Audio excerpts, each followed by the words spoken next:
All right, folks, welcome back. We have reached the tentative conclusion. We reached that time again where we're gonna put a feather on the cap. So today is technically the 14th day. We've been talking about playing and interacting with the game The Corpsmen, right? So around this time, usually when I complete, let's just say, the current state of the game, I find a pretty good spot to stop. So we have completed pretty much all the tasks that are currently available in the Corpsmen, and barring one or two bugs that I will probably retroactively complete. And also, it's in the current state. There more on that later, but I feel there are definitely additional things possibly in the future for this game, considering how well the interaction is between the community and developers. So, what is this segment about? So, generally speaking, as I complete a game, I like to do a retrospection of sorts that doesn't necessarily deal entirely with like what is in the game. So I call these sections. Let's call these sections candid conclusions, right? Candid conclusions.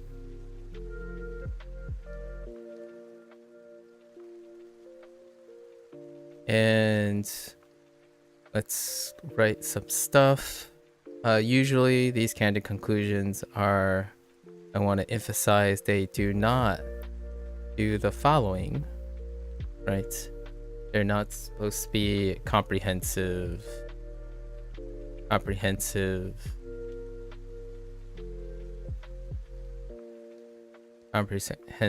reviews of what's in the game, right?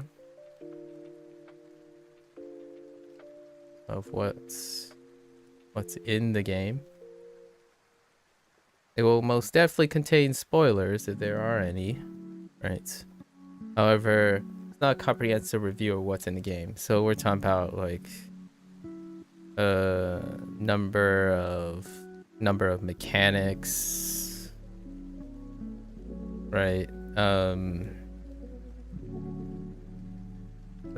Difficulty, maybe things like that, things that are part of the game, part of the experience. That's fair enough. Not comprehensive. I might touch upon the perceived difficulty and stuff, so they do not do that. It is not like a this is not an unbiased, I know this is double negative, but it is not an unbiased, like, professional teardown of sorts. Not that really. What it really does, so the do's, is it's an anecdotal reflection. So it's anecdotal. Basically, my personal thoughts. A lot of my personal thoughts.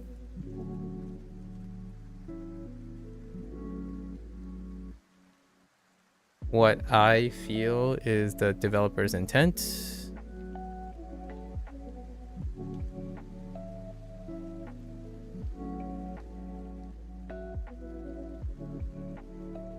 Developer's intent, or this is a deduction, so my deduction of developer's intent.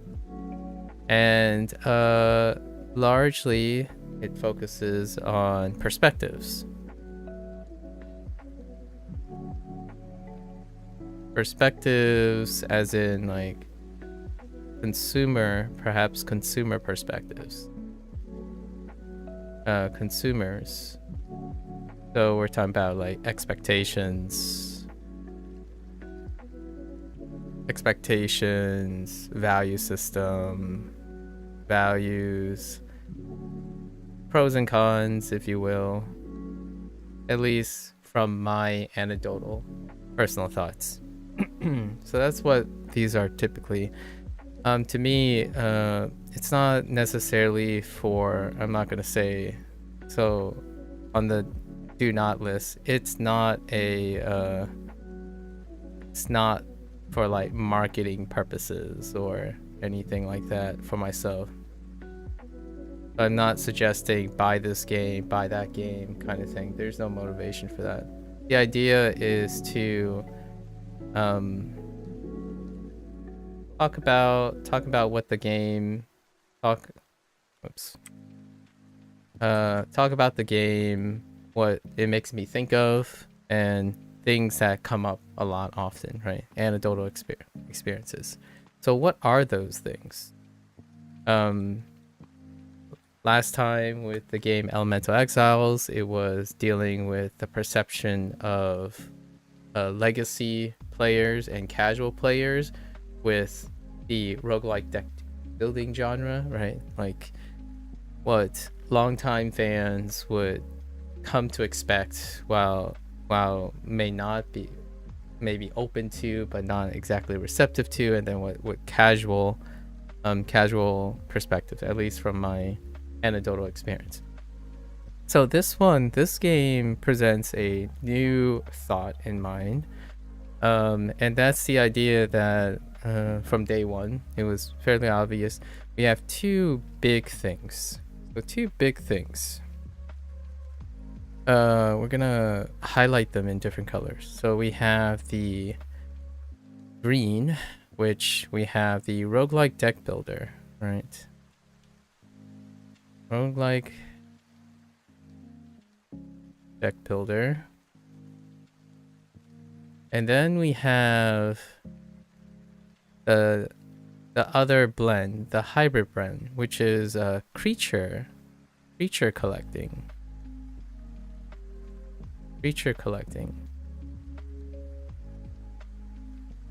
I might do this in a different organization. So we have these two things, and it comes up time and time again. And I think largely due to how the store page and the theme and the screenshots, like the publicity, the word of mouth often involves these two elements. And what I mean by that is most of the suggestions, perhaps criticisms, right? These things involve some aspect of these two, at least in my opinion. So it's a great place to explore, at least in my opinion, in this retrospect, to explore where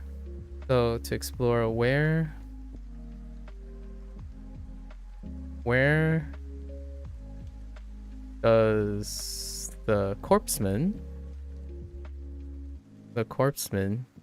fall in terms of these two things, right? So largely we're gonna take it from the perspective of two different things as usual. The casual, so the uninitiated perhaps. So when I'm thinking about the uninitiated, we're thinking about someone who is open to new experiences, right? May not have crystallized, may not have firm expectations, right? In a sense. So what I mean by that is may not have dogmatic expectations. So an idea of what to expect from a roguelike deck builder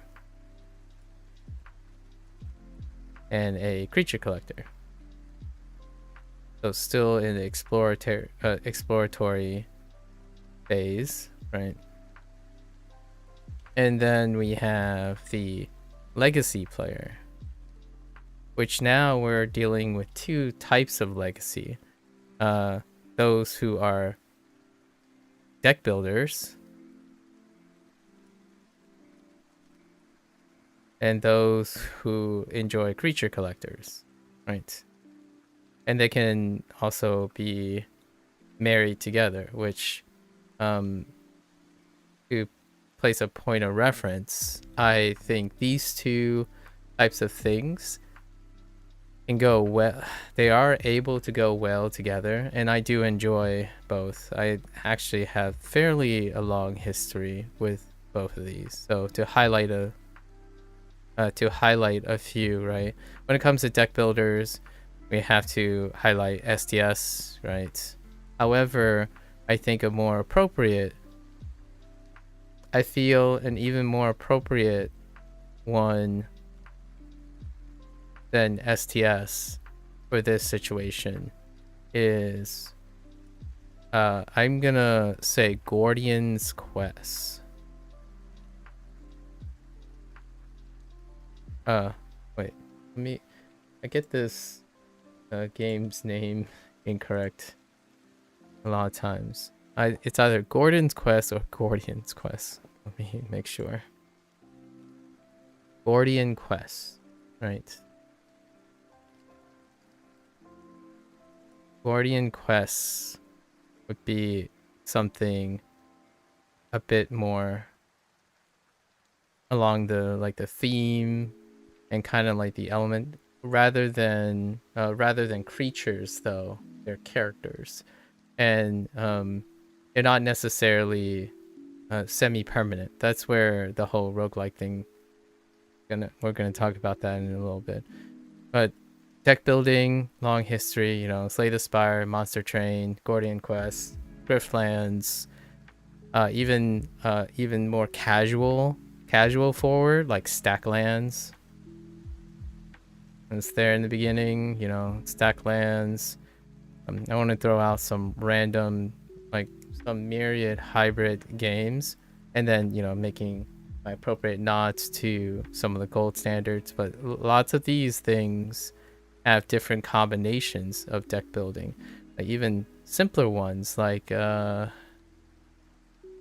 think it's called, you have even the super indie, like small games. I think one, it was called like Monster Slayers. We're just gonna toss out some names because it gets a little taxing and disappointing when people describe and overgeneralize people who are interested in deck builders to like Slay the Spire, right? So this game was pretty fun. We had card battlers like Monster Slayers. There are quite a lot. There's so many. In fact, one that I'm very interested in is that I haven't gotten a chance to play yet. Is it's Samurai.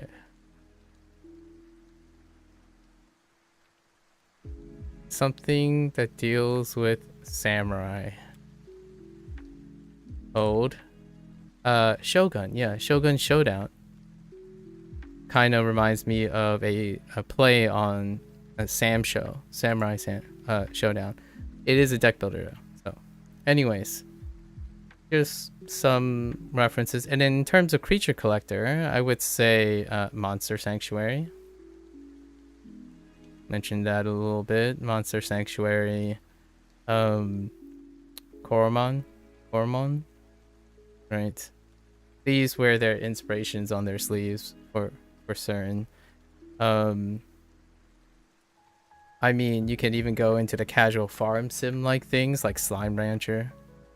Technically that involves collecting, but it's a hybrid of a different genre, right? So deck building, creature collection, and the casual farm sim, or the cult simulator as some people call it nowadays. Those things are incredibly popular around this genre. It's a great place to start for like newly minted indie devs.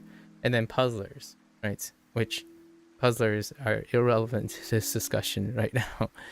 So that's kind of where we're headed. And I think my general organization is I want to center the discussion around the perspective of the casual and the legacy player with respect to what is expected of roguelike deck builders and creature collecting, because I think that highlights. So basically we're going to place, we might as well start. I've written much smaller than I anticipated. So let's organize this stuff. Before we get there, at the end, so once we, tackle all of this, right, I'll make some remarks regarding I guess my interactions with the developer.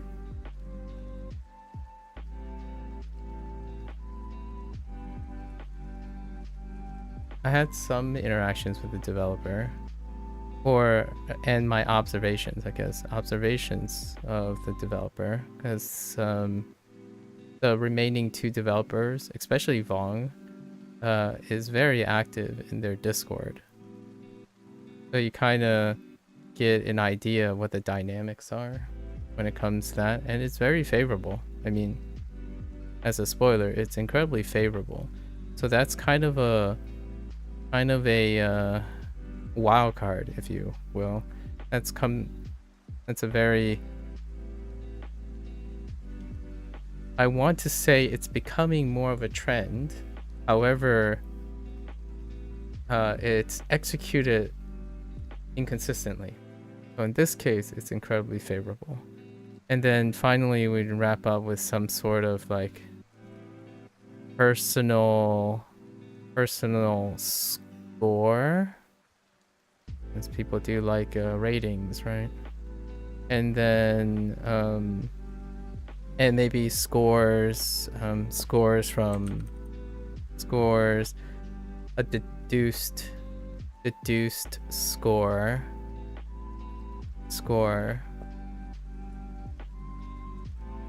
from the perspective, like from the casual and legacy, right? That's kind of how I end it most of the time. So that's the current plan for this session of Candid Conclusions. All right, so let's organize this. I think we're going to touch upon pretty much the center point of a lot of this game, and things that I would like if someone asked me, right? I usually do these retrospective from the perspective like if someone approaches me and they say, "Oh, what are your thoughts about this game?" And then obviously the follow-up is, would you recommend the game, and etc. And I'll go through most of this stuff. And it goes without saying that we have to make, sorry, there's a disclaimer I have to make here, which is that I was solicited.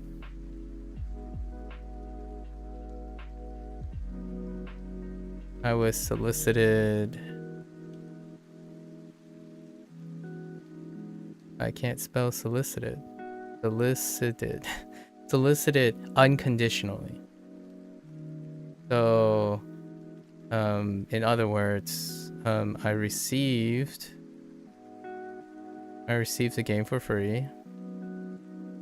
I received a key, right, with basically no instructions whatsoever. I personally might be thinking, yeah, that's great, unconditionally and stuff. It's like, I actually don't mind when people give me instructions. If they gave me so there was no focus, right?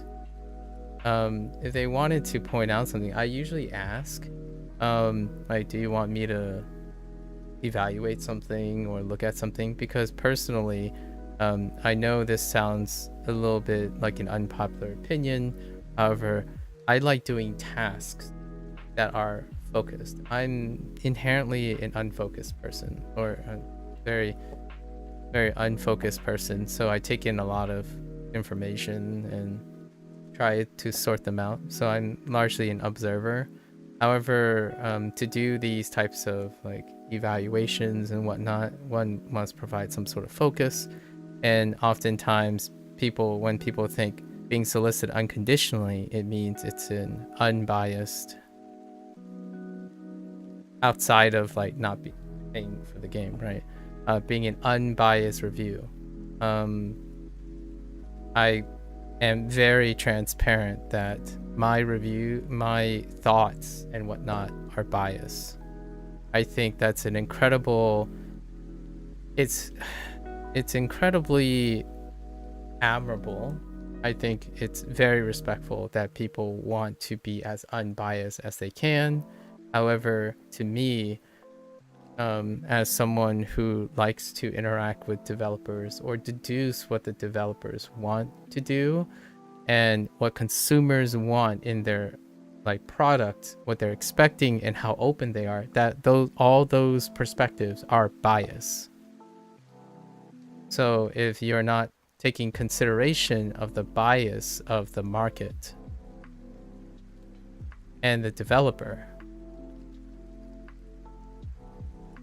in my opinion, if you're not taking these into consideration, then it's not as constructive, ironically, or maybe paradoxically, I don't know.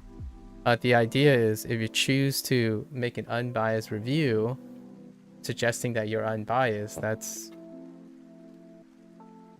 think that's a little misleading. The reason why I say that is, do you know what an unbiased review looks like? Well, it looks like a text sheet. So what is an unbiased review? It tells you, quote unquote, objectively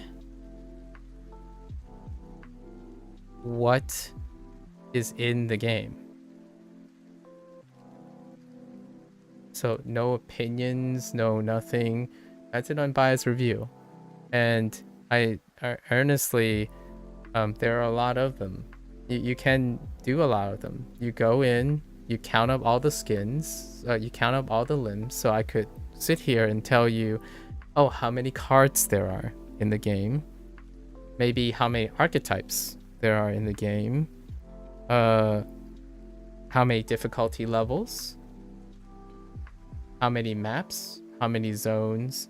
Those are the things that you review that are unbiased. They're objective observations of the game. So inherently, I think the vast majority of reviews that claim to try to have an unbiased review tend to be biased. They're op-eds. They talk about things that, use the word good, bad, disappointing. Those are all biased reviews, in my opinion. So that's kind of what I'm referring to. So I was solicited unconditionally. So they gave me a key and say, hey, check out this game. And I already covered this when the day one coverage. And so I received this key, I'm going to say approximately a week following a greater than 3-year early access. Oh, there, Dane. 3-year early access.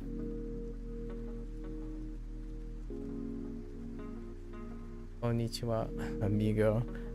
Yeah, konnichiwa.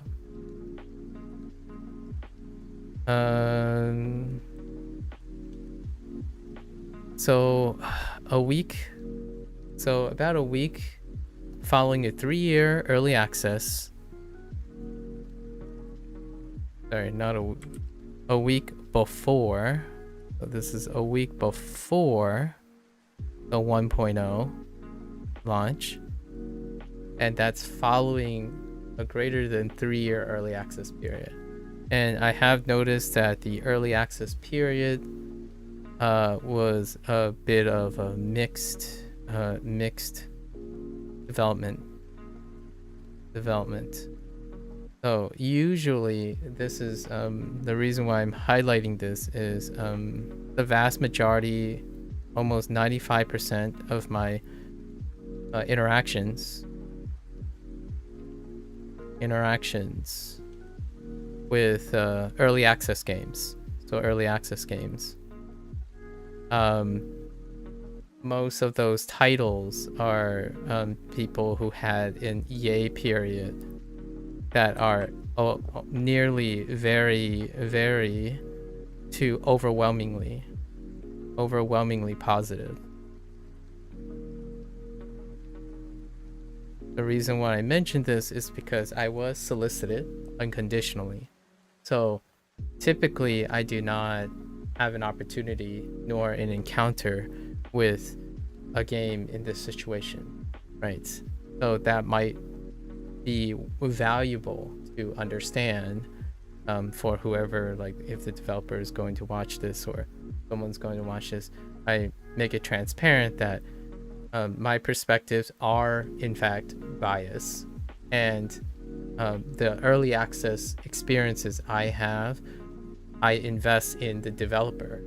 So the developer, I have lots of early access games that I buy in advance because there was lots of observed behavior that aligns with the developer's communication with their consumers, their early adopters, and back and forth. Right. Case in point, Supergiant Games. I currently purchase pretty much all their games if they enter early access. I look forward to playing Hades too. Generally, early access games, I purchase those games, and I wait to their 1.0 launch, and then I play them. So, and the closest one that I have now is Hades 2. I own Hades 2. I'm not a person who plays something without being solicited. So I wait till the 1.0 launch. I play it then because I believe that the developer's visions or perception of completion is at that point. In this case, that was not the case because I was solicited a week before the launch.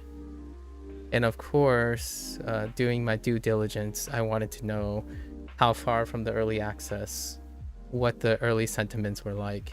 And there were a lot of mixed bags in this one, right?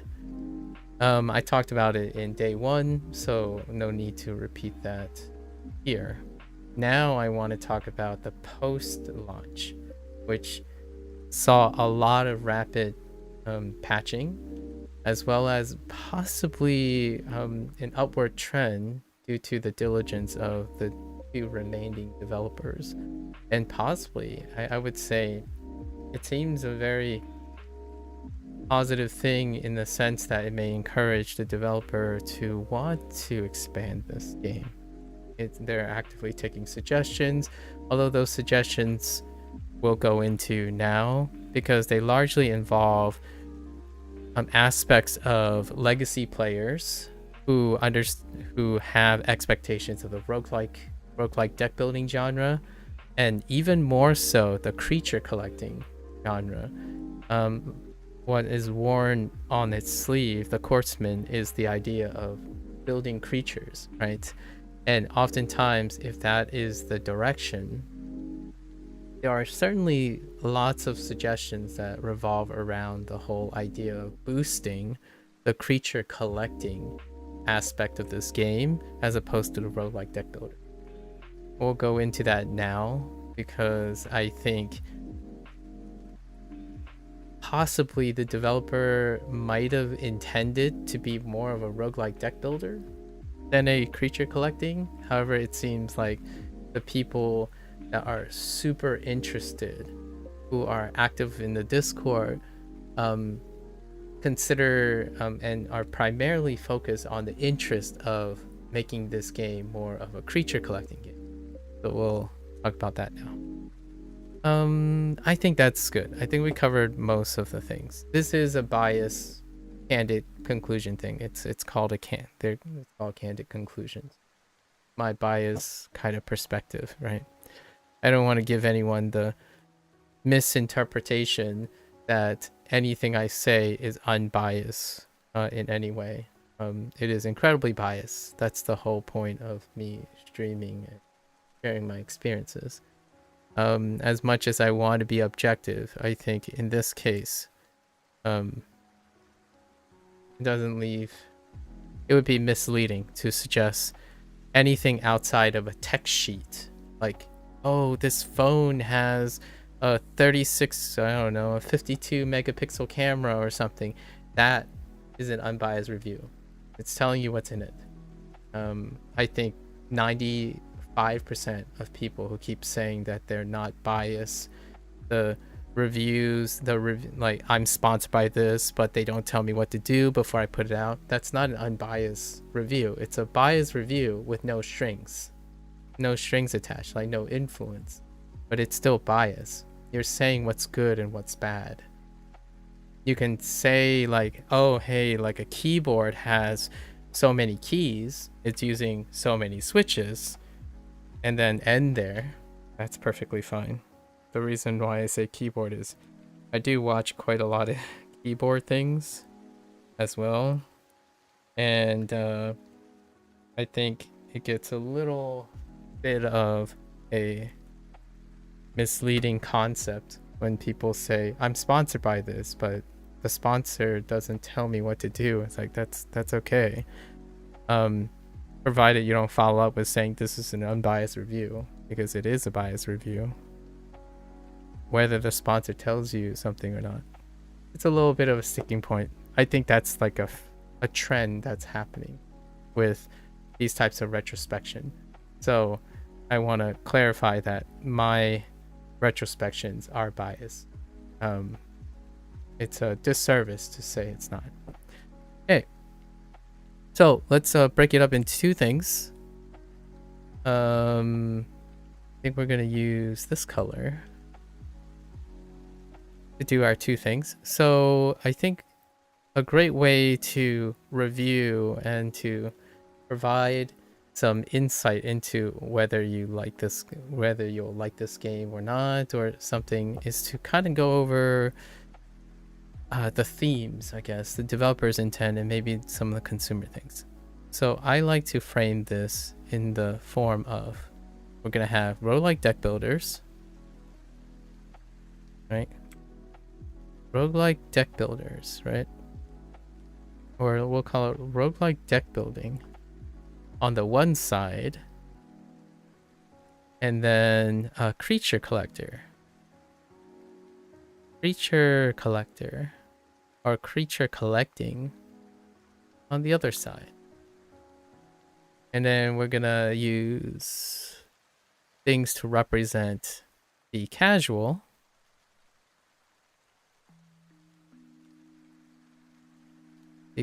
perspective,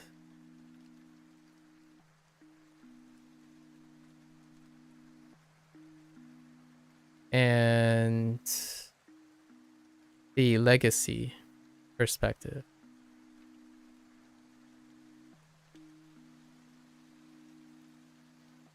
Right? So oftentimes I think the major theme right now that comes up a lot in terms of the roguelike deck building is that the aspect of a roguelike deck builder, let's just talk about the roguelike prospect first.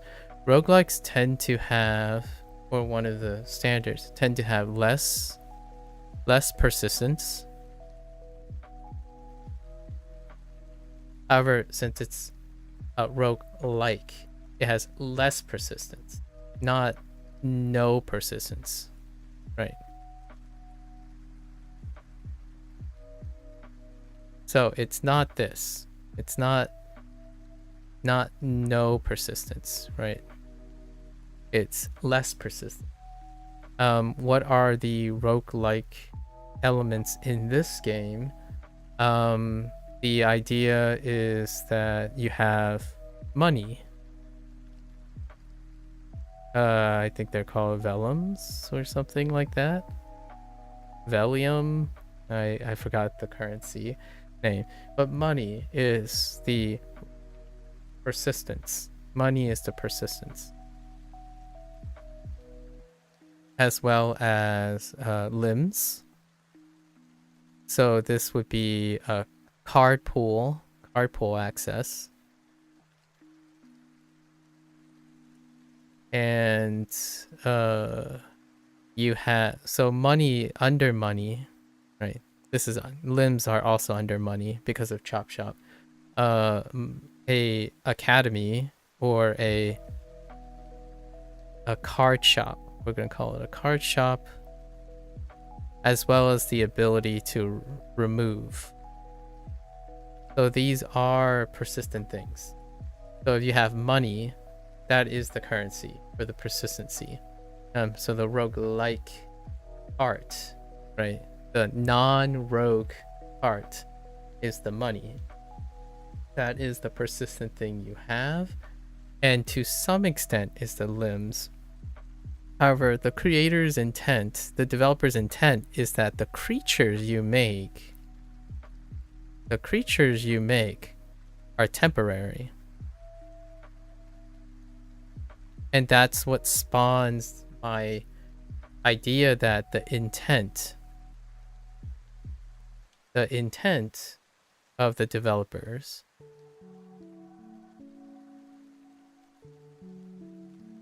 are that the creatures are the roguelike component. So the creatures act as vessels. So creatures are vessels of your deck. That means, in my opinion, most of the elements of the game, what causes me to think that the developer's intent is to gravitate towards a roguelike deck building experience as opposed to a creature collector, is largely the emphasis on making most of the mechanics. So most of the mechanics are self-contained in your creatures. So when the creature is lost in combat, the rogue experience is captured. So when your creature is lost, everything's gone. So there's the rogue experience is that everything within your creature is temporary. The non-rogue part, the roguelike part, is the money and your access to shops. So what happens is when you're more successful, the roguelike part, as in how to lighten up the rogue experience, is often because you have money. You can build a creature. If you have all the money, if you have like infinite money, you can build the creature right from the start, from the marketplace, right? So your creature will be constantly fine-tuned after each run because you have the persistence, which is money. And this game is incredibly unhinged to the point where your creature is already set in stone if you know what you're looking for because of the roguelike experience. So when you have access to knowledge, which is what roguelike experiences are, you have some sort of knowledge that you know what you're looking for. You can build infinite loops within like the first round or 2 rounds. Like it would be inconsequential for the rest. You don't have, so that's kind of what makes the roguelike experience in this game. Your creatures contain all the mechanics, and when your creature is lost, it is lost to the ether. That is in my opinion, the essence of capturing the roguelike deck building experience. When your session is lost, right? Queue up Slay the Spire. When your run is over, everything is gone. Now, think about the run is your creature. When your creature dies, the run is over for your creature. So that's compartmentalizing the roguelike deck experience. Now, on the side of creature collection, right? on the side of creature collection, there are limbs. And limbs allow you to construct different combinations. I can't spell different. Different combinations of card pools, basically, of card pools. Now, creature collecting does involve a lot of specific things that are not accentuated in this game. So creatures themselves, this is where it ends. So the creature collecting part are the limbs. The limbs represent the card pools. So that in itself highlights that this is a deck builder. And much, much more than creature collection.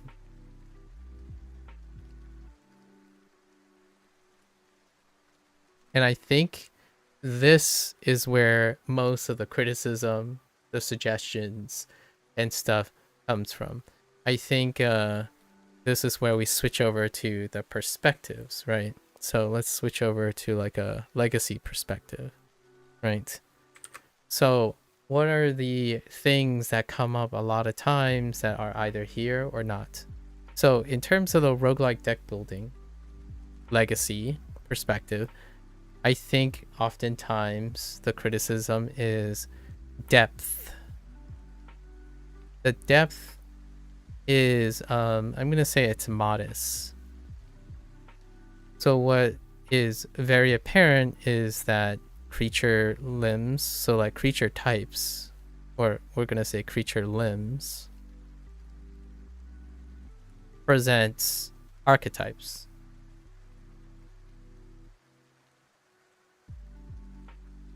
Right?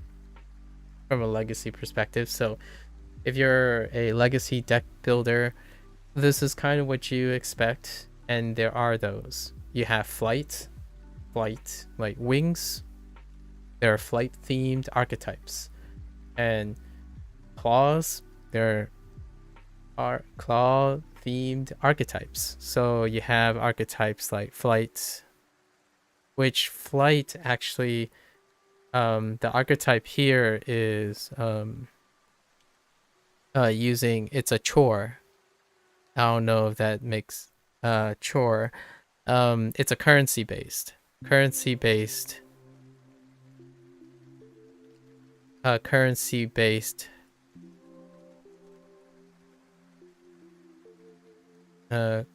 actually, yeah, all right, we're gonna call it currency based. I think almost all of them are stack based, but let's just say it's a chore. Basically what you're trying to do is you're building flight.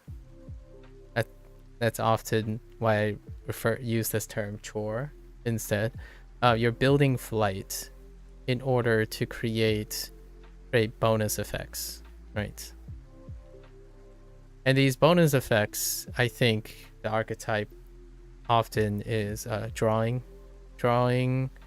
It feeds into pretty much everything actually. So all you get bonus effects for armor, like blocking, drawing, cycling. All the effects are a chore. It's a currency based thing. So you stay in flight, you create things like that. That's an example. Oh, like for example, you have your claw, which deals with bleed effects, and or multi hits, which makes sense, right? Not that these have to be the way they are. The idea is most of the parts have thematic mechanics that's built into the deck building thing. Like fangs, right? Fangs have bleed consumption, right? Bleed consumption for bonus effects. You have things that would make you think of blocking and feed. So we're not going over to all the mechanics, but what is here from a legacy perspective is there's a modest, I'm going to say a modest amount, but the criticism often is not enough, right?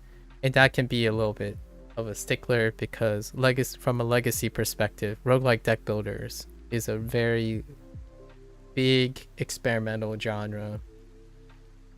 And what is considered relatively modest may seem a lot, actually, and very difficult to balance, right? Or to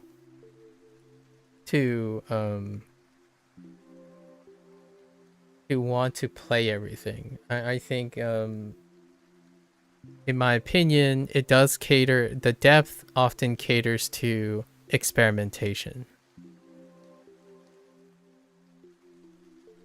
So depth, when one of the major criticisms often from legacy perspective is that there isn't enough archetype, or like, so oftentimes, in my opinion, I'm not saying all legacy players, but for myself, when someone writes roguelike deck builder, the idea is the time spent is on exploration of mechanics. So this won't be true in the future. However, there isn't a card database, right? This is actually in the works. However, to me, a card database, while it might cater to a bunch of like a significant number of legacy players, I think the card database typically is more a card database, which I bring up every once in a while, is more for the casual perspective. It works in the casual, favorable to the casual. So someone who's uninitiated, and then occasionally on the legacy side of things, those who want to do theory crafting, right? However, in my opinion, if you're one that is a legacy player, the exciting part is you're collectively gathering that knowledge regardless, because you want to experiment. So I think this worked really, really well, in my opinion. I love, like, and it was compartmentalized, so if you had wings, you know, all the wing pools, so you can control the pools that you're doing, and you test out all the archetypes yourself. You experiment and you explore and you find out all the upgrade paths, right? So what the major depth of this game is through I'm gonna call them limb development. And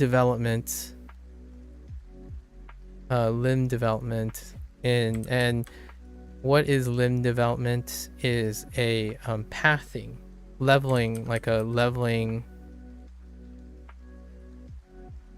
we're gonna call it like hard leveling path.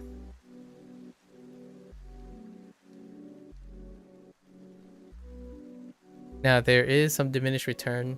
However, your base limbs, like the cards you have, is based on use. So after you use a specific card, it has upgrade paths, and those upgrade paths branch. And there's quite a lot of them, and that's where the depth comes from. That's where the exploration comes from. Now, it sounds to the select legacy players, and then definitely the casual player, having a card database of all the things you sorted out and stuff is something that's incredibly convenient, so you don't necessarily have to remember them.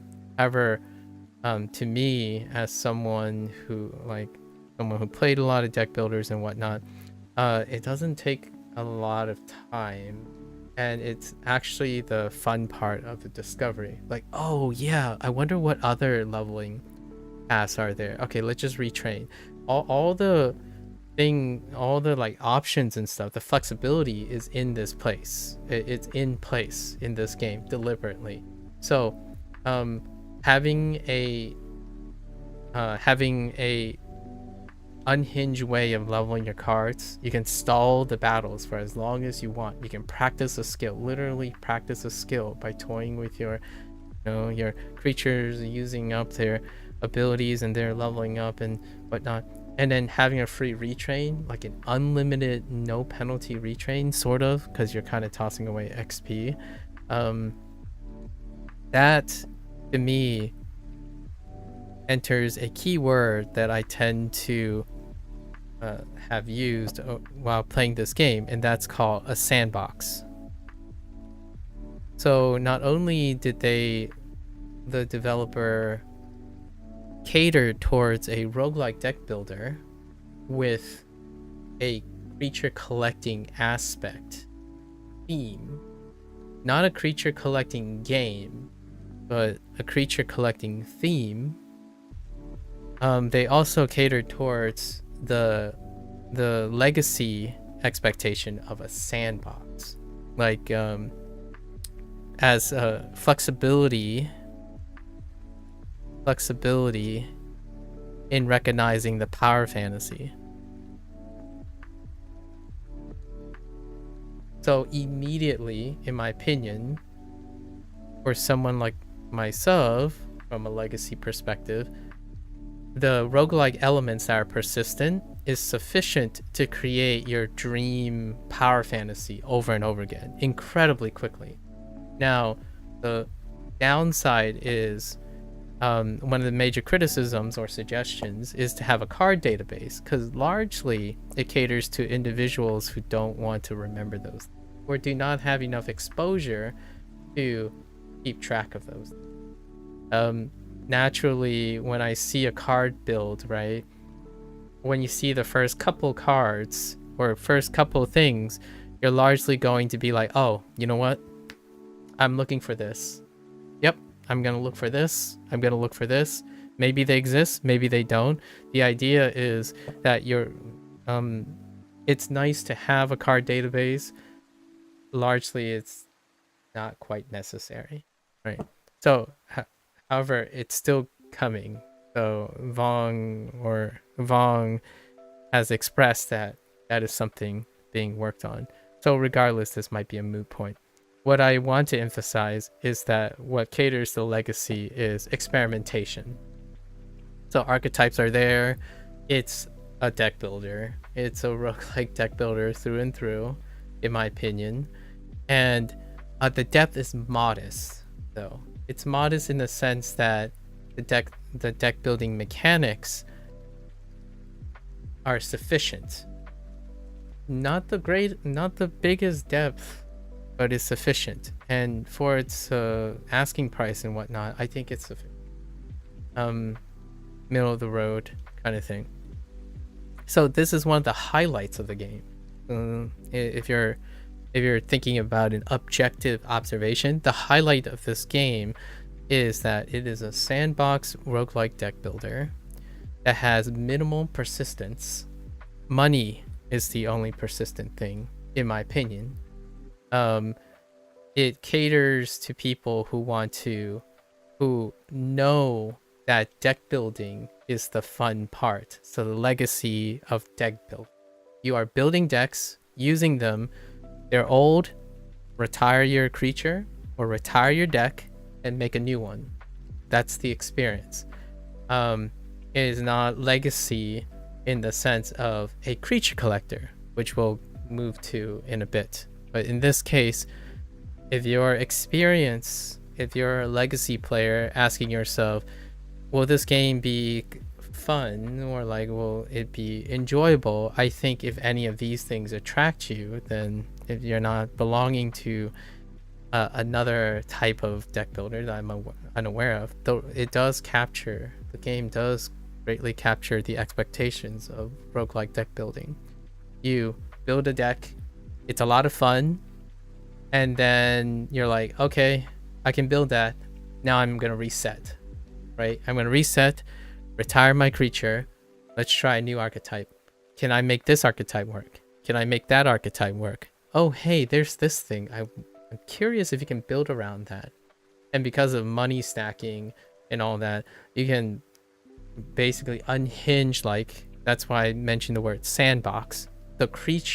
Your creature is your sandbox. And you can quite literally upgrade any card if you build a system around it where You can sit there in one battle and figure out if all your cards are going to work out, right? It's a sandbox, not which does take away. I have to admit, this does kind of take away from the roguelike deck building experience, which is one of the major criticisms from a legacy player, and that is the perspective of difficulty, and that it means like a metagame, right? Metagame. That's non-existent, largely non-existent, at least to a legacy player, in my opinion. It's non-existent. So what does that mean? Well, at this point, once you acquired and explored and experimented, you can create an infinite loop within like the first round. Like you create a creature, create an infinite loop, and you've effectively meta the game. So the idea is that the satisfaction comes from how many ways you as the player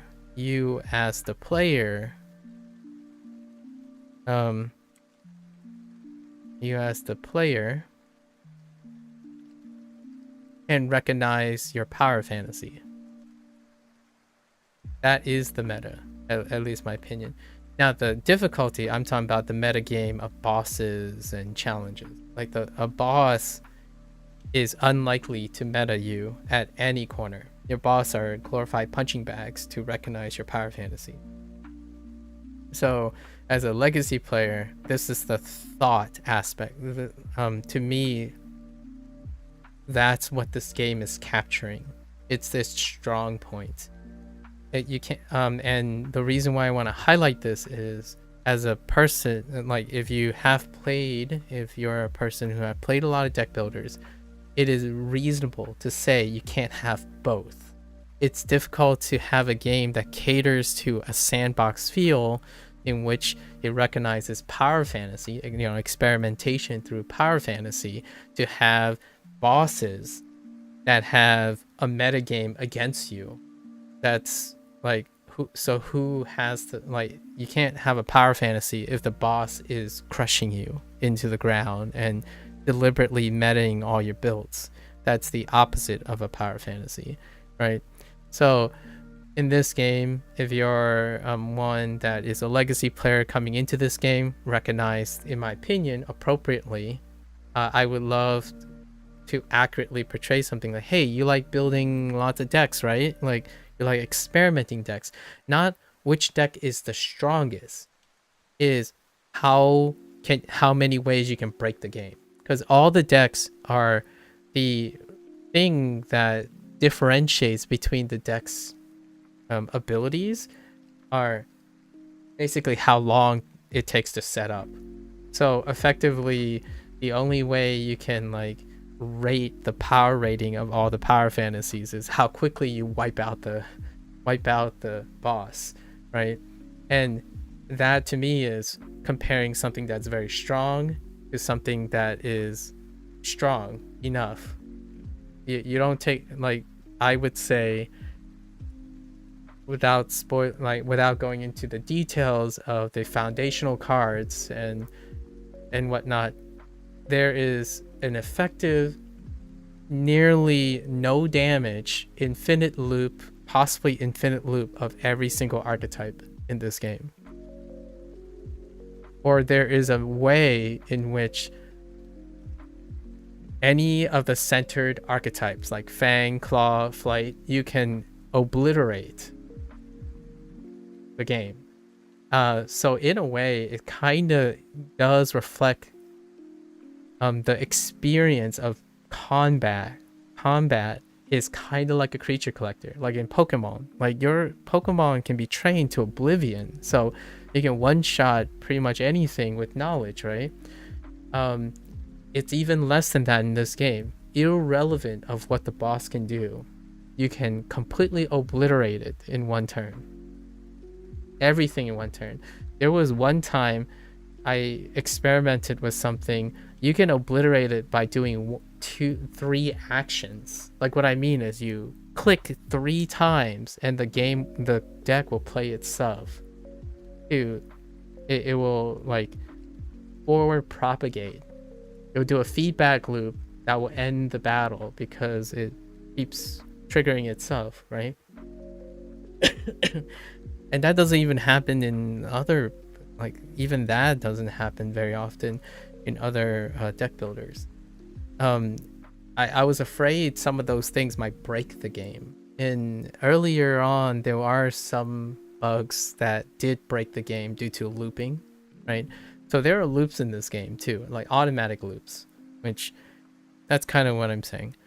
Now here's the thing about the casual side, which because of the sandbox nature of this game, up to this point, I think a lot of times the criticism comes from the casual side of things, and that's like obtuse, you could say obtuse wording, maybe like synergy suggestions. So there are lots of things that work against being a sandbox oriented game, and that's usually in the casual front. Experimentation is a bonus to some extent. So usually casuals involve a smooth, oftentimes like a smooth learning curve, right? A smooth learning curve is some of the expectations. However, in terms of this game, usually the criticism is obtuse wording, permadeath, right? Permadeath is a negative, right? It's a negative. A criticism would be like you can't retreat, right? Can't retreat in hard and hellish, right? These are things that deal with like the casual perspective, in my opinion. And then again, lack of card database, because most things like leveling, XP leveling, and how to leverage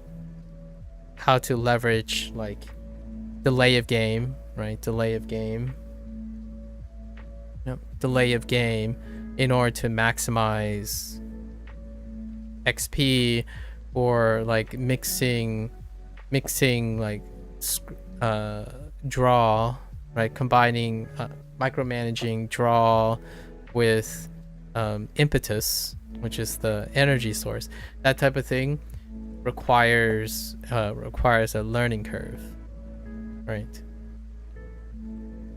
And sure enough, the developer, since the beginning, since I started playing and then up to this moment, the developer has addressed quite a lot of them, which dealt with like reducing it's difficult to try to give up the sandbox nature of this game and the discovery process that works in favor, I think, in favor of the legacy player and at the expense of the casual player. This stuff, what they can do is they reduce the enemies. So they reduce the difficulty of the enemies. So like HP pools, for example, were reduced. Number of enemies were reduced in order to like create a smoother curve to provide more experimentation. And the higher difficulties, hard and hellish, were left untouched, because ultimately smoothing out the learning curve is a way to address the casual concern. I think this would be like a major consideration. So if you're someone who's uninitiated, right? If you're vibing with the yellow, where you're saying like, oh, okay, I don't know what I'm getting into. Will I have trouble understanding some of the mechanics, or like how do I maximize mechanics and stuff? This game is a sandbox. So when you walk into a sandbox, you have to get creative and experiment, which is the legacy part. Legacy players, including myself, love that because I know what I'm doing. I have ideas already going into a sandbox. It's kind of like throwing someone onto the beach and ask themselves, go entertain yourself. Well, a person who hasn't ever been to the beach or has no idea, they probably just sit there and say, well, this is kind of boring, right? Is someone gonna tell me some ideas to do, or like tell me what to do? No, it's a sandbox. I chose a beach because a sandbox, right? As a legacy player, you go in, it's like, okay, where's all my cards? Let's go find all the cards. Let's see what kind of sandcastle we can build, right? Oh, let's not even build a sandcastle. Let's go build a sand spaceship. Like, what tools do I got? So you're going out and you're collecting right away because you're already creative in that process. So this game doesn't do that. It is very legacy forward. If you're not necessarily familiar with game mechanics of like deck building and stuff, it can be some growing pains. However, I think Vong and his colleague are doing a fantastic job in trying to work with what they have to reduce the punishment for experimenting. Now, the problem I can see with this is it's a band-aid because this game is a roguelike deck builder. So at some point, the casual person being initiated into a legacy player, if they even get there, will have to sacrifice their progress, quote unquote progress. And the perception of a casual player is that that progress is lost. So when you're building a deck, eventually, in order to build a better deck, you must erase the current deck. You must, release the creature and make a better creature. And that part is kind of difficult to communicate. And I feel that when I'm looking at the Discord channel, right, the same comment is iterated over and over again that this game is a that paraphrased is a roguelike deck builder.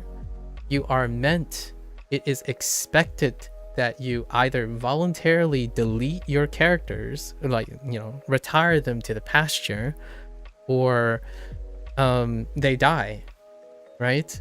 In fact, most of the time I chose when my creatures die, and I chose when to delete them because it's a sandbox game, in my opinion. So this is the perspective that you might want to keep in mind when if you're considering playing this game. It is a lot of fun if you're hopping in and you're saying, how can I bork this game? Like, because that is what it is. It is absolutely incredibly addicting to know that you're gonna make a broken creature that's gonna crush. I mean, the achievements alone already tasks you to do things like a solo run. In fact, I think one of the things that are a little bit obtuse is that if you do a solo creature run, you're more likely to create an infinite loop than having 3 creatures because it's juggling too many things, right? So if you have a specialist build, I'm gonna hats off to like Slay the Spire and stuff. When you think of archetypes and you think of a game like this that allows you to remove at the cost of health, it doesn't matter how much health you have. If you create an infinite loop, you could have 1 HP and you'll still beat the game, like, with your eyes closed. So the idea is you have a limitless removal and grooming. You have no punishment for anything other than you lose your creature and you build another deck immediately.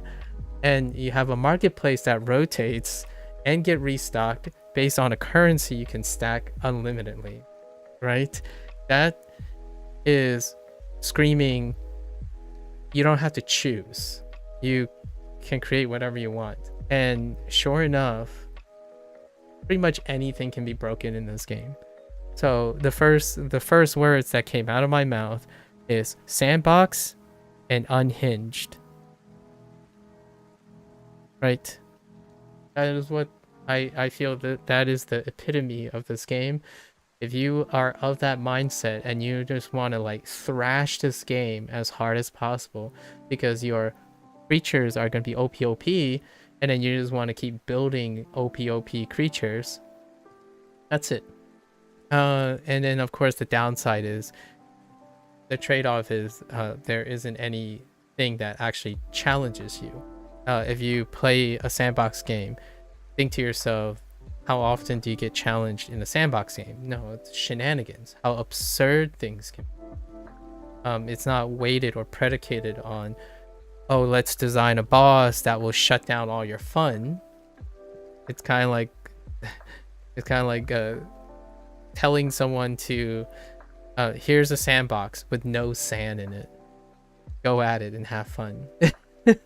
Like, no, throw someone in a box with no tools because the boss or a mean person took away all your tools. That's kind of like where I'm going with this. So for a casual person, I think if you're interested in going in the deep end, as in if you feel like you're someone who's very creative and want a game that gives you enough time to be as creative as possible, then this can work. I earnestly think that most of the design language in this game is catering towards the purple here, the legacy player. If you want if this game goes on sale, it had a pre-launch sale, I'm gonna say for its price, you can probably spend a solid to cover all the archetypes, a solid 20 to 30 hours to basically be able to refine and streamline and or do a massive mammoth deck, like mill type decks, like all those types of decks. You can one shot all like one shot, one turn, OTK every single thing with every single archetype. The satisfaction is understanding how the mechanics interact with each other. Like how, if you have seen those loops, oh, if I do this and this, that creates a perpetually infinite amount of energy. That's the satisfaction of this game. It takes the risk away. So it becomes a sandbox when the risk is removed. Slay the Spire, for example. It feels great when you land on like an infinite loop or a infinite scaling or stacking 1000, but that game comes with a risk. It's the roguelike experience, right? It's the roguelike part. In this game, there is some of that. Your creature can be lost. And in the beginning, at least for a casual player, that seems like it's overwhelming risk. And in turn, the developer has reduced that risk in order for one to recognize and have enough time to realize by the time you get to hard and hellish, it is incredibly rare that you aren't one-shotting everything already, due to experience and understanding, right? Like, I actually deliberately experimented with archetypes that are terrible, and it was largely doable. And it just spent a really long time being able to be successful, like to accomplish the task of defeating your enemies, right?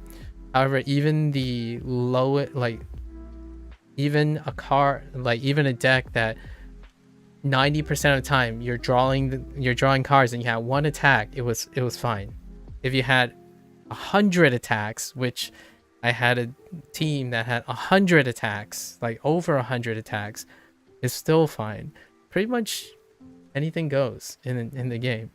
So it's I think a very topical example to highlight this main selling point. I would say it's a main selling point of this game is if you look at Minecraft and you're thinking, oh, I can't wait to build that castle, or oh man, I wonder if it's possible to build like a automated roller coaster cart ride in Minecraft, then this is kind of the deck building perspective of this game. How many things can you build? Your creatures are your decks. How many what kind of combination of creature parts that you have that you can build, and then the creature part is purely cosmetic. And we'll go into that now, because this is the second prong of most of the criticisms and suggestions, and it will be in relation to recognizing that the part that I would say, if you're that type of person that I'm describing here that likes to experiment and just be OP as heck and be proud of your creature, and then also have the ability to make the creature largely look relatively flexible in how it looks, that is largely my counter argument to lots of the legacy creature collecting enthusiasts. So here's what I'm talking about here. So this game does have a theme. So, right, I already mentioned this already, a theme of creature collection. And that is coming from the concept of limbs. So you build, right? So you build a creature largely with a flexible visuals, and that's where it ends. That's largely where it ends. And you know what's in now? It's the flip side. So now we're doing a role reversal. We'll start with the casual perspective. Now the casual perspective, so they're the uninitiated, right? What determines creature collecting, oftentimes, in my opinion, is the idea of making something you like. Making something you like, and then collecting the rest. So call it more of like an aquarium like thing, right? Let's take a chapter from Game Freak, for example. So to a casual player like myself, I feel like I'm slightly towards the casual creature collector than the legacy hardcore kind of thing. So I would experiment modestly with different types of creatures, right?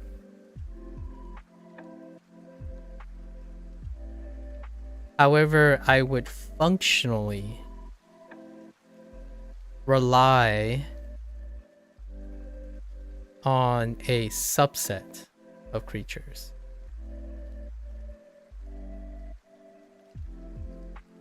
And then enjoy the act of collecting the rest. So what does that imply? It works to this game's advantage on the casual side of things as a creature collector, because knowing that you can construct all the creatures with the limbs, so the limb collection, right? I think that's what the developer's intent was. You can collect all the limbs, and it serves as a mechanical function for the roguelike deck building. However, the satisfaction comes from collecting the limbs. The satisfaction doesn't necessarily come from the idea that all the creature parts, all the creature limbs all have unique, what I'm gonna call let's put this under legacy.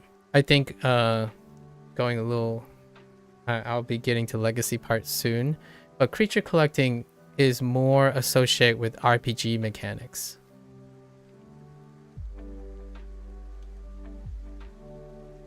As opposed to roguelike.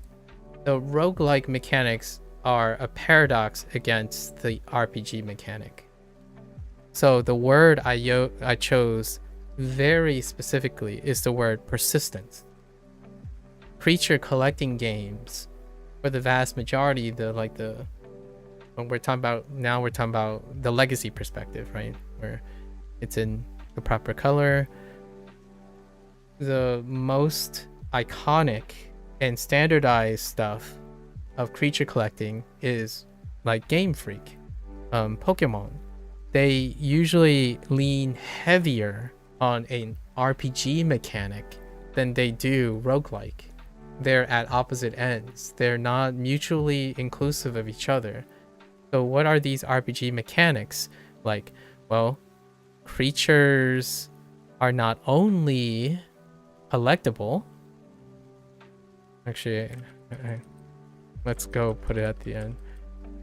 So for the casuals, this is kind of what I mean. Let's first think about this. You have your favorites, right? I don't know. Your favorite Pokemon team is going to represent the vast majority of your entertainment. You invest, right? Let's make sure we complete this idea before we draw some contrast. So you're going to invest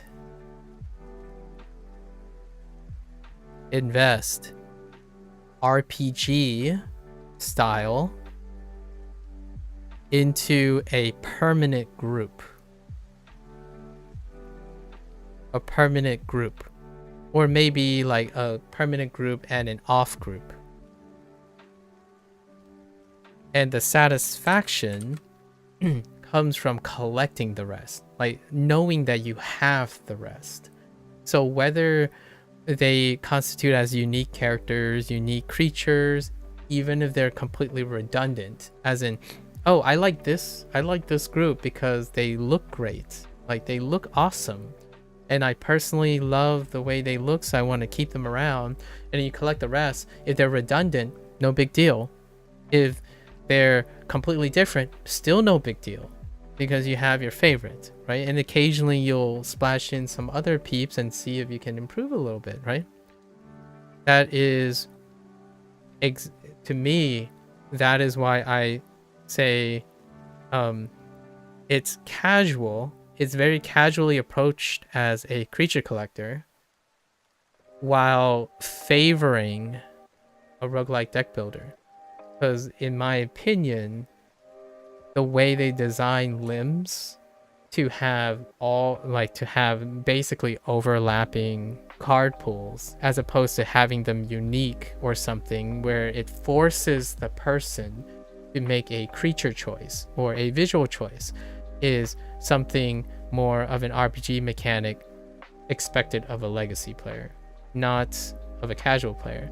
So in my opinion, this game, from my observation, is that this game is most definitely designed in a perspective of a roguelike deck builder before a creature collector. So creature collections often favor RPG mechanics that make the creature collecting unique. So, and because in my opinion it's often associated with RPG mechanics, persistent things are expected, and we're going to go into that now, which is where the legacy, most of the criticisms of this game is coming from the legacy department. So you kind of see the organization, right? On the top here in that color, I think it's more of the developer's intent, right? These are the things that are in the game. That's the talking topic. And then I started with things that are favorable. So the legacy player that is focused on roguelike deck building will find this game probably fairly entertaining. And then if a creature collector person who's like a casual dabbler will largely find this okay too. Like a lot of the design choices okay, because they're largely focused on exploring the deck building aspect, right? So if you're someone who's like light on creature collecting, like, oh, you just like collecting and doing tasks while also very, very experienced in roguelike deck builders, this is probably you, right? This game can be very attractive. Even the bugs are irrelevant, in my opinion. I had a couple soft locks, couple hard locks on like a looping thing, and all I can do is really laugh about it because the game is broken. Like, what I mean is, if that happens, it's because of an absurd mechanic in the game, like deliberately being absurd. And that's funny in my opinion, because you saw it from a mile away. Like, the moment I saw that rabbit, the rabies card, right? I'm like, this can't go well. Like, this is gonna break my deck, right? Immediately. And you can only laugh about it. Or like you try to do something that's I don't think that's gonna work. That kind of thing, right? Or you deliberately pick choices that will ruin your deck and destroy it intentionally, and it's funny. Of course, that means it comes at the expense of the casual, right? And they're doing some stuff to try to address that. Meanwhile, on the flip side, creature collecting is also having the major point of criticism, because this, in my opinion, these are the two highlighted things that people will get. In my day one video, I still continue to back up what I said about the duality between creature collecting and roguelike deck building. And one of the biggest dualities, as in if you add towards one, it's going to take away from the other. And that's balancing persistence. Persistence is the tough part. So what do I mean by that? The legacy player, like someone who's used to creature collection, right? Expect persistence. So what is that persistence, in my opinion? These are purely anecdotal. Obviously, I'm using some generalizations. So I want to make sure that I'm not talking about everyone. Some things to think about, at least. Or maybe you might not be aware of it, perhaps. Persistence. So creatures are permanent, right? When you're playing a creature collector, they're your babies. You want them to live. You also want them to have passives, growth, legacy. Not that other type of legacy, but legacy, right? You want showcase, right? Uniqueness. So why are these criticisms? Because if you think about a legacy perspective of roguelike deck builders, literally the opposite. I'm not like, and I'm using literally as in literally. If you're playing a roguelike deck builder, most things are semi-permanent.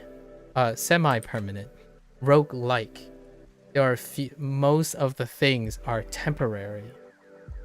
And maybe they'll add one or two things that make permanent. Well, the developer's intent is that money is largely the only permanence outside of limb collection. So limb collection and money are the only two permanents in the game. So when you're talking about a creature collecting and you have someone who says like, oh yeah, I really like that you can create your own creatures, right? And build your own creatures. If they're heavily focused on the idea that it's the creatures that are the showstoppers of this game, most of these criticisms are going to come up. Basically, why aren't the limbs, for example, why aren't the limbs all unique? The limbs should have some sort of passive. Why do I have to lose my creatures?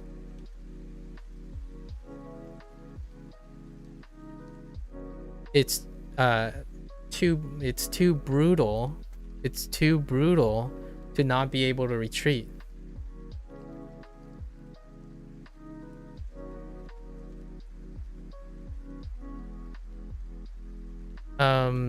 Why does it would be neat to have my creatures level up? And I don't mean by card leveling up. The game does have a leveling system, but the leveling system is the how many card choices you have. It's a roguelike level up. So it's a roguelike mechanic for leveling up, which is leveling up with a choice, right? And it's not viewed that way, in my opinion, from a legacy creature collection. Like, for example, where are my creatures' base stats? And why are those base stats not increasing? That kind of thing. So RPG mechanics. Basically more and more RPG mechanics. Where are my passives? It would be neat. And one thing that is working towards this game that is often highlighted, that is creature specific, is the creature's personality. Right? Stubbornness, aggressive, and cunning, right? However, it's not enough, right? It's not enough. The creature only gets one personality. Like, what about it? Can the creature evolve? Can it re-specialize? Like, things that create permanence. And then, of course, things that are permanent, if you're a creature collector, that you deal with permanence. So when creatures are not permanent, they're heavily criticized. So like, that's not fair. That's not fair that I clicked on something and my creature died and now I lost like 10 hours of experience, right? When it comes to creature collection, persistence means that those things must be preserved. Oftentimes it's a really big feels bad because they're thinking of the creatures as an extension of the player, not your skills and knowledge. In a roguelike experience, it's the opposite. Or a rogue game and a roguelike game adjacent, your persistence as a player is the reward.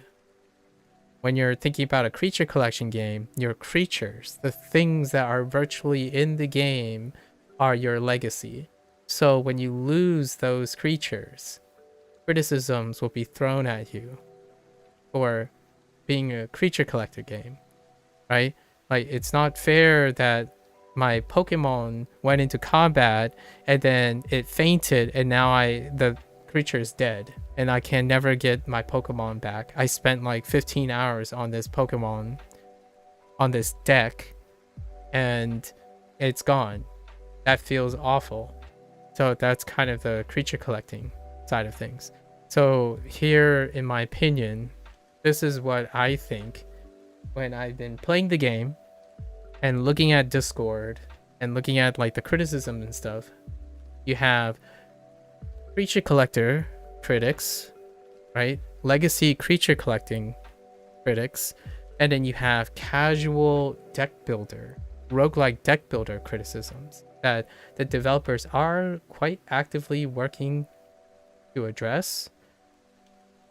And it's kind of humorous because if you look at what I mentioned that the developers have focused on, reducing the difficulty of the enemies, making the enemies non-lethal and less risky, kind of addresses both of the concerns, these two concerns here, which is the risk of losing your creatures.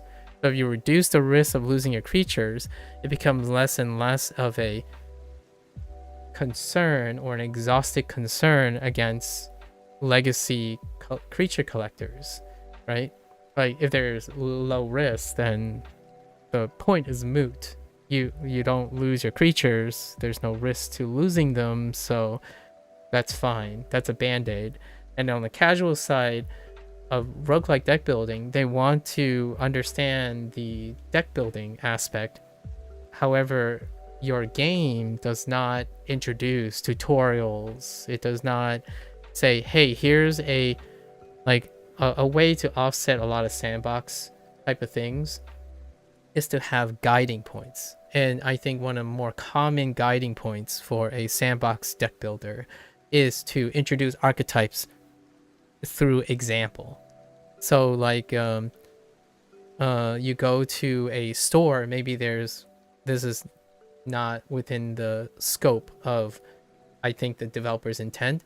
However, let's say they introduce a new facility, and that facility for a price, which is your money, you get plenty of that if you're even working like momentarily successful, or maybe you even get free choices or something. Like after a creature dies, you get a free purchase from this store, and this store has pre-built creatures, and those pre-built creatures have the foundations of a specific archetype.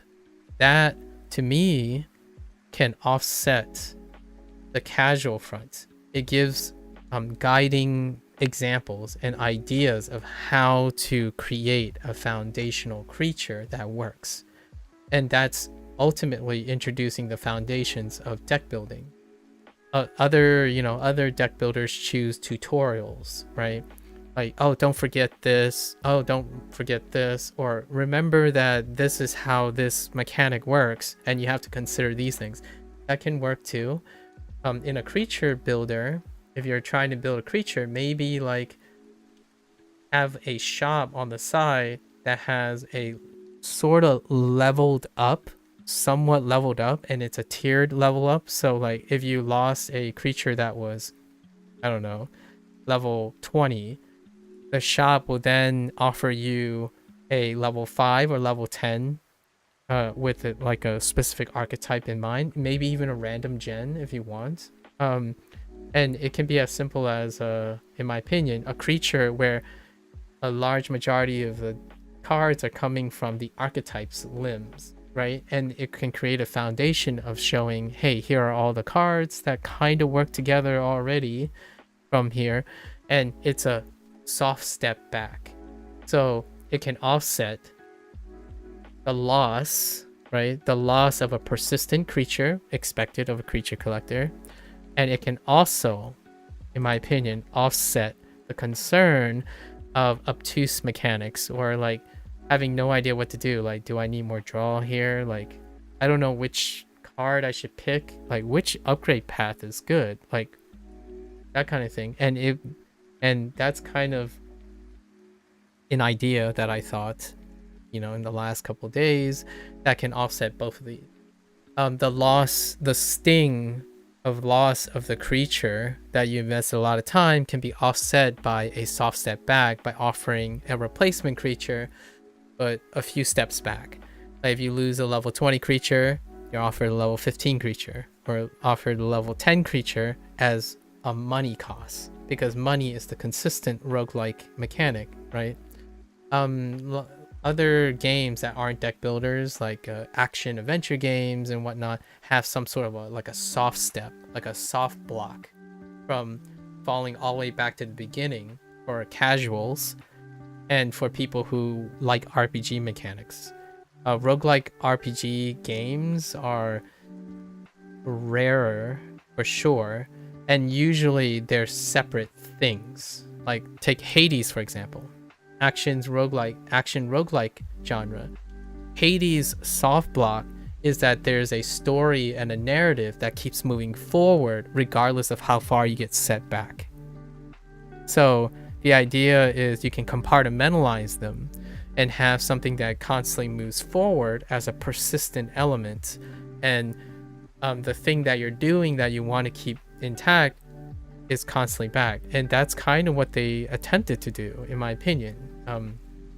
Given the trouble development and whatnot, there might have not been enough resources, but the idea is you're constantly collecting new limbs.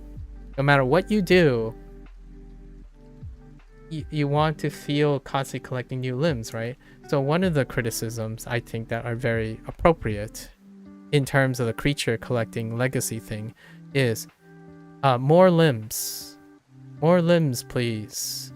Can we have like aquatic biome, a desert biome? So that's going to be one of the legacy criticisms, obviously, because if now the looming threat of losing your creatures are not that big a deal, you have your permanent persistent babies, what are you going to have? More limbs, more aquatic, more deserts, more storage space. Like give me an entire Professor Oak preserve. And then for me, in order to do this kind of thing, I think the intersection, and someone already mentioned this, and many people already mentioned this, the persistence to create history and still not like violate your own tendencies to be a roguelike deck builder is a cemetery. Or a history book. What happens now is that while, yes, certainly you're going to lose your creature, or you're going to retire your creature, which I actually, for the vast majority, I let my creatures die or I let my creatures move on and whatnot. I cycle them out because there's not enough space, right? Storage space. But that's the point. Like, the whole idea of having limited storage space is because your creatures are temporary. They are decks. And no matter how many limbs you cycle out and stuff, most of them give you the flexibility of doing the same thing while changing up the creature. So the creature itself may visually present itself differently, which is nice, but it's still a roguelike deck builder. So all those creatures should have accessibility to the same mechanics, right? That is the draw. That's the draw. However, if you're catering to creature collecting, all the limbs have to be different, and all the limbs have to have passives and whatnot, and they have to be persistent. So the preserve has to have like 50 slots, not 6 slots, because that's roguelike deck building. So you have this like duality. An offset that wouldn't hurt either camp is probably a cemetery or a history book. Basically, oh yeah, my creature died, or I retired this creature, this is what it looks like. Great. And then on the creature side of things, like, well, at least I know what creatures I used to have, and with the limited space I have, at least I have a record of what my previous creatures are. And ultimately, it can be entirely made of text.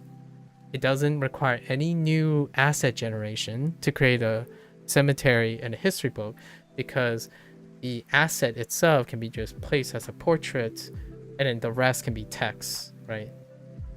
Probably somewhere in the save file as well, right? And that could be added to the preserve, as in like a separate menu on the preserve, right? And it would offset a little bit of the hard feeling of storage space. Creature collecting is hoarding to the max. It's legitimately, this word is meaning hoarding. You need to hoard everything. You need to see everything. I don't, even having a going to the mess hall, right? Going to the mess hall with all the parts you collected, that's a bonus. That's what the creature collecting part is. It's the limbs, right? However, that's sufficient in my opinion for the casual. I'm satisfied that all the limbs are in the mess hall, largely due to the nature that I am a person who focuses on roguelike deck building. So for me, this game was fantastic. Like, I enjoyed it quite a lot. It makes sense, and like, it resonates with me what the developers might be going with. This is all of a deduction. I haven't really talked one-to-one with Vong or anyone. However, the design, in my opinion, is just that.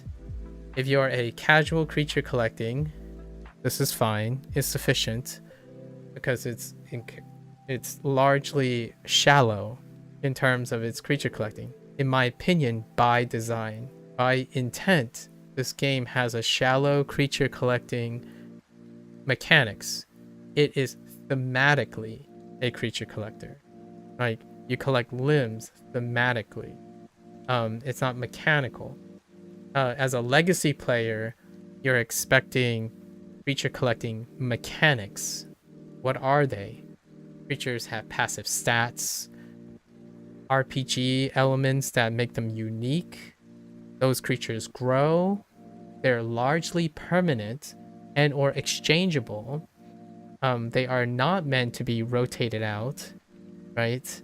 So those are the thing, lots of those things. And there are lots of creatures, and you hoard lots of creatures. You don't choose favorites, you get to have all of them. You get a whole collection displayed, legacied. It's not that. At least from the way I played this game, it screams, oh, we just thought it'd be nice to use a theme to represent the roguelike deck building, which is the part where your creature are the decks. The history of the creature is represented in the deck.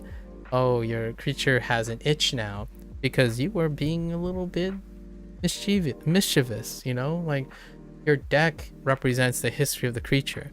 However, in my opinion, that's not technically how the standardization or the current trends of creature collecting is. The creature itself persistently and passively have something that represents its growth, its RPG growth. Creature grows, it evolves, it is effectively sentient in its ways. So like, if you create a bird creature, you're expecting it to be faster or something. Somehow there's a theme in which the bird is like, has immunity to ground effects or something like that, right? You have things that represent the creature's passiveness. This is not the game. This game is not a creature collecting game, right? It has nearly zero RPG mechanics, and I didn't even talk about the other RPG mechanics because it's an unpopular opinion. For me, RPG mechanics also involves persistent story development. This game's a roguelike deck builder. The vast majority of roguelike deck builders sideline or take a back seat to the other part of RPG mechanics, the story.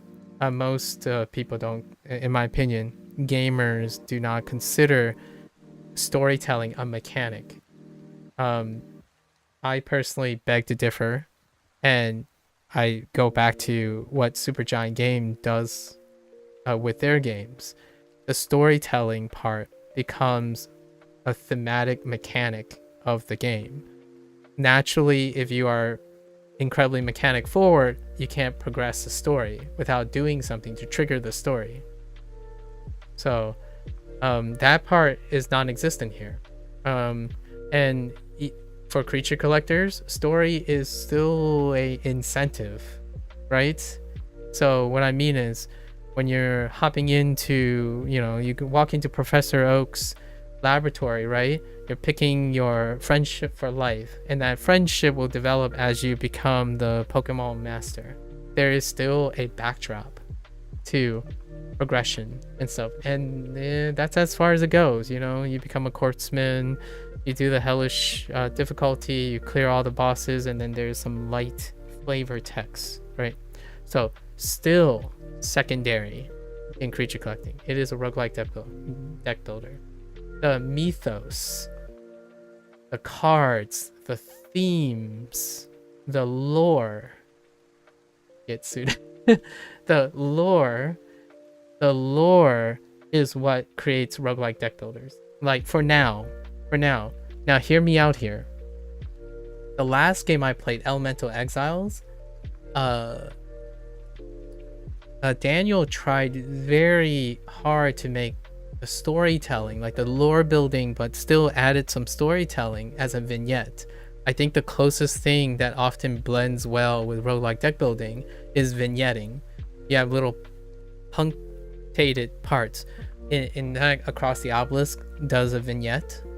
And Gordon's Quest, a Gordian Quest, is probably the closest I have seen where someone like they try wholeheartedly to create a larger overarching theme with things. And and Griftlands try too, with like 3 different type, like character based narrative.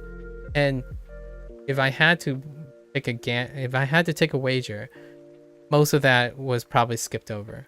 The people like when I'm reading like comments about the game and stuff, rarely does it have any, like the vast minority would emphasize, oh yeah, this game's roguelike mechanics went well.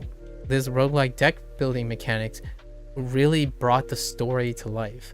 Oftentimes the story is a vignette. It is a lore building. It's a mythos building.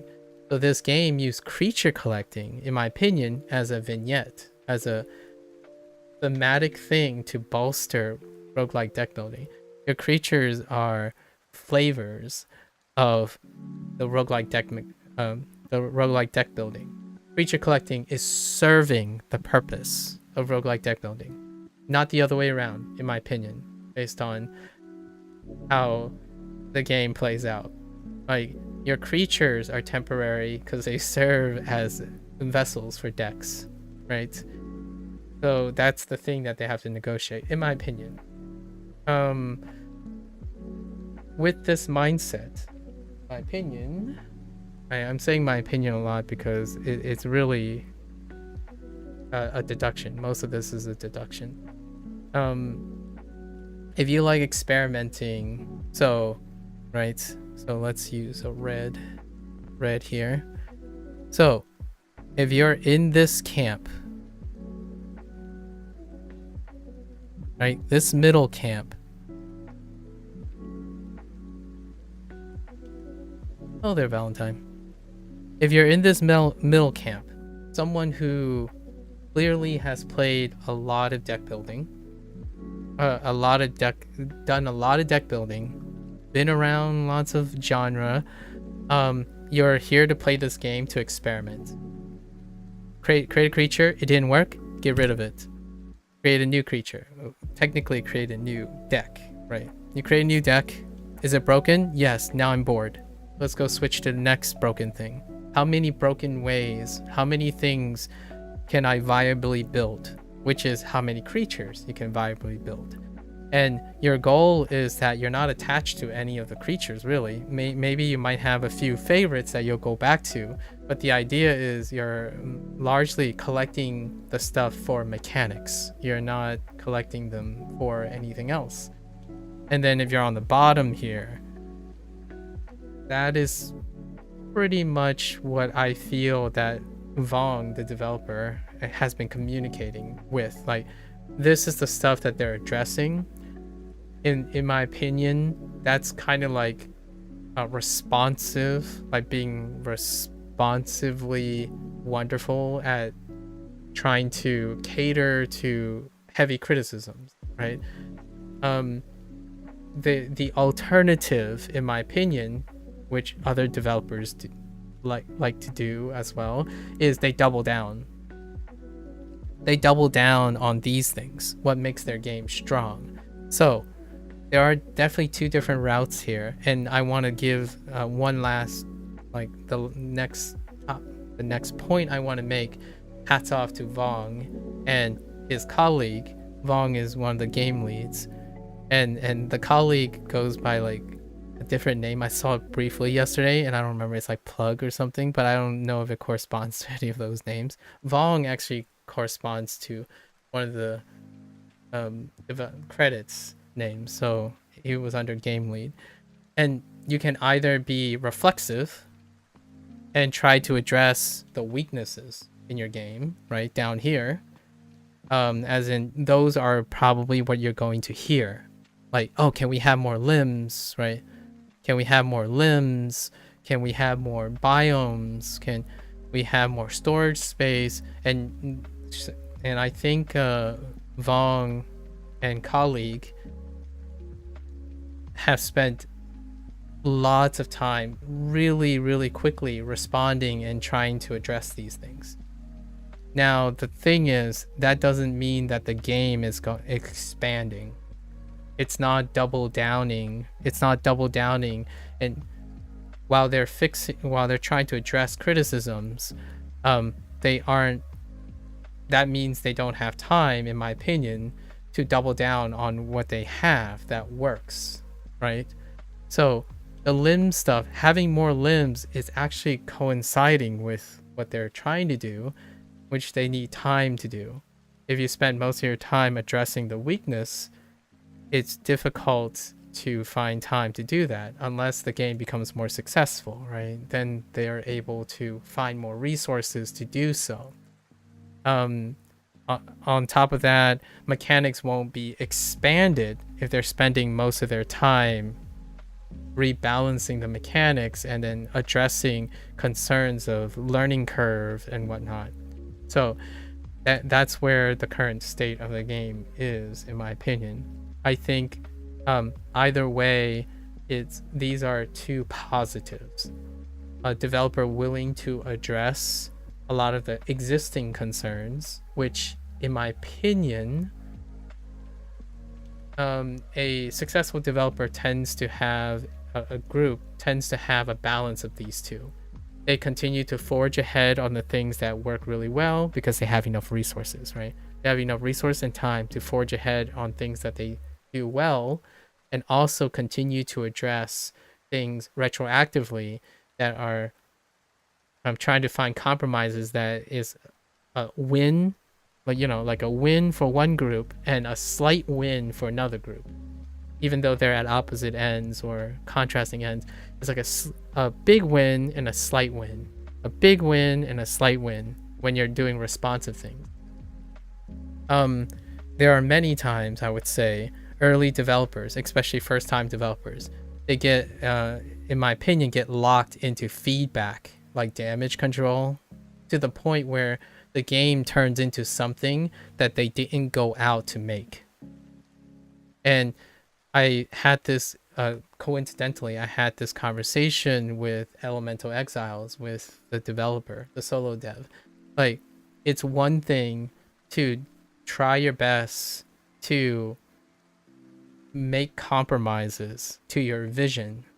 It's another thing to completely derail your intent of your game at the expense of potentially minority voices, right? So what can I say about the things that work? The things that work right now are also have their slight criticisms, as in there's not enough of it. For example, what produces the staying power to their strength of this sandbox unhinged thing? More mechanics. If the game, if there was enough resources due to the popularity of the game, double downing on the sandbox will make it more difficult for casual players to come in and say, oh, I think I know what I'm doing.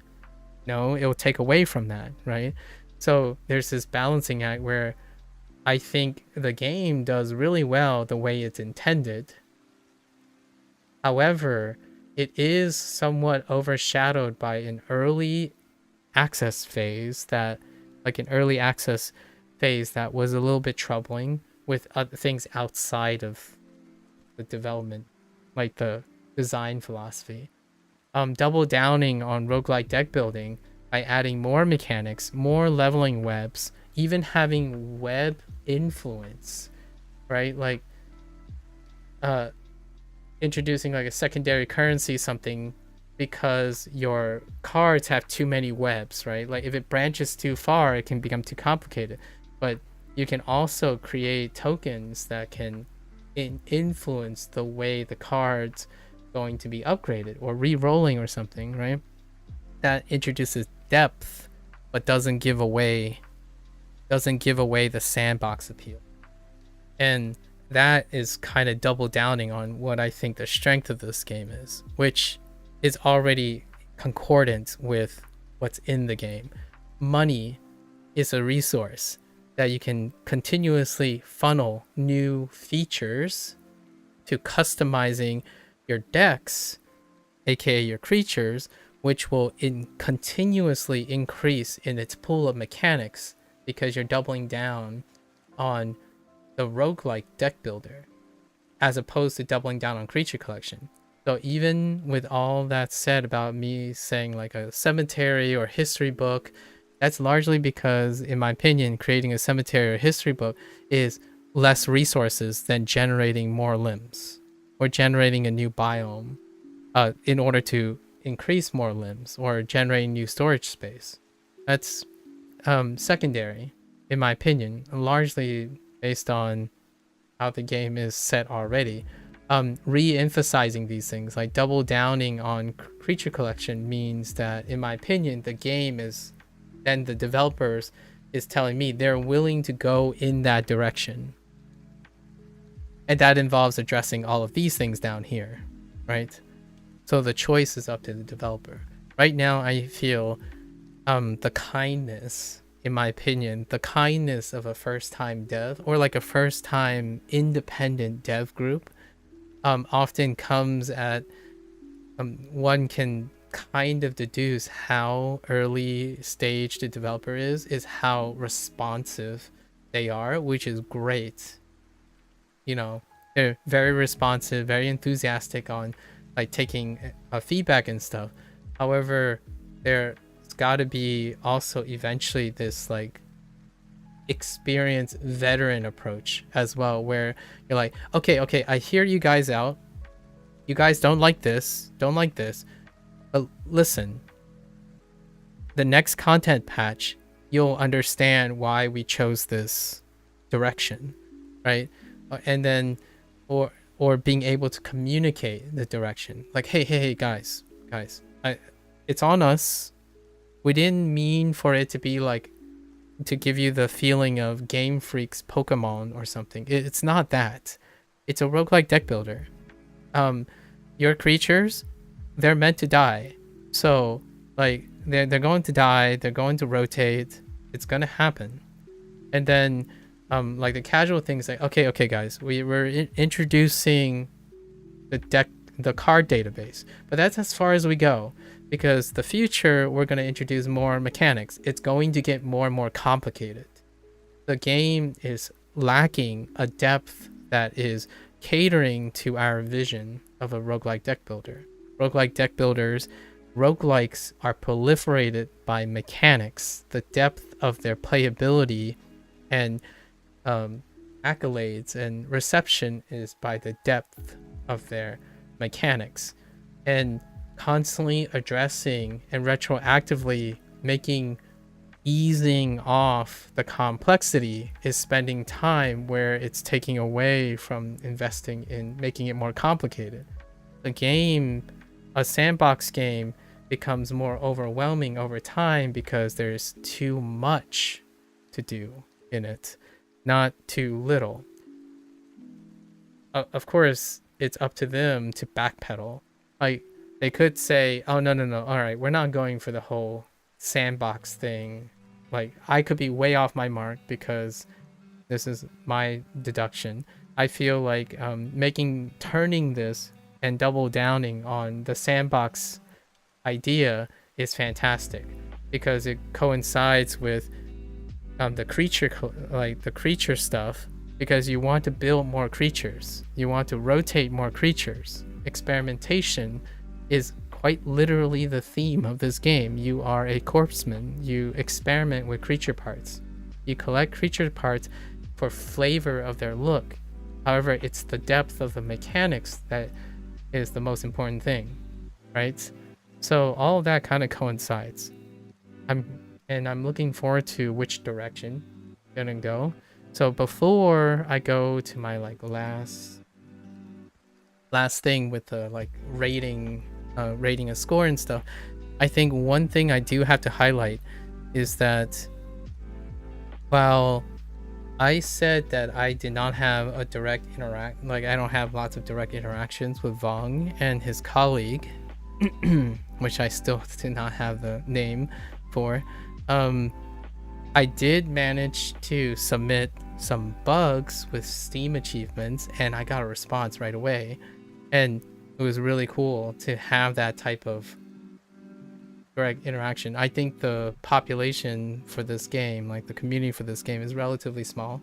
However, at the same time, the developer, like especially Vong, really works incredibly hard. So one really big bonus, I would say, as a combination for casuals and legacy, right? A win for both casual and legacy is that the developers are incredibly responsive. And for whichever way they decide, incredibly responsive, right?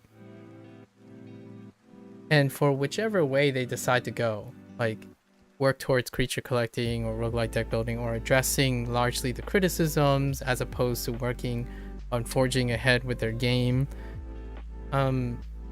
having responsive developers largely means that they are going to be able to constantly try new ideas, right? Like what I mean is they will not be static. They're not gonna remain static about things like, oh well, you'll like it if you don't like it, we're moving on now, that kind of thing. So that's kind of rare in my opinion. Largely from a creative standpoint, it's incredibly rare because developers are creators. So being stuck constantly band-aiding or responding or working on the same thing is very rare because it hinders it can restrict creative liberties. So that's admirable in my opinion, and they're incredibly responsive. That takes a lot of time. Community outreach and whatnot, and constantly reading things can distract one's vision, right, at the expense. So I appreciate that quite a bit. And the community themselves, there's already a few stable people who are very, very great at kind of indirectly a third-party representation of the game. So I think the game has, in my opinion, right now, have a great foundation for persisting as one of those like persistent games. Like what I mean by that is, you know, cue the Stardew Valley or Terraria of my, like, I don't even know if it's considered my generation. I think it's more of a Gen Z thing, but like the World of Warcrafts, right? Where this is, I'm not saying it's an MMORPG or something. I'm talking about like the persistent, updated game, and we're not talking about live service game, right? Which is another whole different environment. But this has the, in my opinion, the undertones of an indie game that can become a labor of love. The really downside, in my opinion, right now is I don't know how Vong and his colleague is going to like support themselves, right? It's really tough. In my opinion, looking at how frequent feedback comes up and then how many reviews show up on a daily basis and whatnot, I can only imagine disproportionately the devs are investing far more in terms of sustainability than the game is returning, right? At least in my opinion. However, it is a start, and I think it's a I've seen, like, there are games that had rocky starts that have completely dispelled that whole point of no return thing. With that said, though, I totally have witnessed many things in life where you're in so deep you can't return, or you're in too deep, it's time to cut your losses, right? And I think this game feels quite nice. It's a shame that most of the dev group left, right? And I imagine all the artists left. Possibly like the artist and the composer, at least. So generating new assets, right? New assets like more limbs, this type of thing, can be an uphill battle, considering that it demands, in my opinion, another non-lucrative forward investment by the developer. In fact, I got this impression from the way Vong speaks in Discord that they're really happy that they were even able to manage to bring this game to a place that they were comfortable in, calling it 1.0. And I think largely this game had favorable responses and reception since then, since the 1.0. But unfortunately, the early access period was incredibly rocky. That it's difficult, it's an uphill battle. So that's probably a shout out to the developers being incredibly responsive. Right? All right. And then trying to keep track of time. We're going to go to the last, right? The last thing, which is probably the thing that most people like to watch and read about whenever they think about reviews. It's the last 10 or 15 minutes, right? It's that cue your favorite YouTuber, influencer gameplay. Like, here's 5 minutes describing a game they played for like 300 hours, or a game that the average player plays for 1,000 hours. And here's a 5-minute clip of me summarizing my thoughts about it. Actually, I'm not going to do that. I'm just going to say something like, this is the rating. So this is the rating concluding thing, right? So I typically give 3 scores most of the time, and 2 of them are deduced and 1's personal, right? And I have to make a disclaimer, right?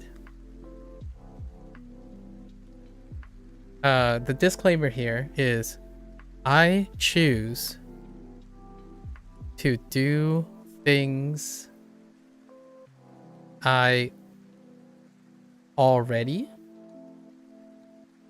or will end up liking. And I'm going to put liking in a quote, because liking to me is not necessarily something that is exclusively fun or enjoyable. It can be fun. It can also be fun and enjoyable, but largely it's for learning and experience. So I turn most things into a learning and experience point of view. So when someone asks me, do I like this game?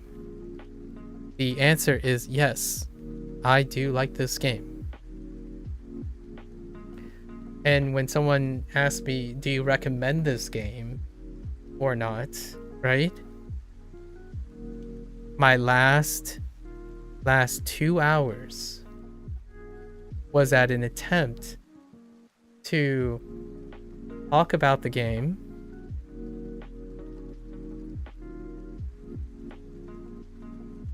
based on thoughts that one can consider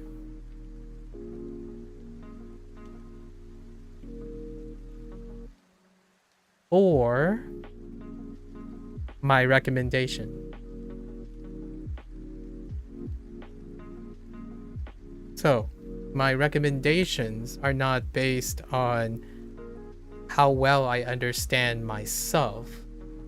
My recommendations are based on how well I understand the consumer, the developer, and how they interact. So my last attempt, that last slide, like this slide, right?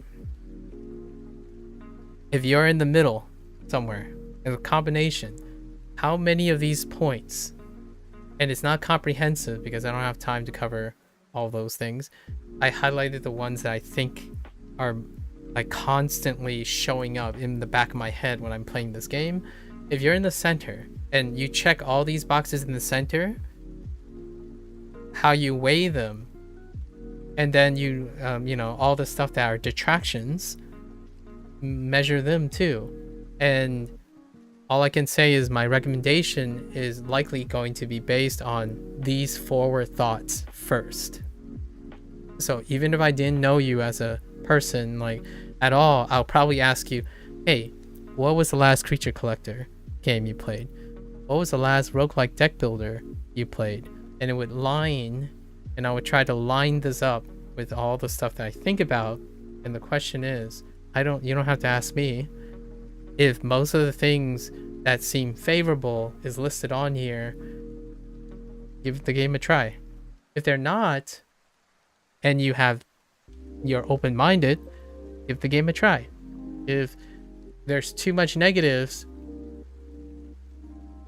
avoid the game. But if you're interested, go watch someone play the game and see what happens, right? Those are the type of recommendations that I would give. So, yes, I do like this game. However, I want to make it clear that when I choose to do something, I end up liking it regardless, because it's one thing, it can be fun or enjoyable. However, it's always going to be a learning experience. It's going to be about learning, and it's experience I don't have, right? And that's kind of where the rating comes in. It's going to be disjointed. What I mean is, I'm going to say I like this game. It's a great learning experience. There's a lot of things. Rating a game based on what there is may come off as a little confusing. And I don't want like anyone to say, like, if I knew the developer, where I've talked to the developer, I don't want to give the mixed impression that my score is inexplicably not reflective of how much I enjoy the game. It's going to be that way oftentimes, because it's kind of a balance of what is there and what is not there. I didn't talk about any of the objective things. I largely talk about all the prominent subjective things that I can think of. All right, it sounds, if it's confusing and whatnot, it is confusing. That's kind of non-negotiable. So my personal rating, so it usually comes with 3 ratings, right? My personal rating, and then we're gonna do something slightly different. We're gonna say, no, we're gonna stick with it. The casual, so the uninitiated, usually this is how I go about it, and then the legacy, right? So you have the casual, my personal, casual, and legacy. So for myself personally, I would say where the state of the game is, I'm gonna give it a 7 out of 10. Why a 7 out of 10 when we consider other things that I haven't mentioned is that I'm a story person, so and a lore person, lore and mythos person. So shallow story and lore, right? It's non-negotiable. Like, there's no argument here. It's not part of the design, and personally, that would be a fantastic bonus. It leaves me wanting, right? Outside of all the things that I like the game for, right?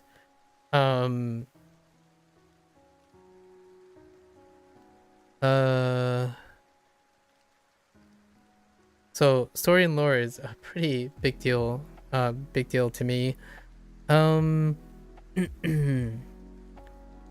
Depth, I cater closer to the roguelike deck building aspect more than the creature collecting, though. So depth, right? Mechanics, there's quite a lot to like. It's above average. My scale is 5 being the average, right? So it's above average. However, it's not a landslide. So mechanical depth is a concern, right? A mechanical depth. I'm gonna say this is more like we're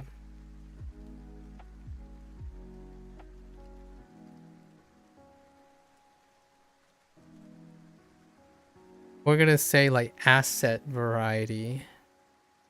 Asset variety requires some TLC. So largely most of this stuff deals with content. So the content length. And some of this stuff might not even be part of the design choice, right? Like I've already mentioned, this is probably not part of the design choice. So these are my personal scores, right? Some things that I would love to see is more asset variety, depth of mechanics, perhaps a semblance of some sort of story or lore progression. Maybe like an exclusive feature set. So right now, it feels like the current feature set is one size fits all.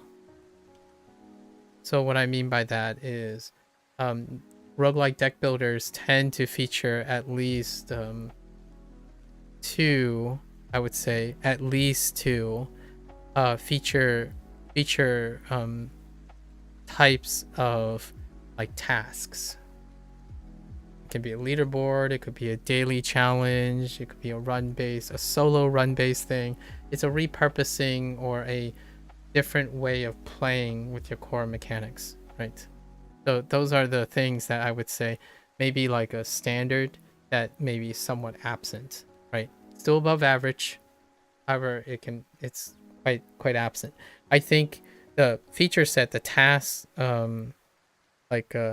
task thing, the bonus in this would have been a little bit lower, but I think rushing for like a Steam achievement was excellent. It kept me playing, right?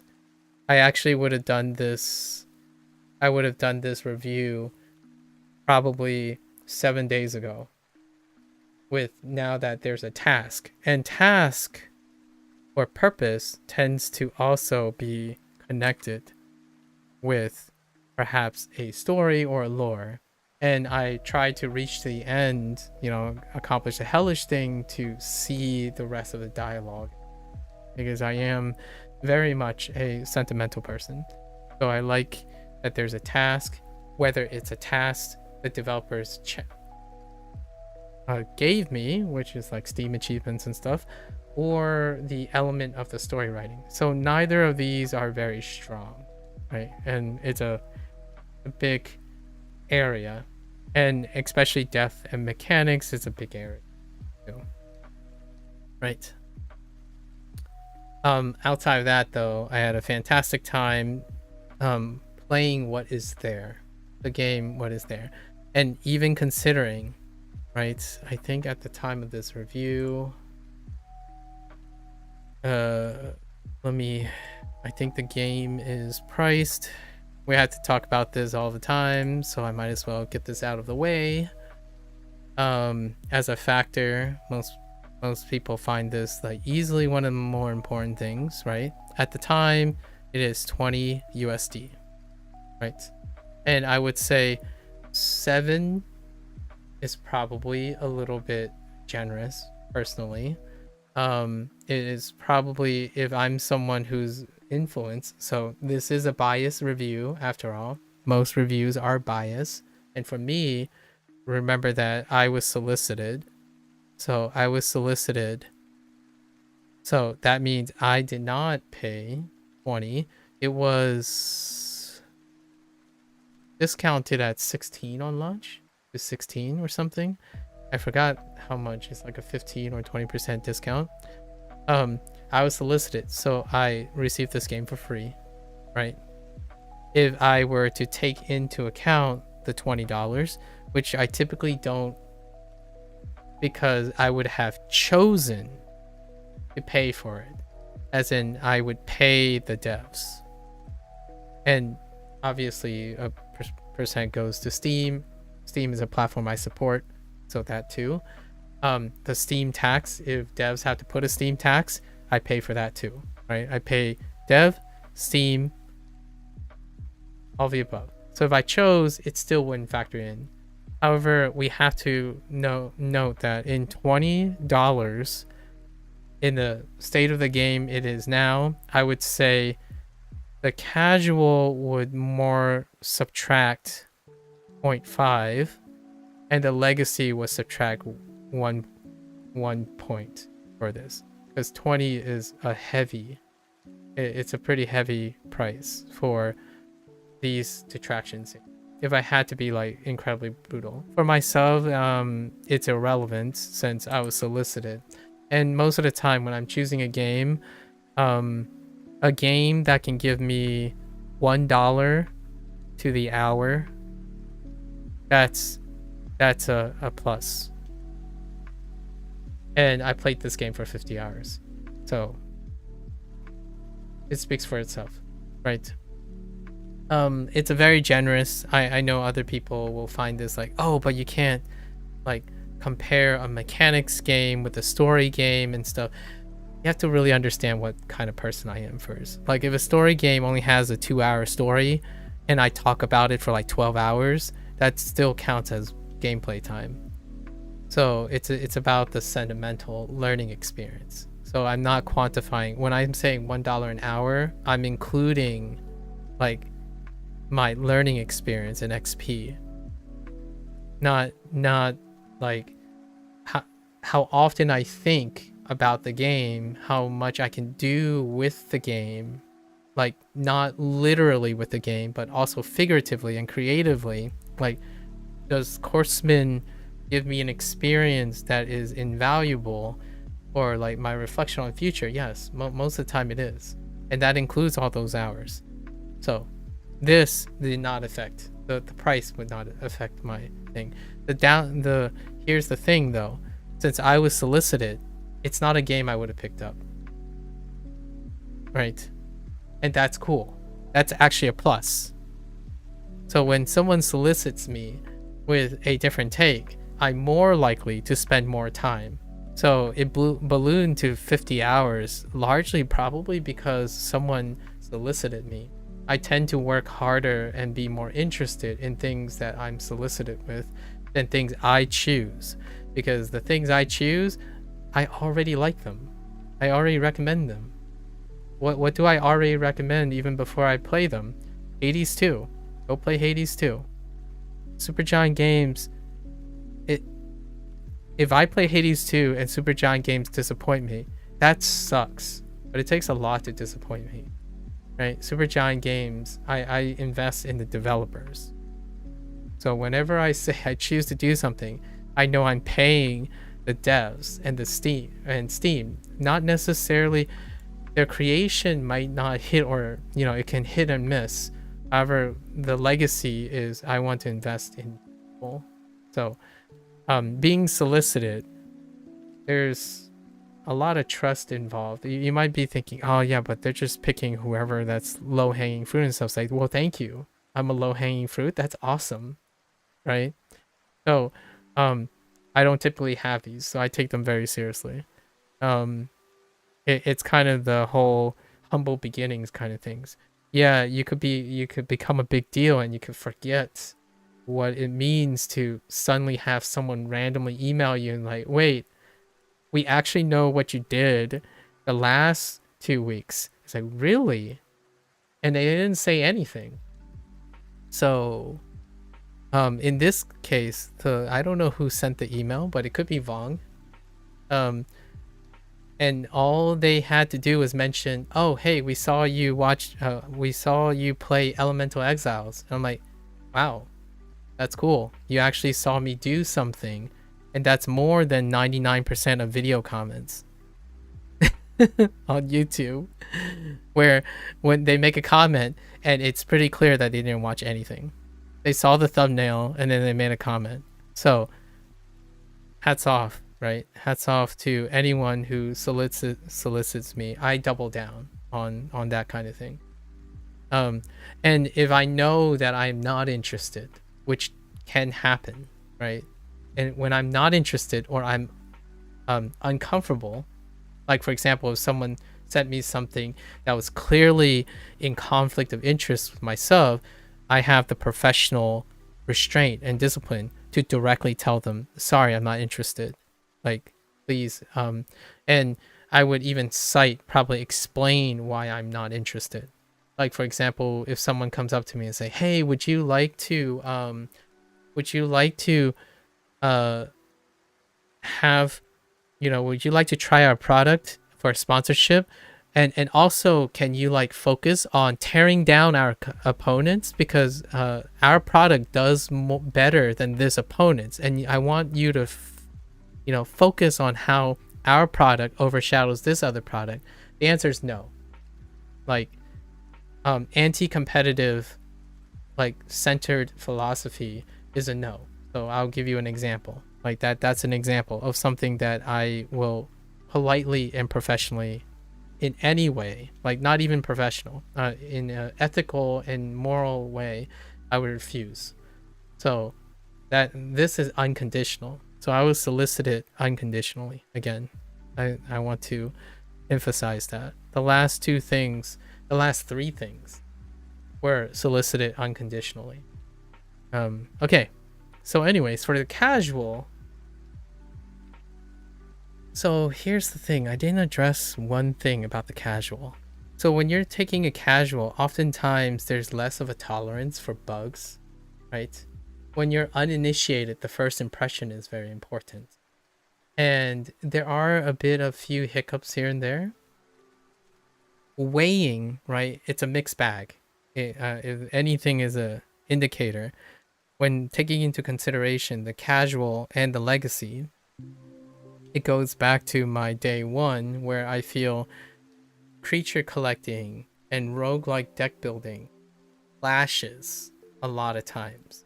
So what I was excited to see or look forward to when I was playing the Corpsmen was, how do they get both of these things in their game without directly clashing with each other? And to my kind of apprehension, they didn't, in my opinion. The design was to backseat creature collecting, like I suggested, in my opinion, and then push forth roguelike deck building. Like, whether it was intended on concept or not, it's most definitely like 80 to 90% a roguelike deck builder and 10% a creature collector, and that's by theme. And I already talked about like the lack of a shallow story and shallow lore does not bolster the creature collecting. It actually demonstrates that the priority is roguelike deck building, right? Task-based things are kind of RPG-esque, so like having daily challenges, daily quest, that kind of thing. Those are RPG mechanics that are very reflexive and cater a lot more to creature collecting than it is to roguelike deck building. Roguelike deck building is largely supported and built on the depth of its mechanics and its asset variations, its mechanical variations, relics, permutations on, bonuses, adding new metagame, that kind of thing. That's usually that other set. So balancing the two, I was very interested in seeing how they did it. However, the reality was, the reason why 7 out of 10 is it's a 7 out of 10 roguelike deck builder. I think the 3 points is largely due to either the deviation to try to make it into a creature collector or introduce some sort of creature collecting aspect, and that type is very shallow, right? The stuff that I'm highlighting here are things that I was kind of expecting to. I was wondering where they're going with it. Like, how do they juggle this? And ultimately, if I had to be very honest about this, they didn't. It was used as a backdrop for roguelike deck building. So disappointed in a say. It's just I didn't learn.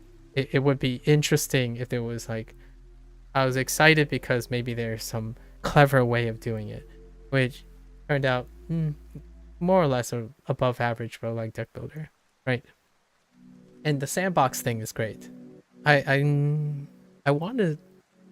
I haven't played like a sandboxy, unhinged sandboxy deck builder in a while. I think the vast majority of deck builders are built around metagame. They tend to be metagame oriented, and a boss encountered lore related, task related type of games. So your incentive to try to do different builds, but your builds require a purpose, an objective, and this is not one of them. It's a sandbox game because largely everything you fight is a punching bag to show how much harder you can punch. So it almost feels like it could be an MMORPG where you beat a boss, the next time how do you get more game time? You show how much better you can crush the boss. It's almost like a speed run thing, right? In fact, in a different world, dispensing with a creature collection and investing in a speed running thing with daily challenges might be actually a pretty solid way. I think that's the route a large majority of indie deck builders who land on a successful core mechanic, like for example, with a lack of a better pun, the next game that I'm looking forward to play is Cobalt Core, and the core of that game turned into something of that nature, where now it's about the challenges, the daily challenges, and building more challenges for the core foundations of that game, as opposed to constantly needing to still focus on generating up your mechanics and stuff in order to support a roguelike deck building thing, and then having tasks to support it, right? So from a casual perspective, I would say this game is at 20, so we're taking $20 is fairly steep, so minus 0.5. However, I would say the direction of Vong's approach, where they're constantly trying to make it more casual forward, like adjusting the smooth learning curve, adding more corrections, and possibly adding more of like maybe considering, I don't know the future of this, but it feels like the direction is going towards more of a casual approach. In the state it currently is, I think the casual is more there are more criticisms from a casual perspective than from a legacy perspective in terms of roguelike deck building.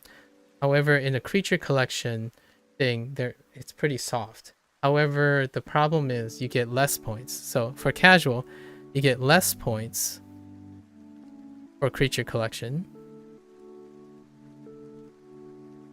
because it's a backseat thing.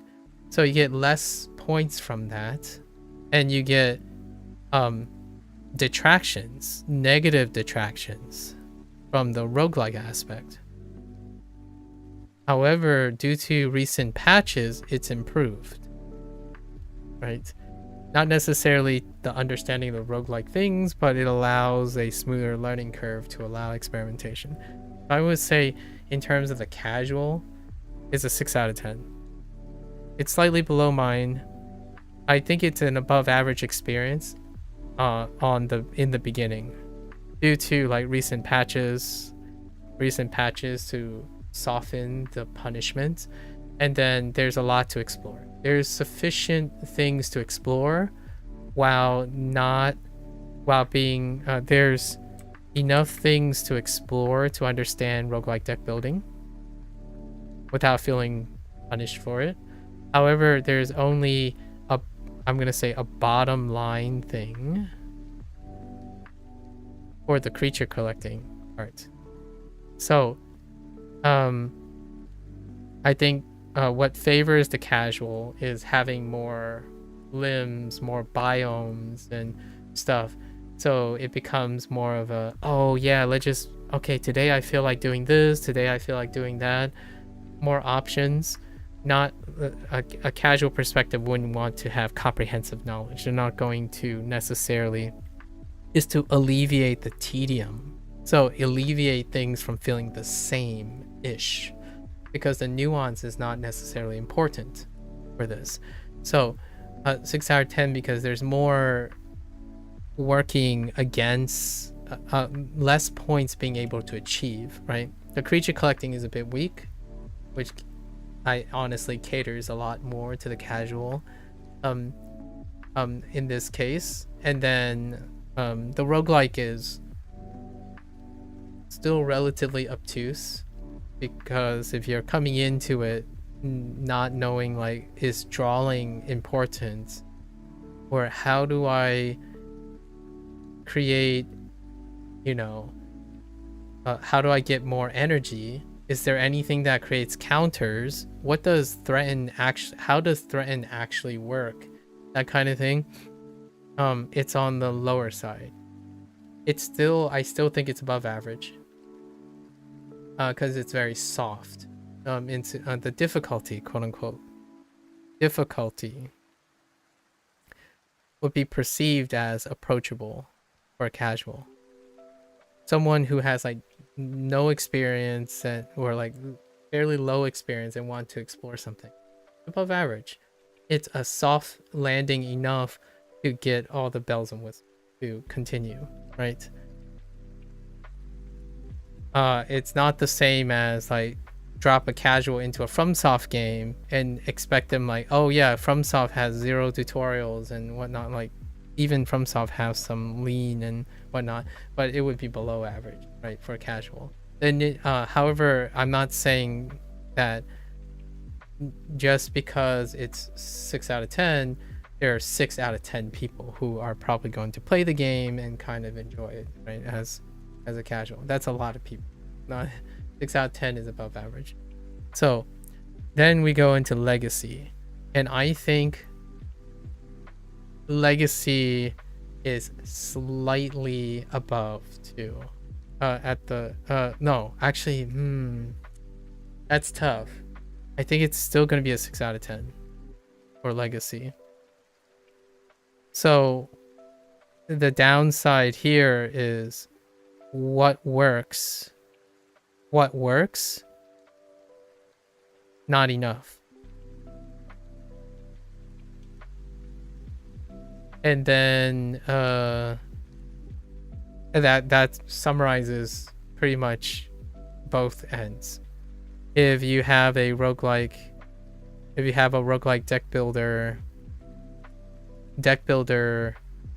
legacy player, mechanics, right?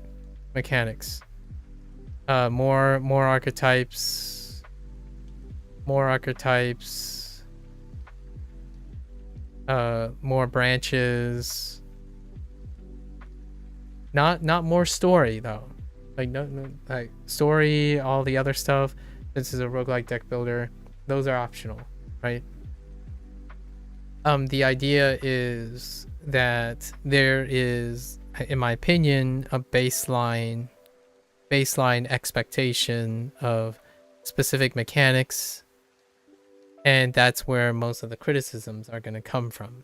Like, oh wait, where are my relic systems? Or the creatures should have a, like, it's great that there's a personality situation, but is there a second tier of personality situation?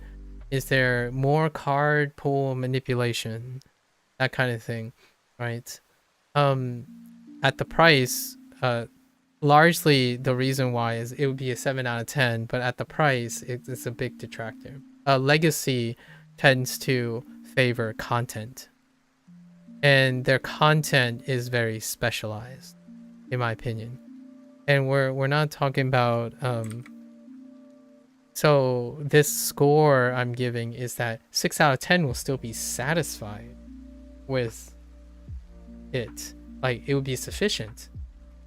However, the other 4, I'm not saying all legacy players are going to be upset with the price or feel like there's not enough content. I'm saying it's still above average, but the large majority of people that they'll be contending with or seeing criticism is that the baseline mechanics introduced by other deck builders, like conservatively, have a larger depth than this. So I think the vast majority of concerns from people who know what they're getting into and whatnot would be that their suggestion is, hey, can we have a mechanic like this? Can we have a mechanic like that? Are you going to introduce something like this and that? Not so much concern with the quality per se of like the existing mechanics. Like, oh yeah, okay, these things are pretty cool. I like these things. These things work. That's awesome. No problems there. Now, can we have more? Right? And then it's a double whammy because on the side of the creature collector, right? The creature collector, this is going to be a incredibly negative point, because that involves asset generations. So is that going to be in the future or not? Asset generation, another zone, right? More limbs. And how are our RPG mechanics coming along? Like, can we feed our creatures to make it more individual? Can we organize our staple? Like there are a lot of things that are also the baseline expectations of creature collectors. Interestingly enough, though, introducing a card bank is probably going to be a nice step in absolving this, because the card bank would organize what type of creature parts at least correspond to certain things. So you're technically getting this feeling like, oh, I've collected all these parts. Here are all the cards I have access to in my book and whatnot. So as you can see, I think this is, in my opinion, a fairly fair score. If we were to average them together, it's around a 7. I think it's probably like a lower 7, like anywhere between 6.5 and 7 overall. In terms of like, if I had to say, if it continues on the pace that it is, like keeping this, I think that mixed Steam review will go to like to the whatever, like the midpoint, or the mostly, or no, not mostly, I forgot what it is, but between like 60s and 70s is probably where it is right now. I think right now it seems like casuals, it's a bit casual focused, like to create more establishments or like a community, right? A lot of the feedback, quite a lot of the feedback though, is gearing towards legacy feedback. So what I mean by this is, when I'm reading the Discord and stuff, a lot of the times is feeding into these concerns. However, many of the changes that are being pushed really quickly are changes that address this situation. So if we were to go back and look at this, most of the things on the bottom are being addressed, but largely end up concerning new players. And that, to me, is a very reasonable approach, right? If you don't have a player base, if you don't have a community base, the uninitiated are more likely to take a chance on a game that has no legacy yet, like not a established community, more likely to find new fans than trying to cater to a legacy approach. And to me, if I don't know the developer's background. There wasn't like any information anywhere. A lot of times I really enjoy developers who are open enough to share a bit of their background in order to like give some precedence. For me personally, I think most people, the average consumer, do not care about that stuff. Like they would not invest in something. For me though, as a personal take, I like hearing their background because I can't make any deductions on what their experience is. For me, it sounds like from the development of this game, how this game is presented, they are not necessarily veteran developers in this specific genre. So the game can get a lot of leeway, in my opinion, for saying like, oh, okay, it's not the most polished thing. It didn't create a bottom line that hit all the bottom lines. That's perfectly all right, in my opinion. And that it is incredibly appropriate that one would favor addressing things that will largely address casual stuff, like getting more people to play your game, as opposed to the opposite, which is to double down on principles. So make it more, like, okay, we know what we're doing. We're absolutely certain we know what we're doing. We're following through with it. So despite, I guess it's an attitude or a mindset. The idea is like, no, don't worry about it. I know this game's a little hard now, right? But listen, we're going to keep adding more content. It's going to make it worthwhile because that early difficulty spike is to be necessary for you to understand our late game mechanics and whatnot. That kind of thing can be more representative of people who are more experienced in understand they meet the standards instead of trying to break the mold, right? Sometimes it's not always the case. Since I don't know the developer's background, they might be veterans who want to change things up, or people who are very experienced who want to change things up. Case in point, the last game I played, that developer deliberately wanted to stray away from the standard, and it was communicated very immediately. This game,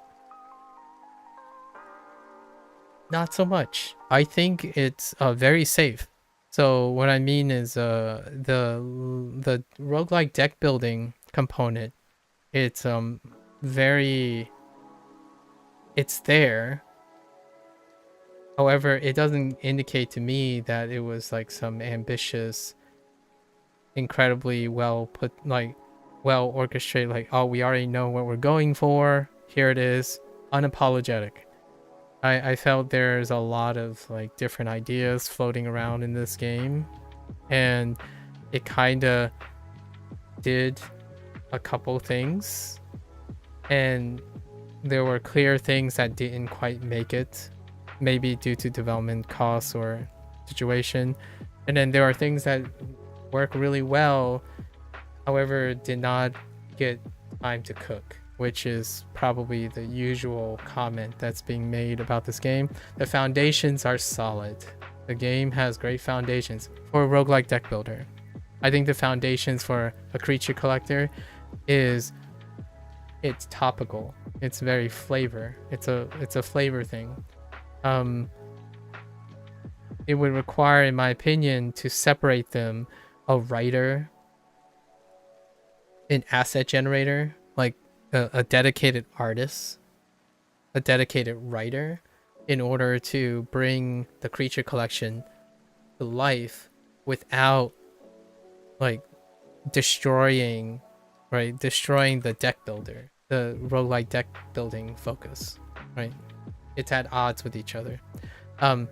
At the moment, the way it's designed, it's at odds with each other. If you continue to introduce more limbs, it will constantly highlight how underdeveloped the limb collection is compared to the roguelike deck building. one way to elevate that is to continue to generate new assets, however, retroactively adding more mechanics to existing limbs, right? So those limbs then become more dynamic in their choices. And that means double downing, right? You need to double down on that kind of thing. And I don't know where they're going with that. There's no like strong indicator that there will be future expansion for this game in its current state, because it's largely trying to address the current criticisms at the time. So the developers are very kind. They are very focused on addressing what doesn't work at the moment. And not necessarily generating any like promises or hints or collections for future things. Like even developers, like recent games I played, they would be like, "Hey, here's a poll. What do you guys think should be the next thing we add?" That's not the type of necessary discussion that is happening directly from the developer. As much as there's a suggestion blog with all the suggestions, those are suggestions. A strong indicator or confidence from the developer in saying, "Hey, we got something down the pipeline," that's a different story. So right now the direction is quite clear. And that's a wrap for this game's review. Wanted to keep it within 3 hours. Very nice. 4 minutes to spare. There is a chance I'll revisit this game. If there's a new content that's involved, like announced, I tend to revisit after a major content update. So any of my previous games, I suppose, any major content update, I tend to revisit the game after my review. So for now, this is where it's at. I still haven't heard a bug confirmation from the last 2 bugs. But that's okay. We're gonna put a feather in our cap on this one. We're moving on to the next one. Well, maybe the next one. I haven't decided.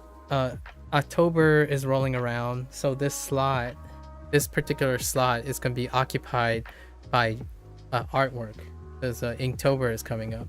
So I'll be doing artwork for them. I don't know if I can squeeze in the game.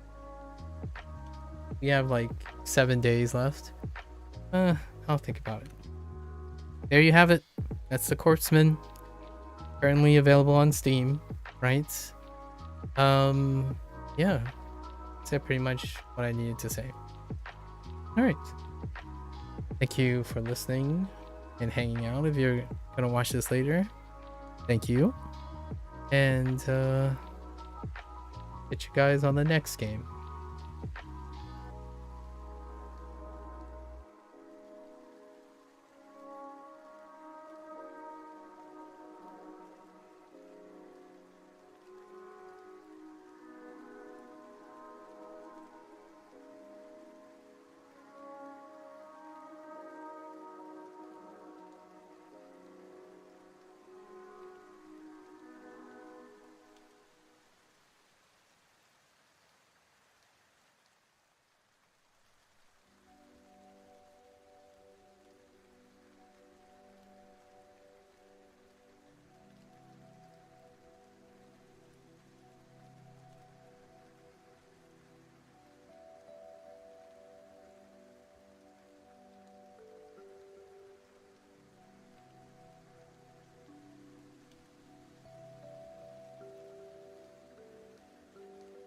Alright, I'm gonna get up, stretch, work on my time machines and my plans for world domination, and I'll be back.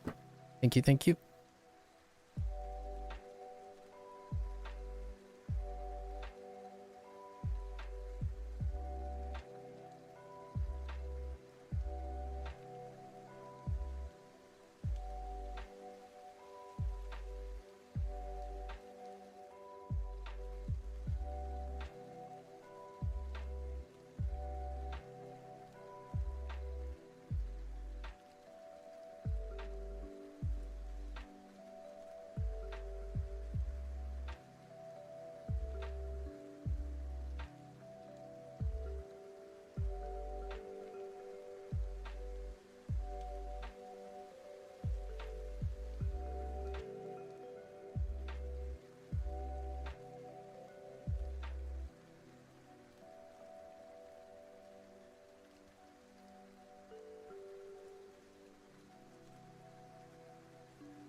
Alright, folks. Welcome. It's day 218 with Duolingo Japanese. Konnichiwa. Minasan yokoso. We got new vocabulary coming in hot yesterday. Let's start with that. I think the unit was fairly short. What was it? Oh, no, it wasn't that short. Okay. Actually, let's change colors.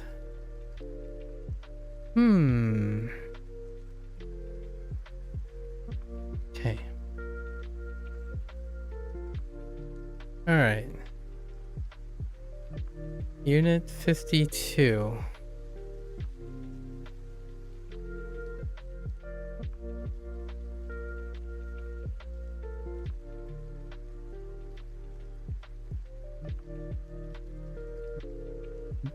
Deguchi? Deguchi.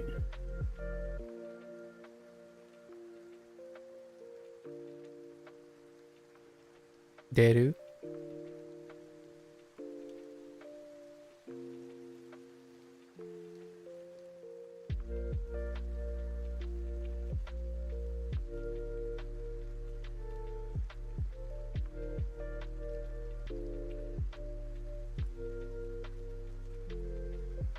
Oriru.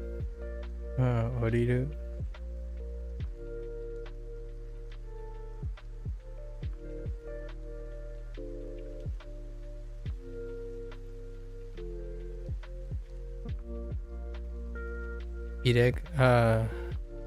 Ireguchi. Iriguchi. Say ire. Iriguchi. Iriguchi. Iriguchi. Airu.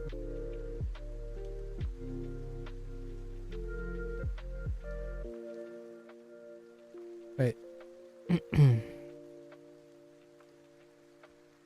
Yeah. Hairu.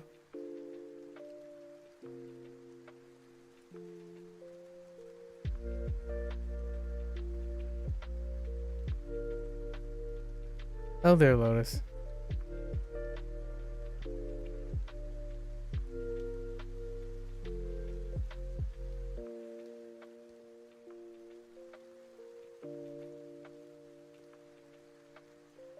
Ori. Oru.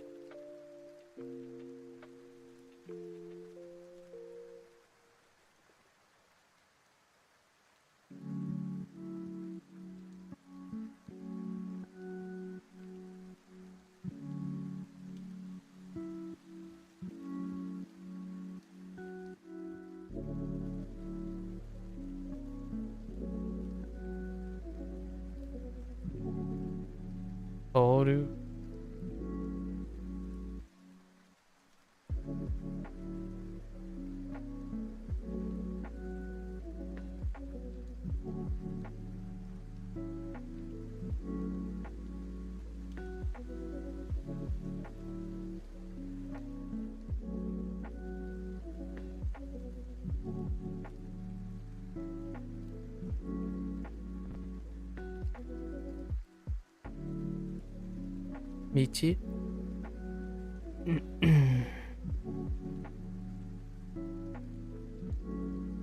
Directions. I have locations. New locations. Our mnemonics.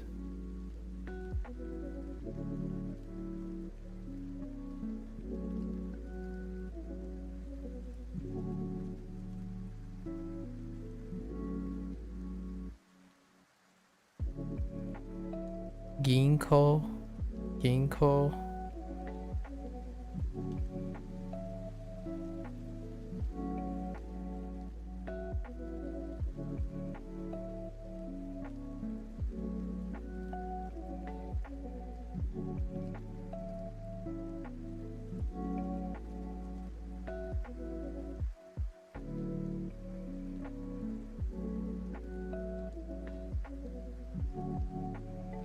Yoin.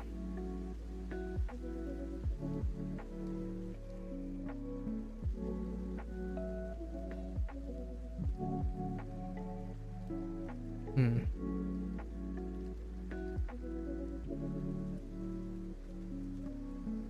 Mise?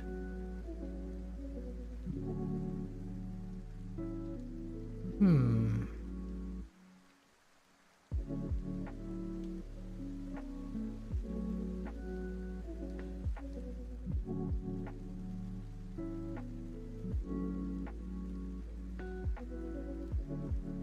I think those are fine. Yatan katakana. Right.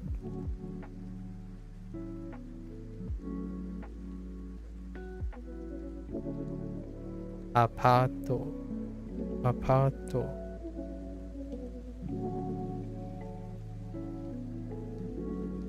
Konbini.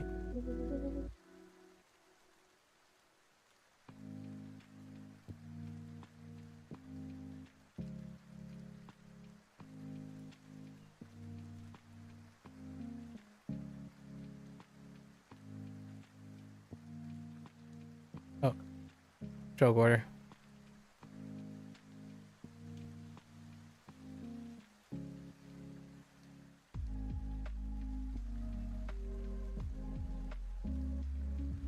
Yori. Okay. Okay.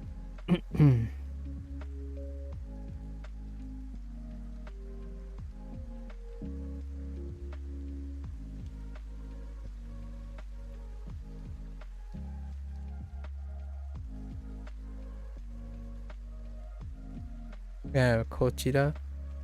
こちら。そちら。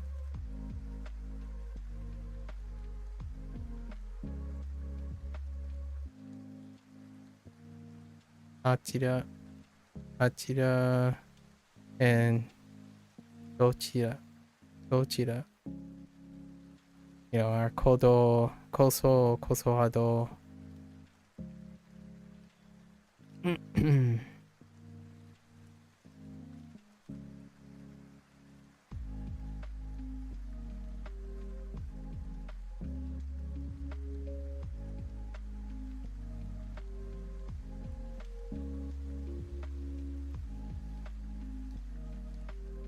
Right, どうやって。Right, どうやって。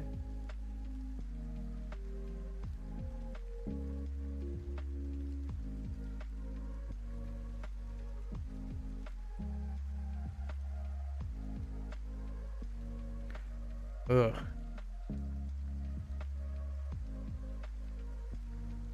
Alright, 来た。た。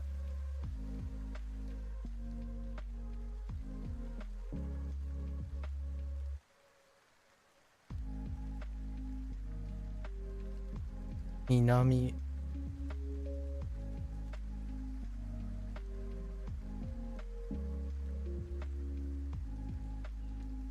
東。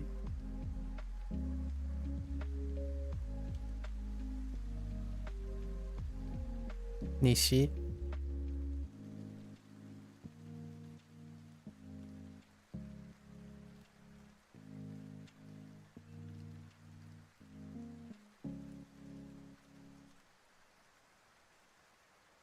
北東。北東。北東。Yeah, I think that's all of them. Okay. So, Unit 51. What was Unit 51?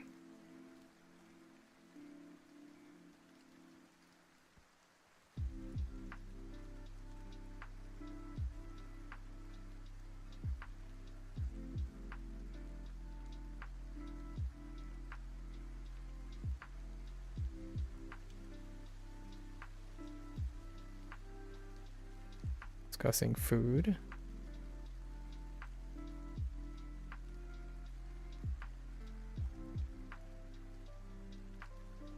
Yeah.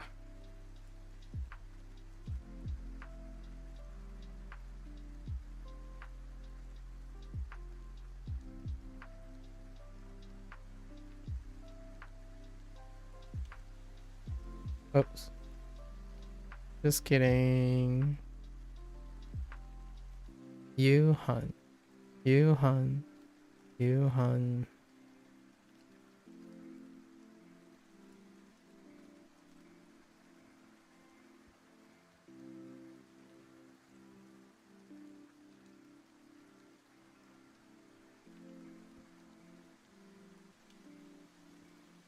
Bento.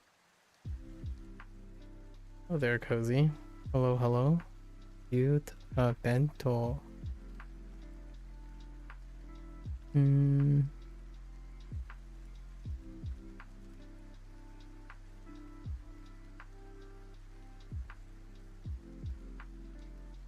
Sake.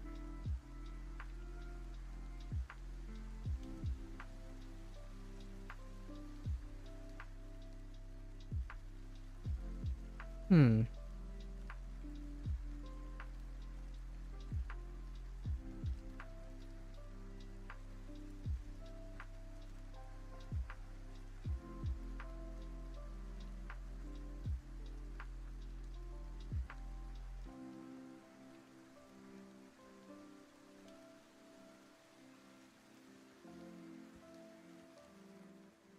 Kudamono.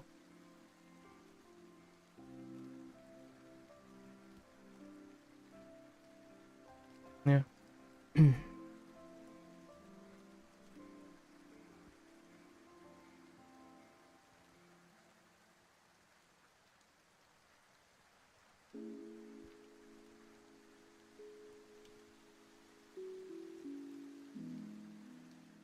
Shio.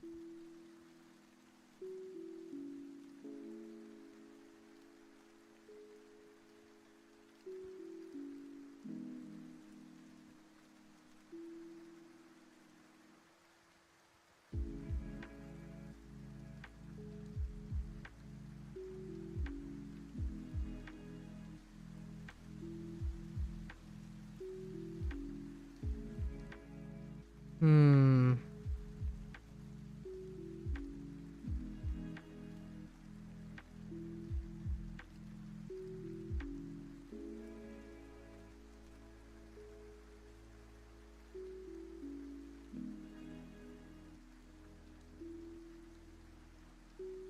Hmm. I don't remember. Put a box.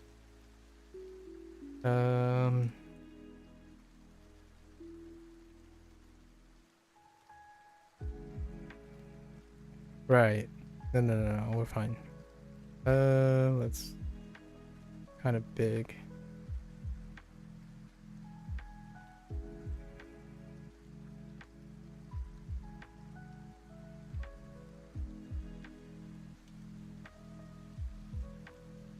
Toe. Toe.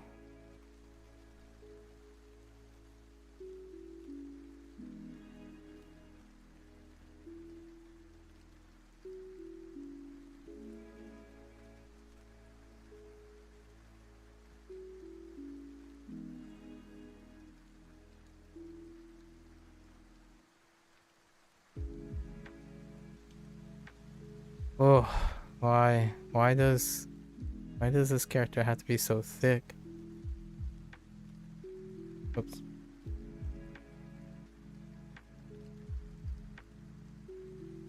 Yeah, we already had directions though.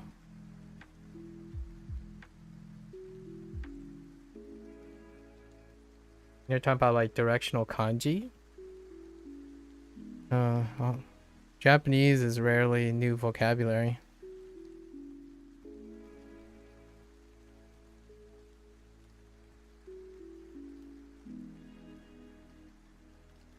I already know how to play Mahjong.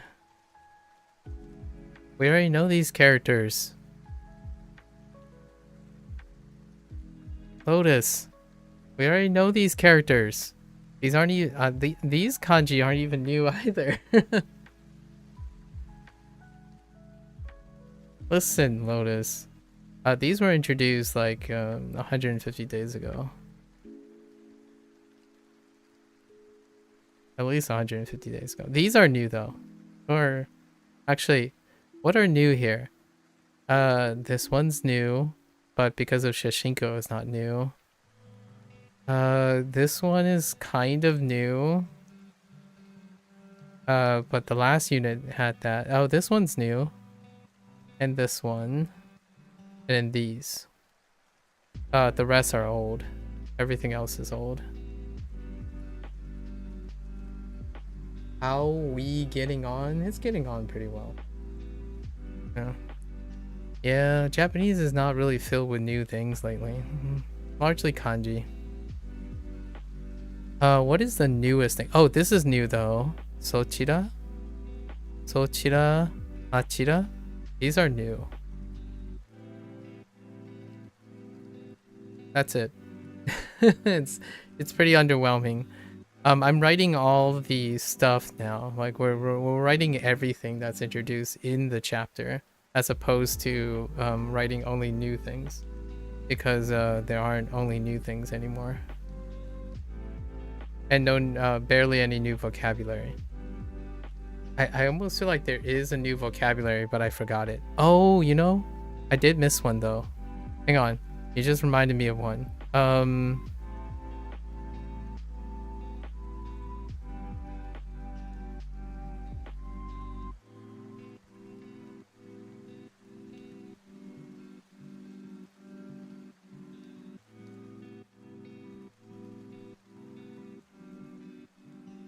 Atemono. You know, your favorite. Atemono. I meant biru. Thanks for reminding me though. But this one's new too, technically. Although it's part of another character already that was introduced. Yeah, missed one. Another building.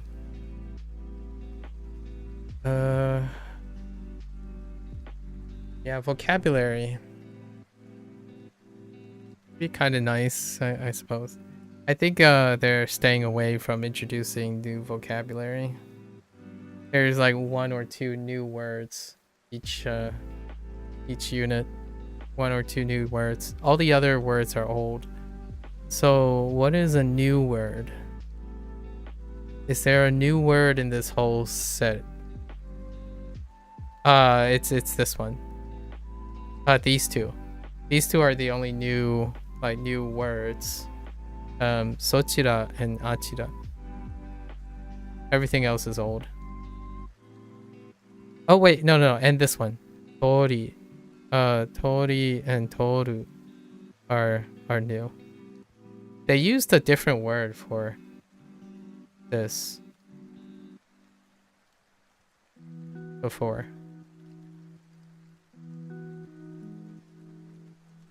Good stuff though, good stuff.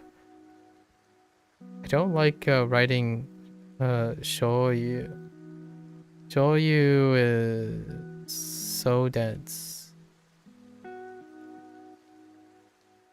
Like super thick. Alright, I mean that's close enough. Fine.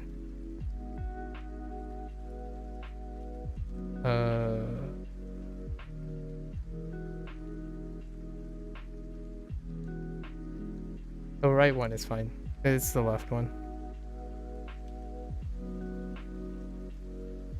Don't you dare tell me to write thinner, Lotus. I'll show you a thin. Show you. Show you. I think that's fine. No, minto.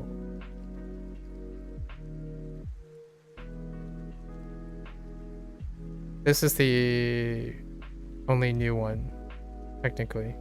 Oh no, shio. Shio is new. All these occurred somewhere else. Oh no, Yuhan is new. The characters aren't. Bento sort of new.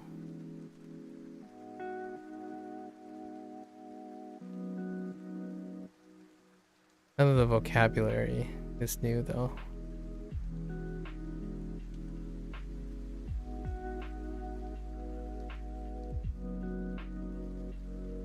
Zen. Hello there, James. Hello. Zen.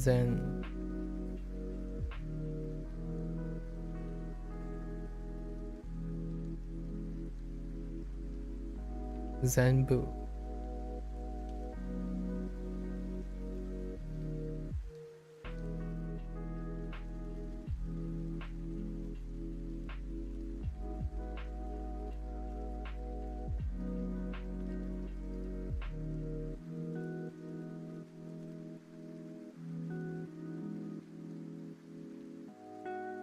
Hen.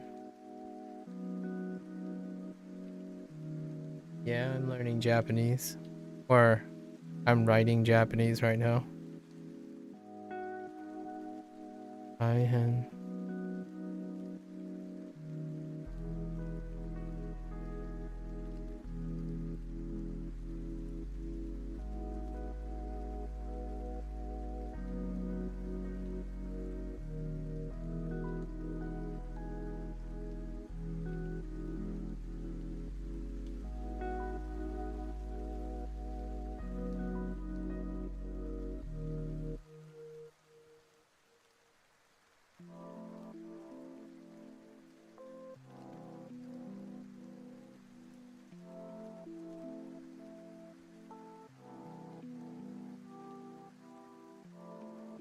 Get call.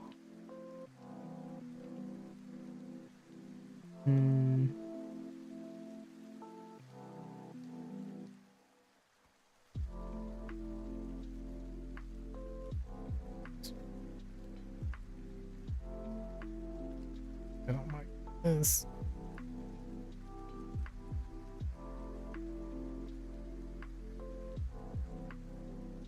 Oh yeah.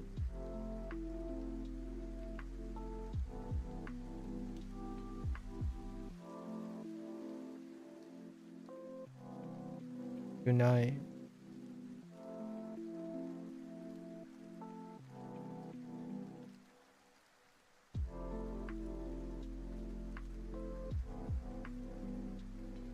Mata.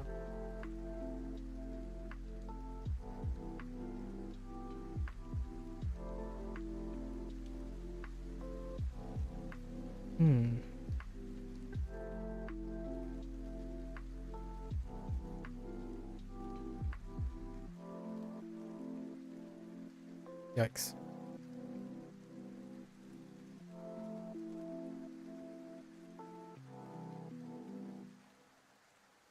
Ikaka. Ikaka.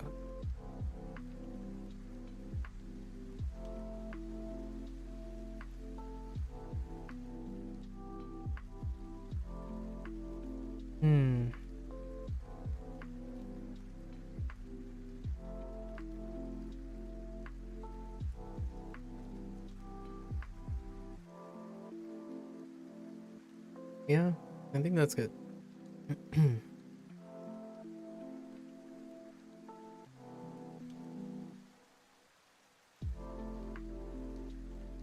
Let's just double check.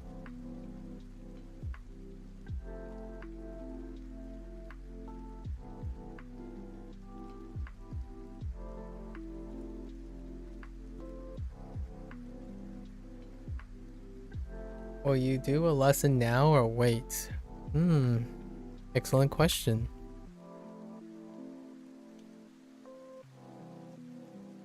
Excellent question. Oh, dang it. I've got cold cha. Okay, cold cha. Okay.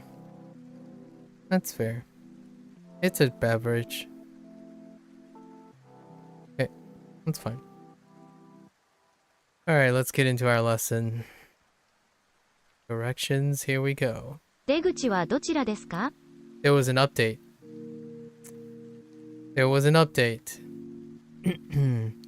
Whenever the Domaji, like the Domaji and Furigana setting changes, or the kanji goes back to the first panel, that means there was an update.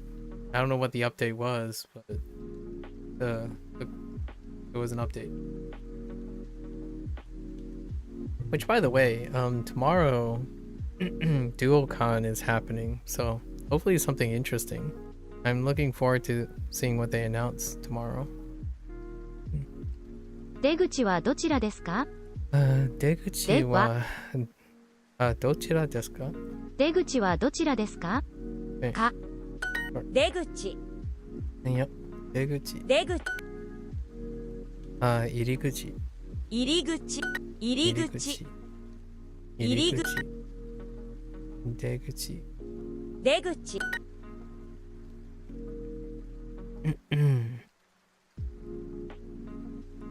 入り口はどちらですか？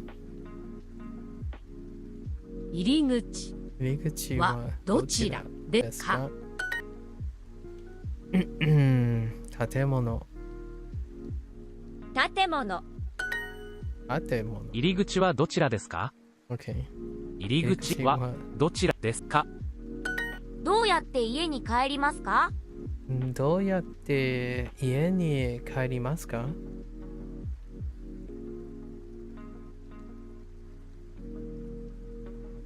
建物の入り口はどこですか？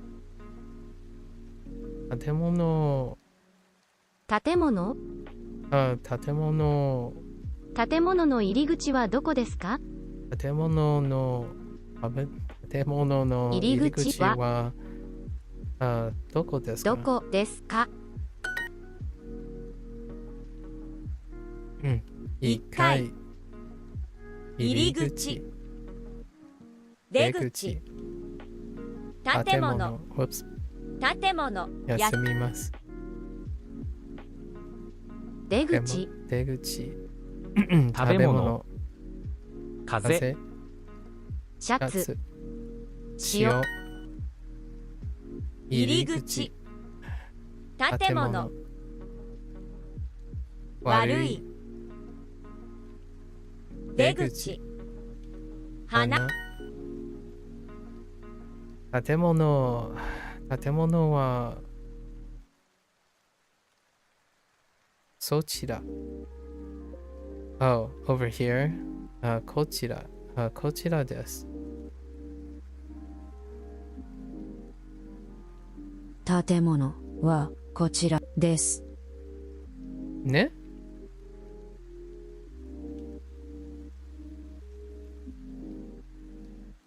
？Are you serious? その Oh, I forgot about はじめに。Okay.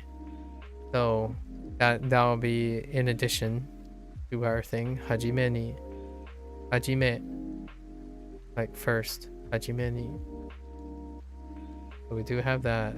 Did I really want sono?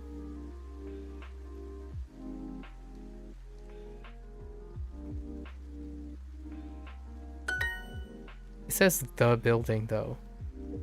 I'm just saying.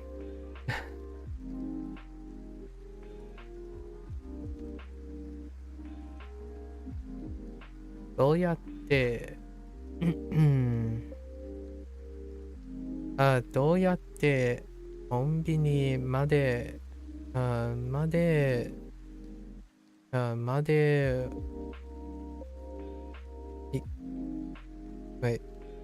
まで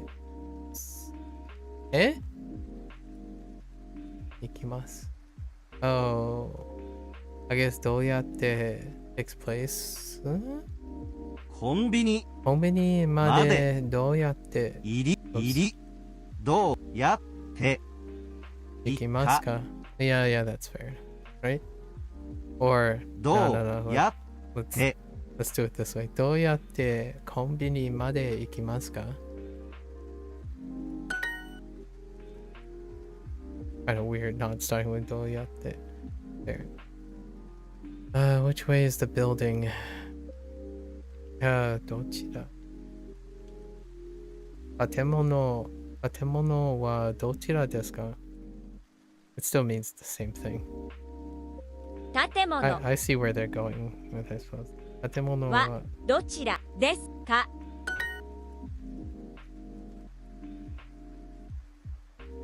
どうやって家に行きますか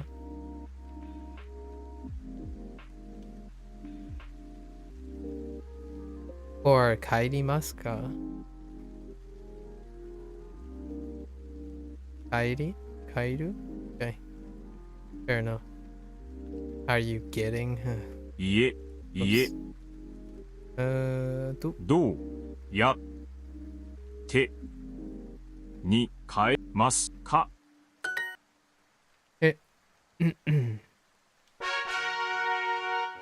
？Oh. I'm over halfway. Oh, neat. 銀行はどこですか？銀行はどうですか？銀行銀行はどこOh, not どですどか？こですか？病院病院病院に行きます。病院に行きます。病院。朝ごはん。あ、朝ごは I ん。 didn't mean to hit that. 病院に行きます。Okay. 銀行に行きます。ご飯えご飯銀に行きます。銀行の出口はどちらですか？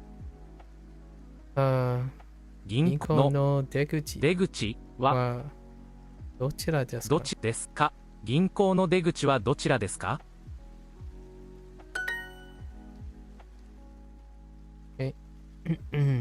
病院病院銀行に行きます。銀行銀行に行きます。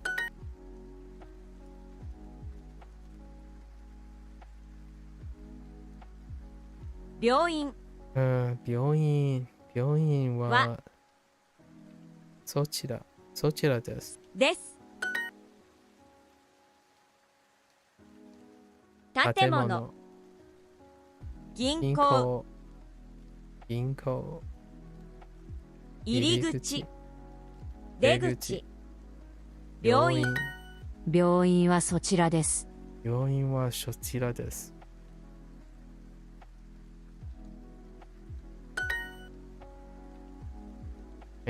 病院銀行建物出口入り口公園銀行雪茶色いミント。 2時にそちらへ行きます。2時にそちらへ行きます。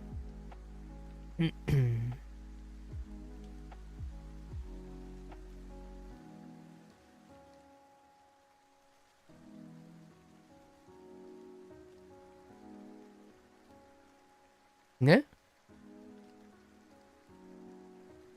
Oh.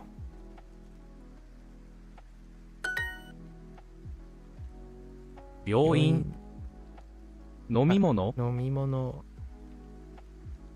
砂糖出口黒い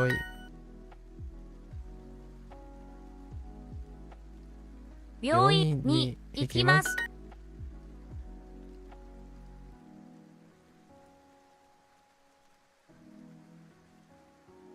どうやってどうやって銀行まで行きますか？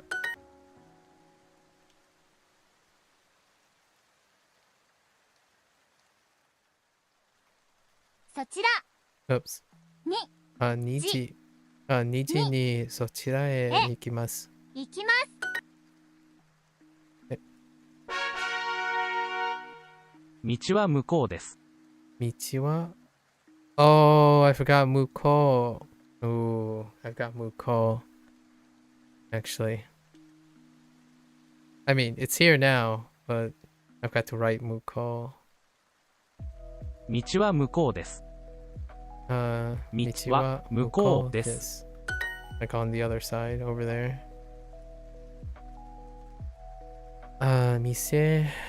お店はあちらです。向こう、あちら。コンビニは向こうです。コンビニはは向こ向こうです。う。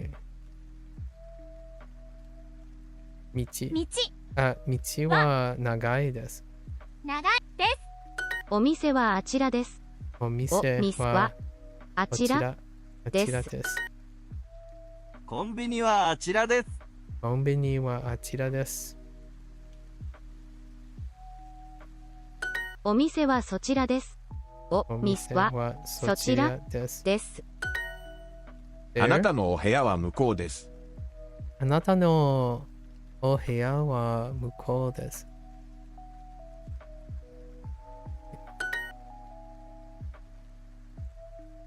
Oh, right. 降りる。Or, yeah, we're doing 降りる。降りま、oh no, we're doing 出る。Yeah, 出る。コンビニ。コンビニを出ます。ます。店。銀行。向こう。向こう。病院。病院。道。道。銀行はあちらです。銀行はあちらです。Oops. 向こう。銀行。出口。道。店。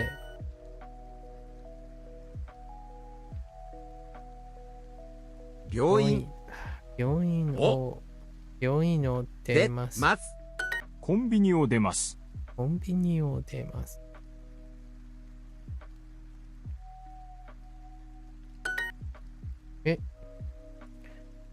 This is a very, very direct directions, you know. It's direct, very direct.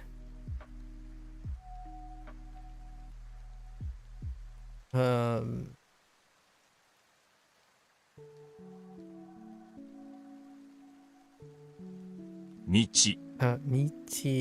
道。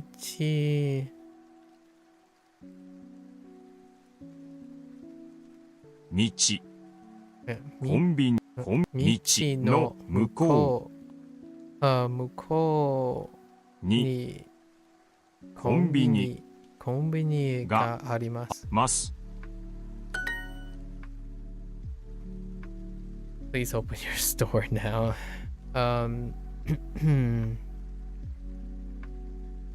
今。今開けて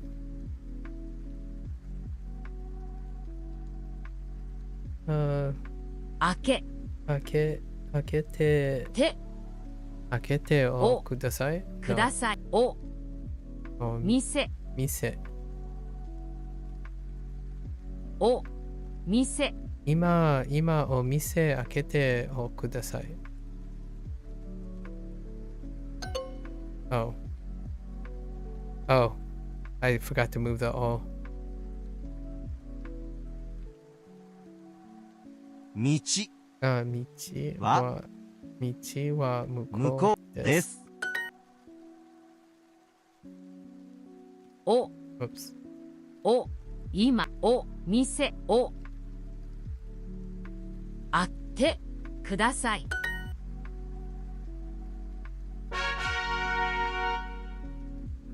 東。東。東。東へ行きます。行きます。京都は大阪の北にあります。京都は大阪の北。 Really? Wait. Oh, really? 京都は大阪の北にあります。あちら Oops. あります。Oh, wait, yeah, that makes sense. I'm like, wait a minute. I read it backwards. Yeah. Kyoto, yes, that's right. 京都は大阪の北にあります。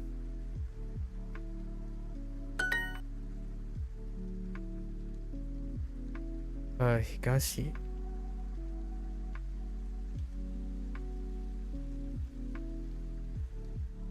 東。この道は北東に行きます。この道は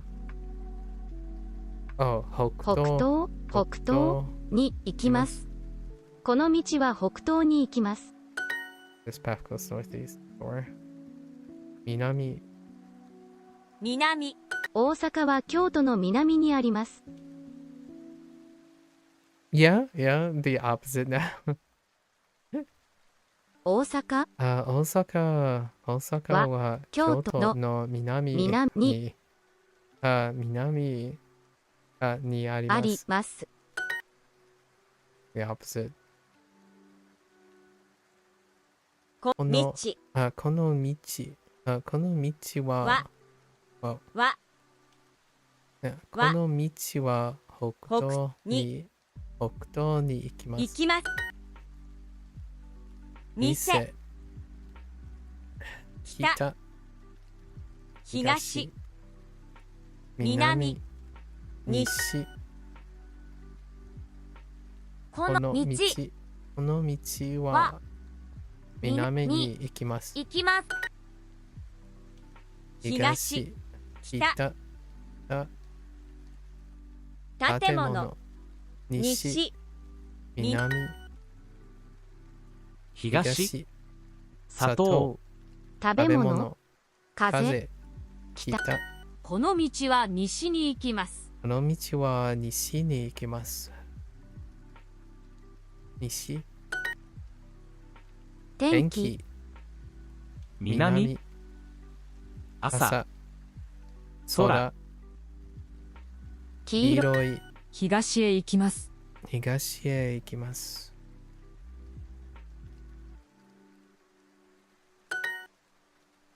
食べ物、茶色い、茶色い、天気、公園、西。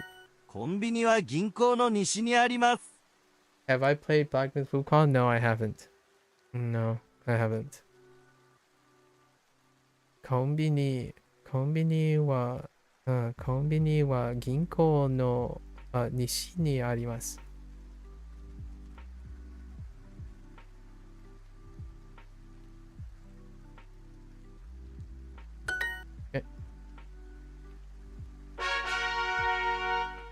銀行に入ります。銀行銀行にに入ります。入ります。 Enter. 通ります。通ります。通ります。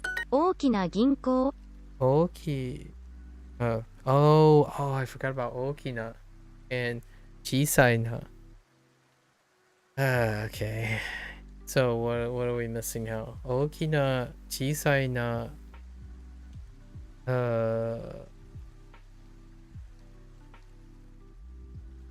はじめに。小さな、大きな銀行、大きな銀行、小さな病院、小さな病院。会社に入ります。会社に入ります。入ります。通りました。通りました。この駅で降りません。この駅ね。この駅で降りません。で、この駅で降りません。降りま降せん。りではます。降りません。To leave. To get off. And 降りる right? 降りる is transitive. No, it's intransitive. Oh no, that doesn't quite. Okay, fine. I'm kind of hoping it was not transitive. Okay. I mean, I was kind of hoping it was transitive. Now does not jive with my thoughts. 銀行銀行に入ります。大きな出口があります。大きな出口があります。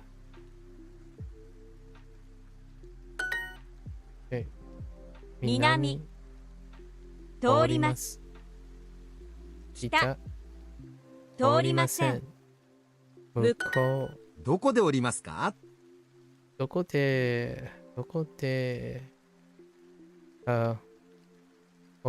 りますか？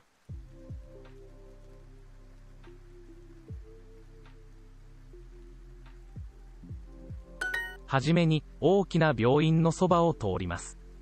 Oh, soba. That's right.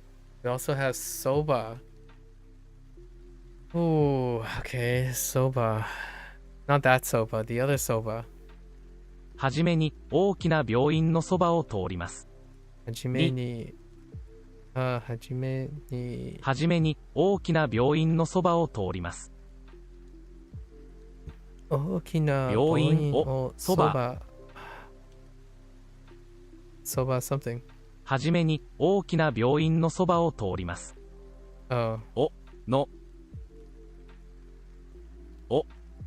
通ります。通ります。はじめに大きな病院のそばを通ります。It's actually no.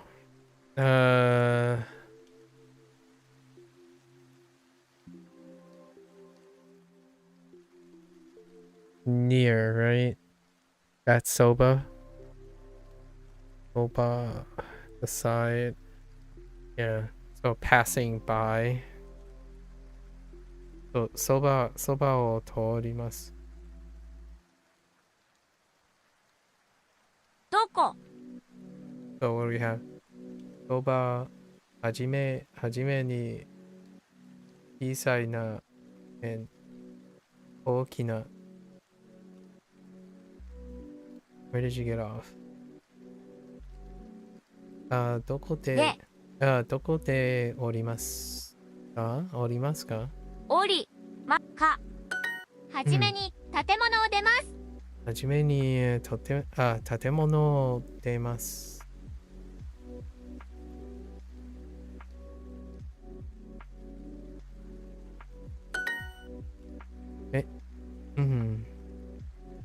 はじめに pass by, okay. 病院のそばを通ります。Oh, big hospital. 大きな小さな病院。はじめに小さな銀行のそばを通ります。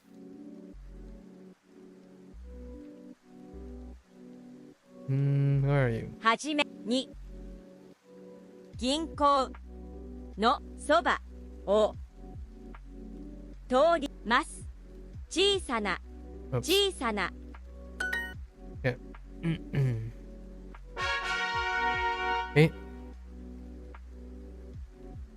I'll show you open. 今今店お店を開けてください。Oh.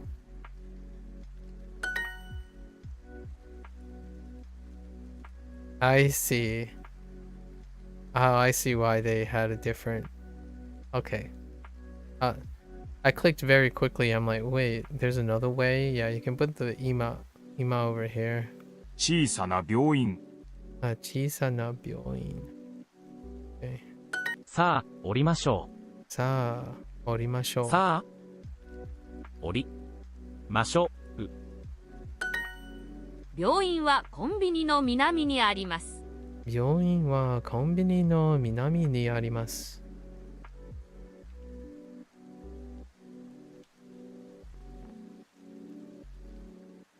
道の向こうにコンビニがあります。道の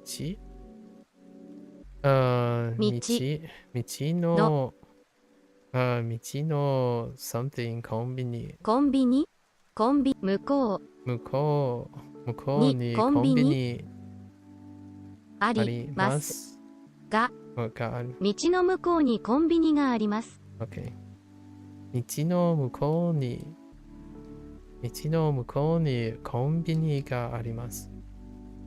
はじめに小さな銀行のそばを通ります。はじめに小さな銀行のそばそばを通ります。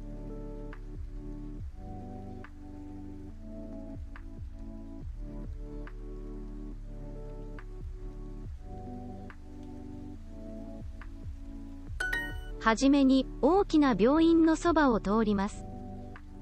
はじめに大きな病院のそばを通ります。お店を今開けてください。手を今開けてください。この駅で降りません。この駅で降りません。降りません。はじめはじめに小さな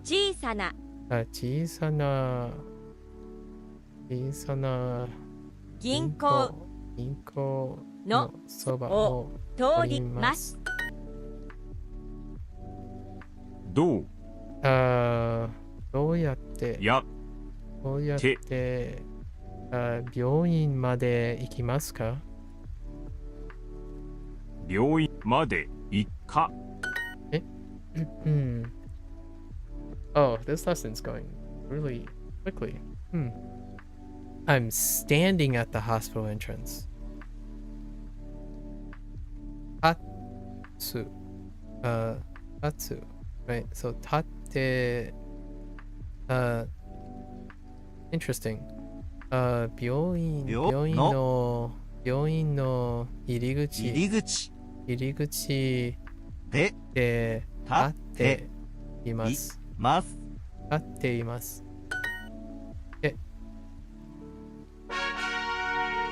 Alright, 15 minutes of kanji. Let's go. I have to scroll all the way down. Yeah. Okay.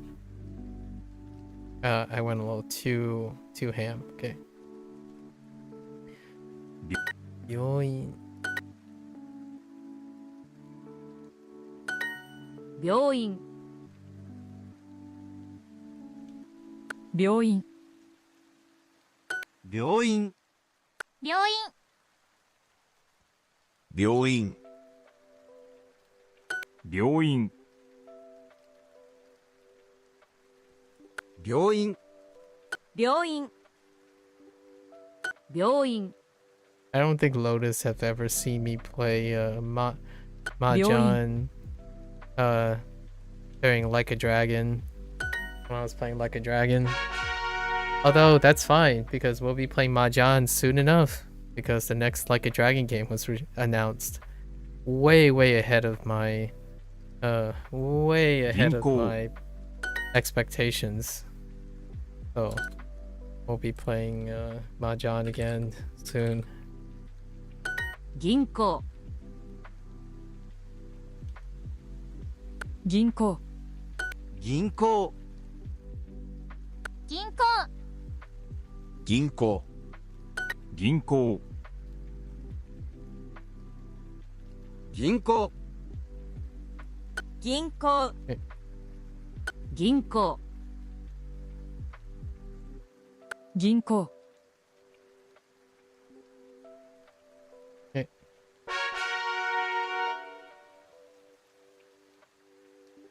病院 Granted, I already knew the four cardinal wins already because of Chinese Mahjong. 病院病院病院病院病院病院病院 Let's not forget the 病院 numbers, right? Because Mahjong has numbers. And the 病院 dragons. The 3 dragons. Actually, the white dragon technically doesn't count because it's just a blank tile. 病院 Hey, 病院病院病院病院病院病院病院病院病院病院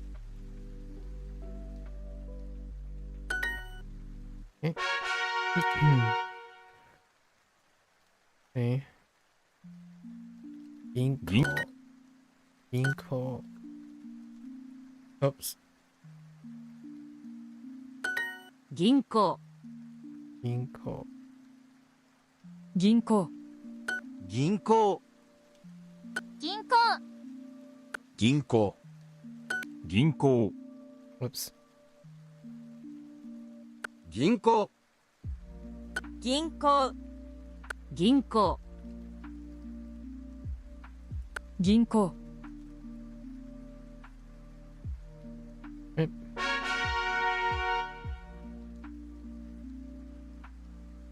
病院 Yoin. 病院病院病院病院病院病院病院病院病院病院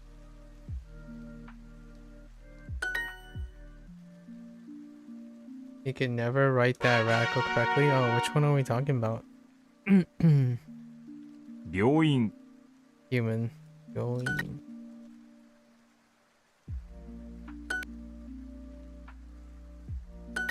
病院病院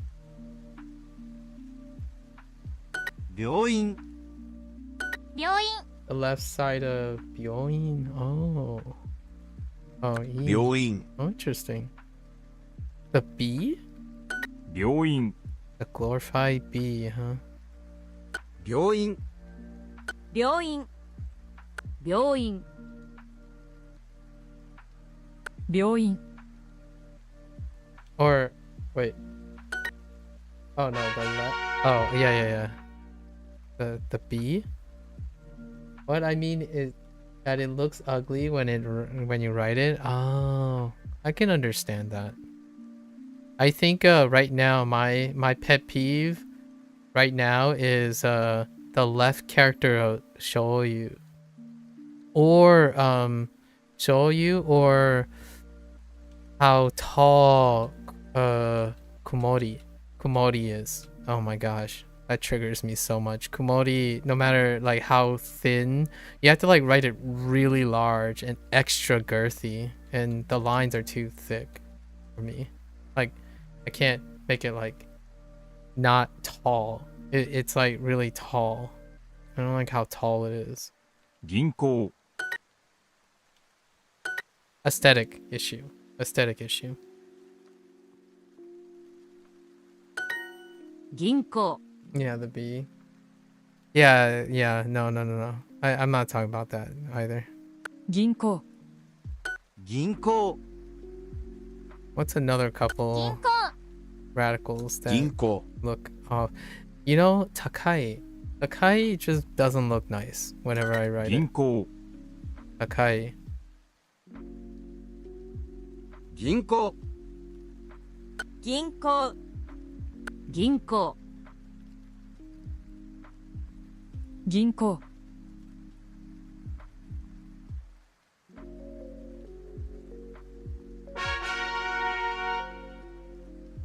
Hang on. I'll demonstrate in a bit. Yoin. Inko. 銀行 病院 Yoin. 10 Whoops. 秒 Inko. 日本 One day, I'm just gonna say all the Chinese, like, just pronounce all the Chinese phonetics just to trigger people. 空港 Kuko. I can see myself doing that. Kuko. Like, 病院院 病院 風呂 I don't know all the characters yet, so all the sounds yet, so I can't actually do that really quick and reliably. 風呂 銀行 病院 You're learning Mandarin and for some reason the algorithm is showing you on my feed. I mean, I'm still watching. It's because I'm learning both. My Mandarin lessons after this. 病院 病院 病院 And I talk about Mandarin when I think in Mandarin when I'm reading Japanese. 銀行 Wherever I can anyways. 病院 病院 病院 Like I just made by coincidence, Haley, I just made a Mandarin joke. Like this is being in yuan. If you know the Mandarin for hospital, you'll know this is hospital too in Japanese, because it's sick. It's sick, plus the right side of yuan, yen. If you substitute e for shenbing, being.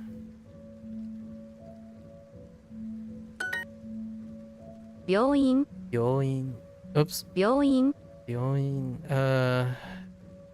Katasumi. 片隅 There's no relations between that kata and the only other vocabulary I have, which deals with photographs. 銀行 Inko.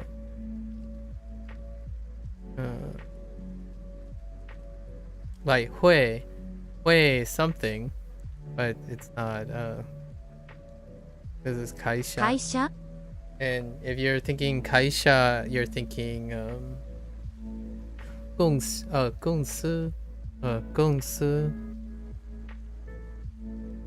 No, 公司 sorry 公司 sorry, wrong tone too. 公司 kaisha 実会 jikai. No, I don't know how to express 10th floor yet. Except for 十, right? 十 floor. 十 floor. 銀行 Inko. 銀行 Yeah. No worries. 銀行 Ginko. 学校 Gakko. And this is 学校, right? 学校. Identical. 学校. Dude, this is gakko, but 学校 works. 空港 Uko. 病院 Oh, 病院. 会社 Aisha. Okay.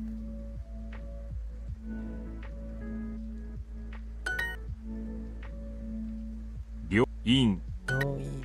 実会 Jikai. No, Jukai. Please. 銀行実会銀行 Ginko. 会社 Aisha. 食堂 Shokudo. Nope. No replacement for Shokudo yet. 病院 Yoin. Oops. What happened to my... Yeah. We're close. We need to touch the other three, so... excuse me? Oh, Chikatetsu. Oh, that's a good one. 銀行 Yeah, Ginko and Chikatetsu.こう Chikatetsu. し鉄か I almost did D tier. か This is D tier. か Right, Chikatetsu. 地下鉄銀行 Ginko. 鉄 Whoops, 鉄銀行 they got me.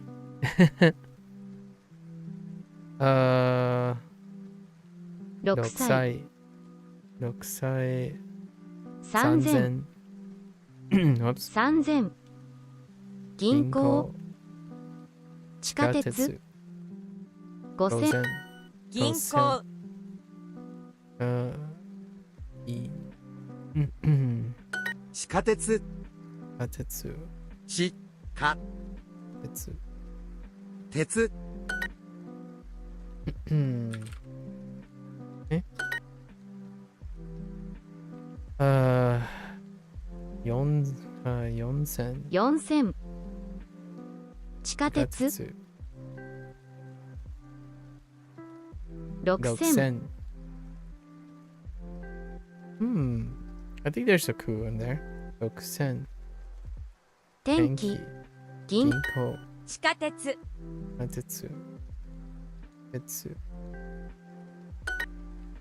銀行銀行地下鉄鉄帽子帽子九千9000四千4000銀行銀行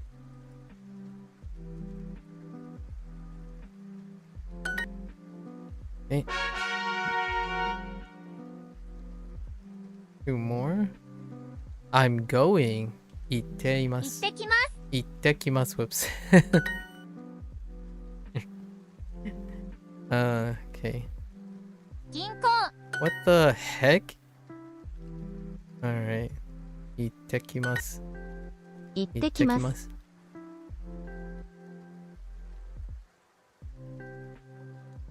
銀行住んでいます。 Okay. Oh, yes. 旅行 That's a good one. 旅行。Right. 行きま行きます。For the other read. 銀行行ってきます。行ってきます。行行ってきます。まきます銀行銀行。住んでいます。飛行機 Oh, speaking of characters that look disgusting when I write it. 飛行機。Just a he. 銀行旅行行ってききます。Alright, we gotta get to these three. At least touch upon them. 病院。病院病院。That involves completing 病院 the others. 病院病院病院病院病院病院 Oh, right. 病院 Not one stroke, two strokes. Jeff. 病院病院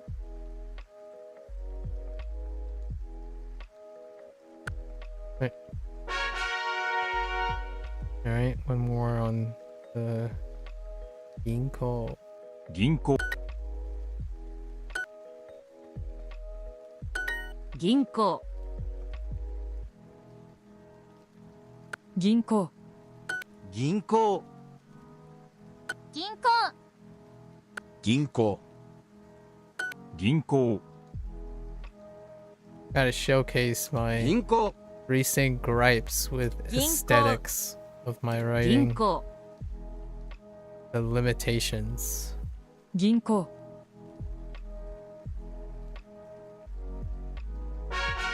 Alright, this should unlock the last three, right? 向こ向こう。向こうこ向こ向こうう。こう向こ向こ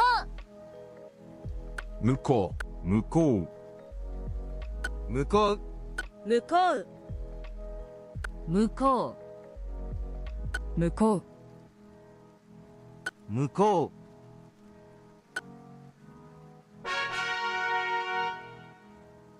うう。道。道。道。Michi. Michi. Michi. Michi. 道 Ah. 道。道。道。道。道。Michi. 道。道 道。道。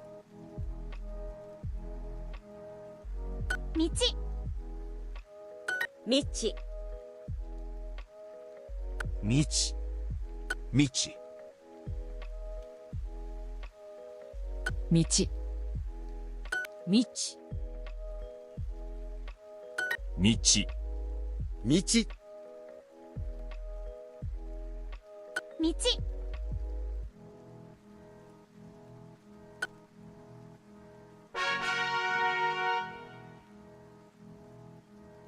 Oh, don't do Muko. this. Don't do this. 向こう。 Come on, don't gatekeep the last 向 character. こう。 Come on. 向こう。向こ I mean, Muko. don't repetition keep Muko. it. Come on. 向こ向こう。 There's still one more extra space. That's a cycle through. So, Michi. う。み。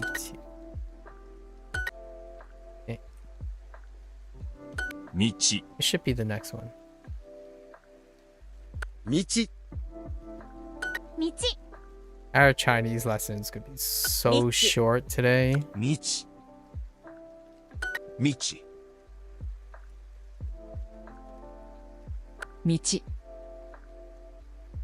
道。道。 Although the Japanese Michi. lesson is pretty short too. Something about lately, the exercises are fairly short. Oh, are you serious? 向こ Okay. Well, you have to complete these. Okay. 向こう う。向こ Fine. 向こ向こ How dare you? 向こう。う。向こう。向こう。向こう向こう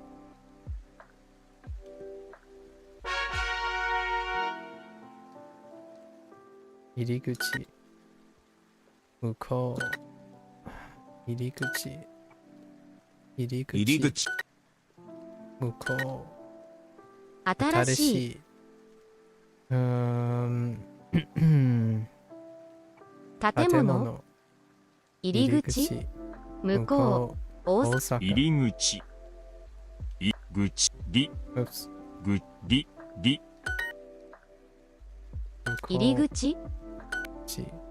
入り口買い物 Oh, 買い物. Just kidding. 向こう新しい建建物. 向こう。む。こ。う。入り口食べ物向こう欲しい朝朝ごはん.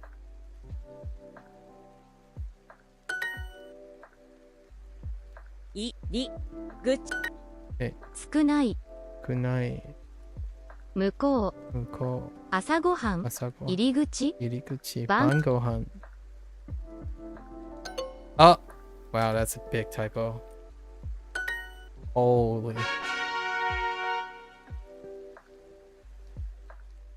道。道. 道。道。道。 Yeah, I think I'm gonna play another game. 道。道。道。 I'm deciding if I can squeeze in another game before 道 oops, before Inktober starts. 道。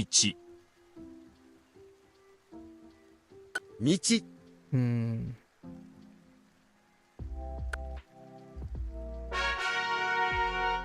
I think tomorrow's relatively gonna be a short lesson. Oh no, the Chinese it's new vocab day on the Chinese side of things, I think. む。 Cool.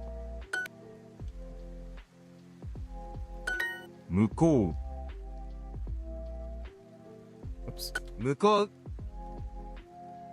向こう。向こう向こう向こ向こう。向こう。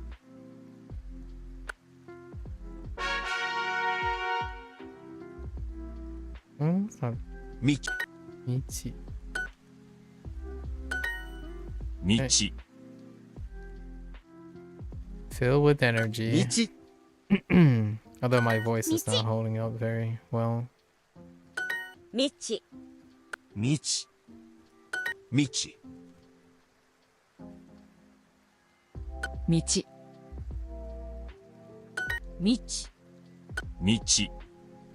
道道道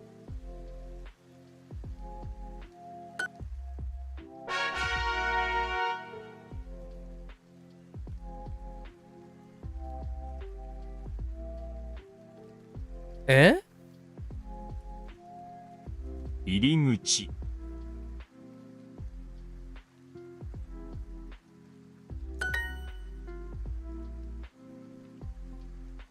出口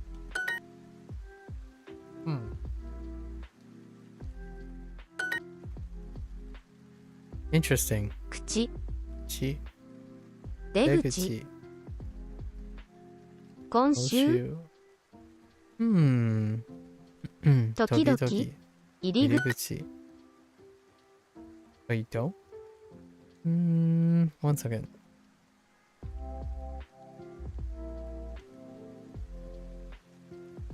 Can you really omit that? I guess. Oh, yeah. You can. Interesting. Okay. Fair enough. ぐ入り口入り口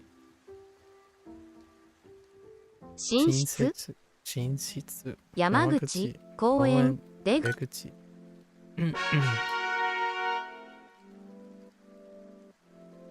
向こう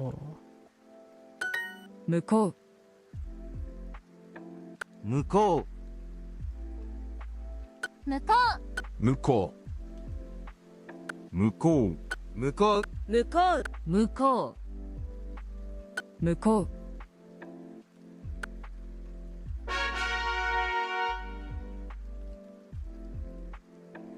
道道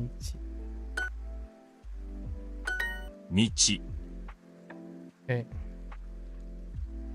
道 I don't remember what my Chinese vocabulary is for today. 道 Hmm. 道 Oops. 道道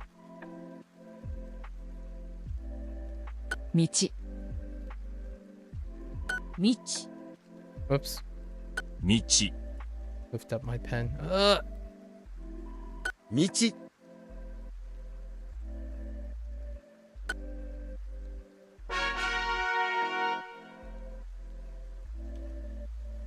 Here it is. Tori. Tori. 通り通り Tori. Ah. Stop. Oh, are you serious? You guys went horizontal first? Oh, come on. 通り Okay. 通り通り Alright. Tori. That's fine, actually. 通 I'm り okay with that. 通り通り I really thought it was vertical Tori. first. 通り The more you know. 通り通り通り通り Alright, so we did it. Yeah. Human, this, man. This, if you don't write it like super large, I'm telling you, man. You don't write it like this heckin' large, and then you like have to like really smash this. Even if you smash this, it's so long. And the next thing you put it next to is heckin' D. I mean, yeah, heckin' D. So you have to like draw D uncomfortably large. Heckin' Kumori. What's another one? I mentioned another one. Oh man, this one too.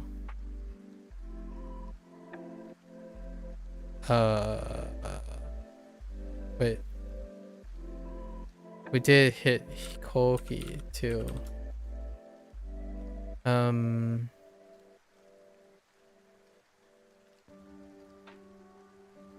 Actually, maybe Hikoki is not too bad.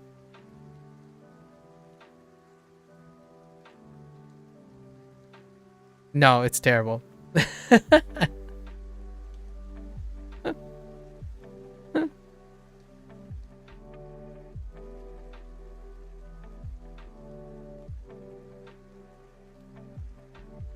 I need to make these longer. Okay. Hold up.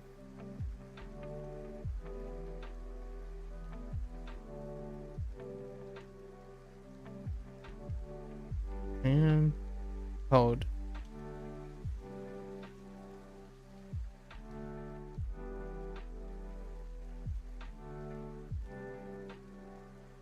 It keeps getting longer. Oh my goodness. All right. That's fine. Point. I don't know that I haven't seen this character yet, but this character too. It's only on the Chinese side of things at the moment. Like this one, kind of just looks gross. Oh, that last stroke was incorrect. I mean, this is what it's supposed. It's close to what it's supposed to look like, but it doesn't look that great.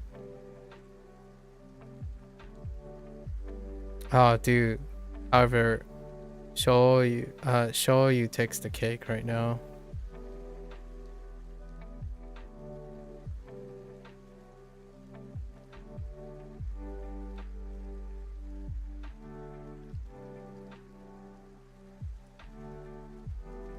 I had to make the bottom extra thick, but it's like kind of too. I'm making it too far stacked, so like it's not quite a grid. It's like it's not girthy enough.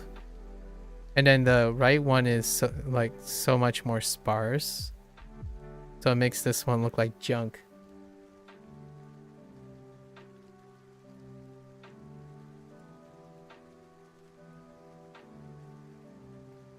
And the difficulty is writing it small. So like if you want to do like kumori and you want to have the exact thickness of space, you got to be super wide. And that involves making your horizontal lines incredibly flat.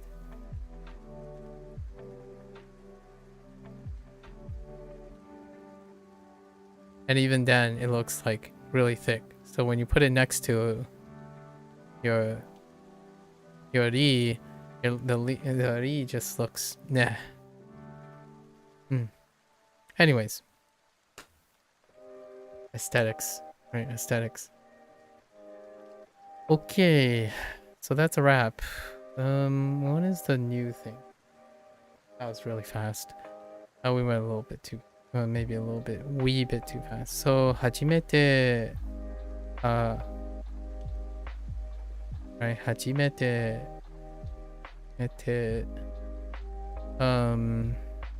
forgot. That's why these were here.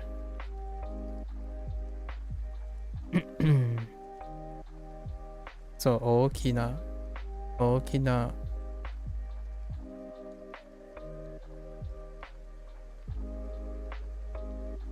and 小さな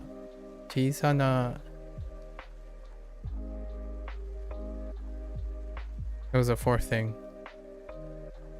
What was the fourth thing?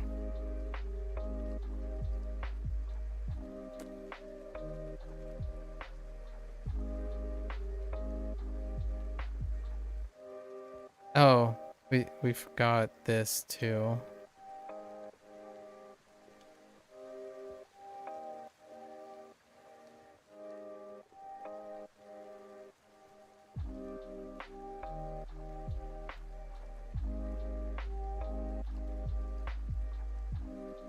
There's something else.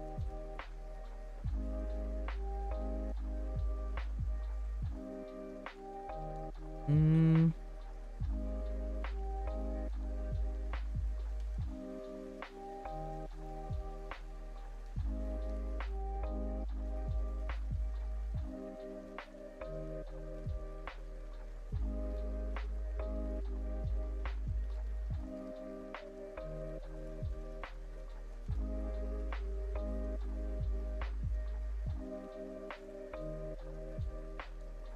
Not that I'm aware of.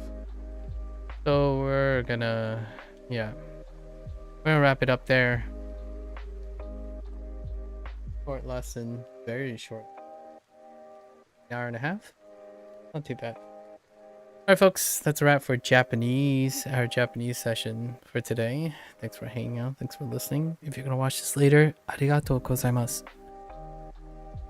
Other than that, until next time, right? For the Japanese enthusiasts out there, mata ne. Oyasumi nasai.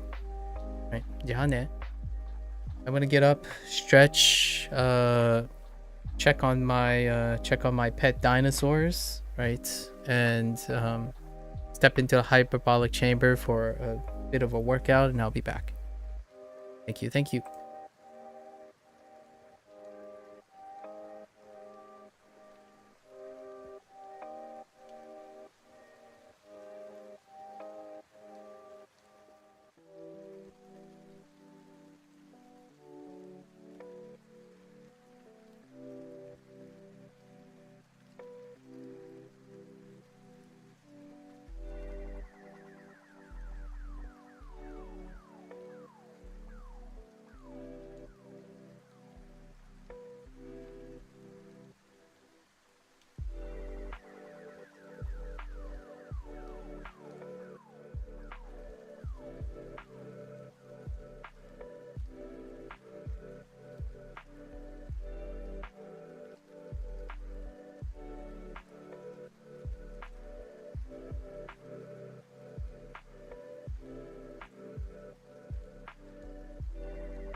All right, folks, welcome back. It is day 114 with Duolingo Chinese. 欢迎大家好欢迎 Okay. Oof. A little out of breath. Clothing. Right. Clothing. How did clothing work? Right. Hey. Unit 30.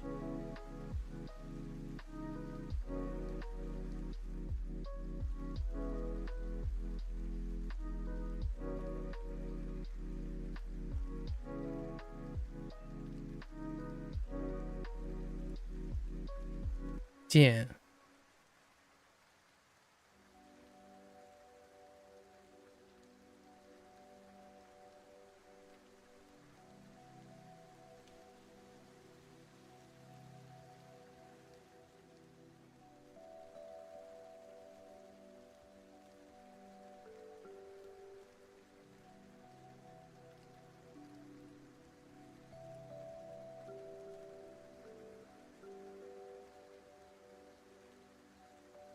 Chen Chang. Chen. Chen. Chen Chang. Chen Chang.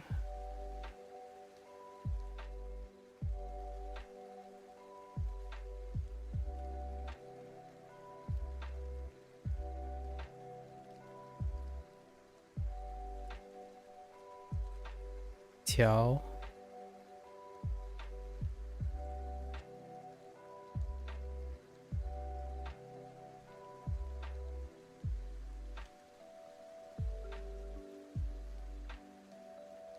Hmm.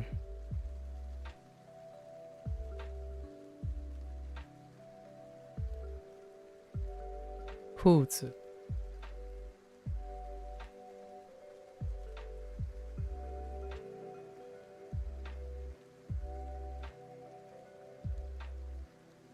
Ooh.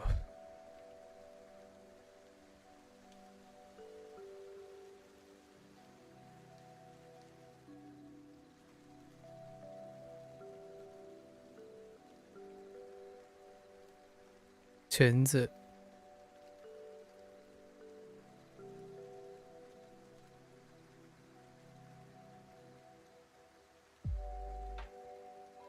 Oh no. Oh.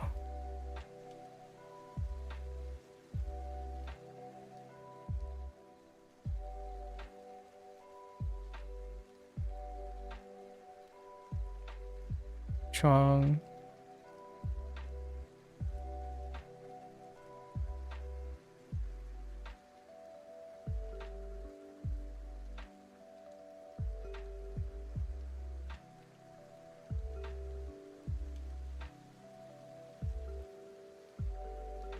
Oh, come on.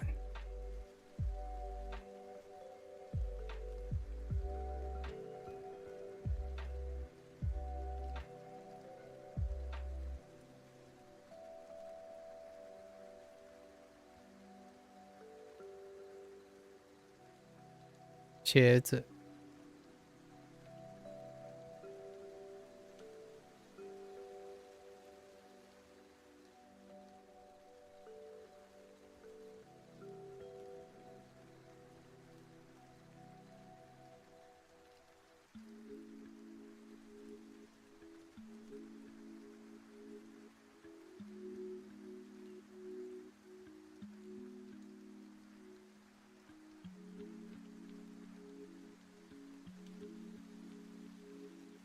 Lancer. Lancer.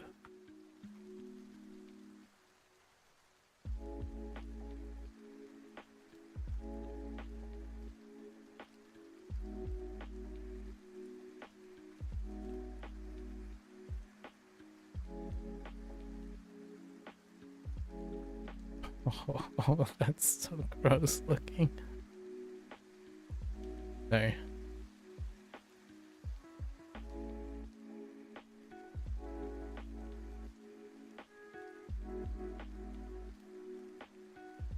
Ugh. Yeah, it's too wide. Gosh.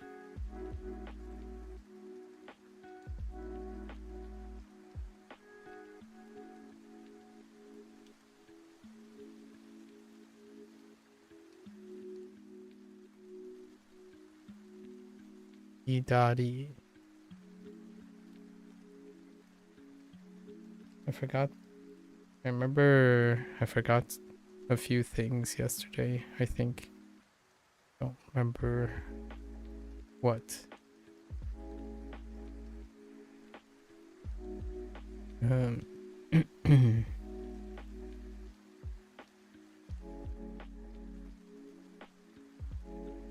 Clothing. Clothing.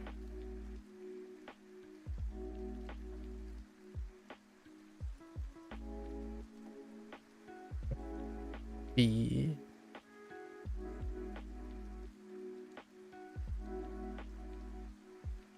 E.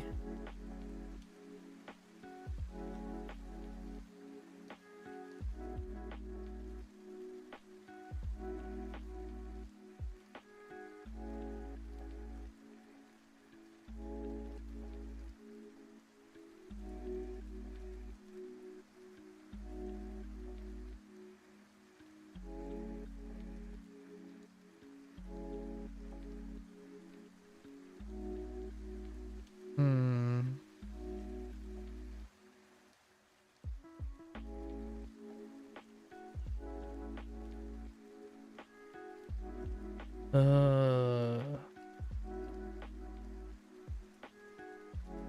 I know the right character. Maybe I can.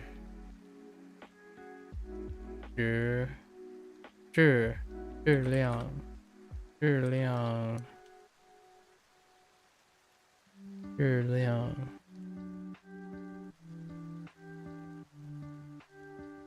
Wait, yes.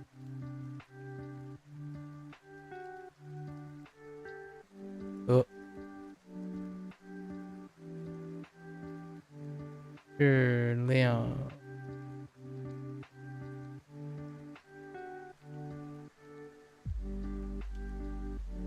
质量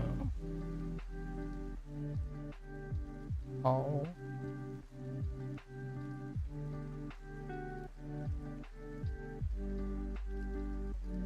爱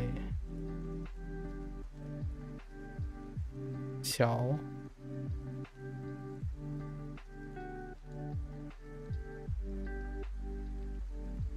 大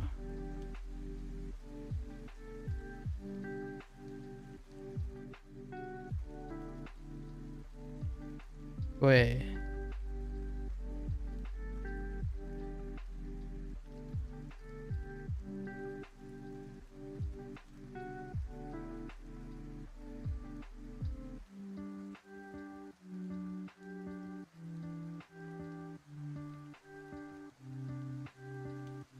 便宜 Yeah, there's something missing.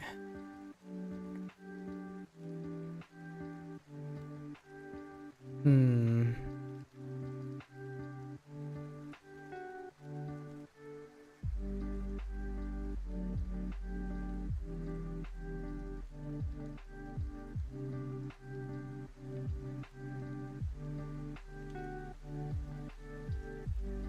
Don't know what it is. We'll find out again. Unit 29.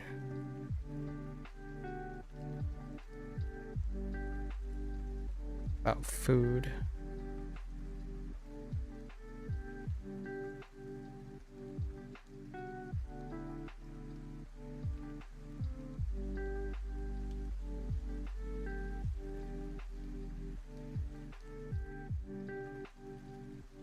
Uh.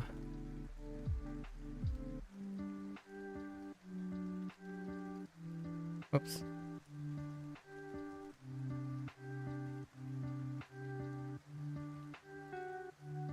K.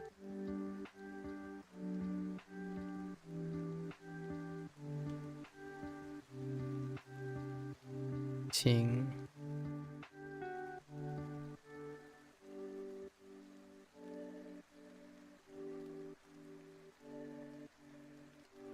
creature.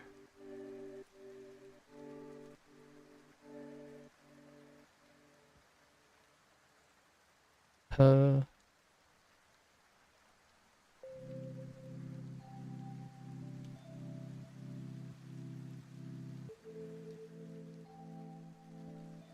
Huh.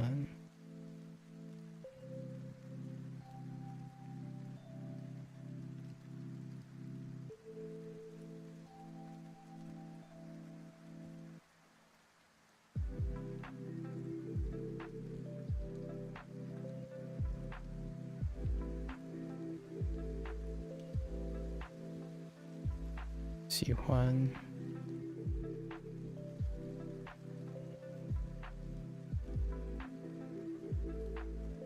玩乐。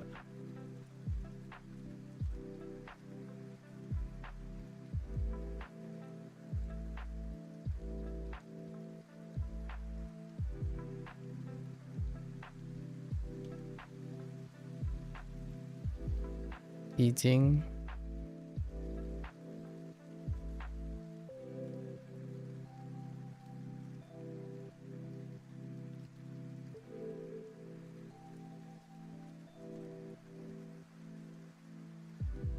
好。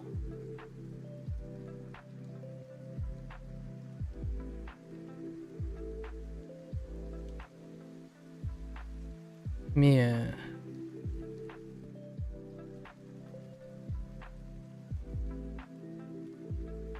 牛肉。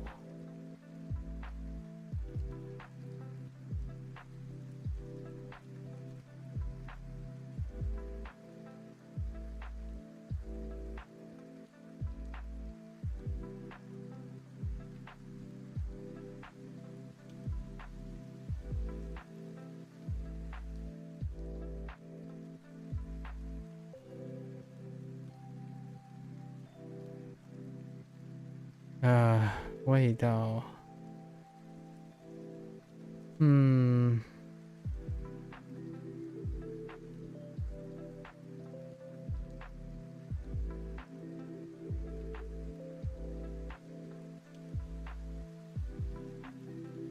No idea right at the moment.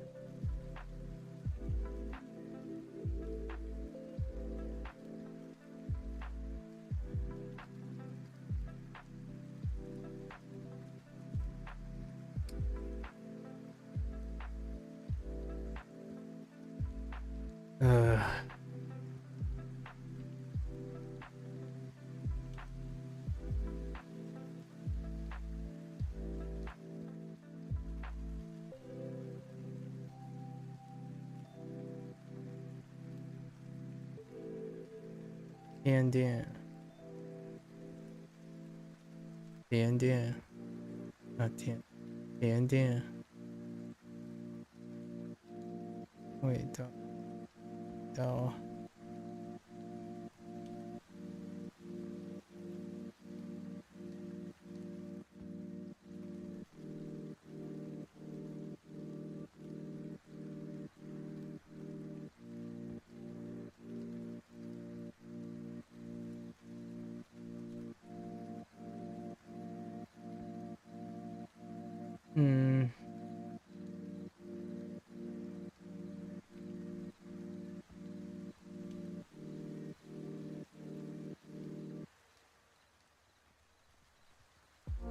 Right.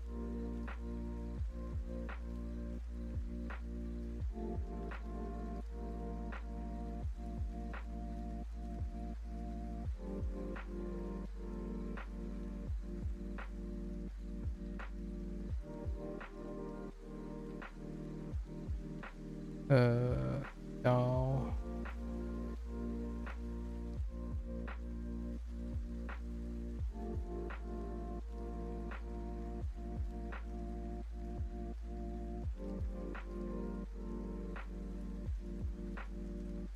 Oh my goodness. Hands. Dude. Have something.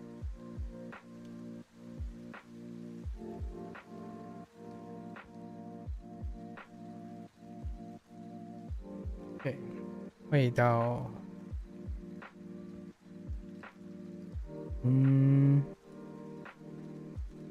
Something's missing here.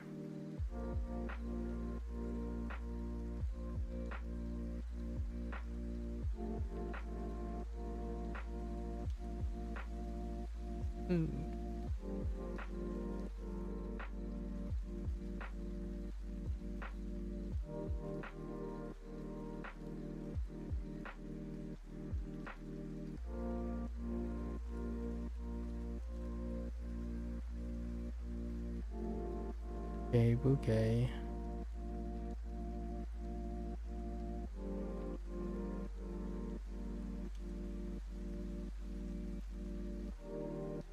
Bố xiao, bố xiao, xiao, xiao, fei, fei, xiao fei.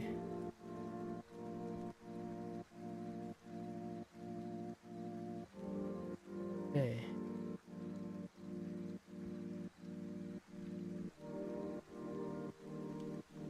Oh, 有。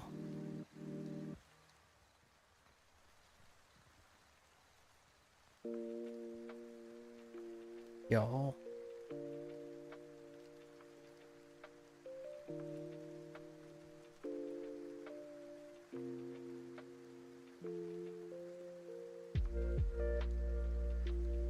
哦，好吃，好喝。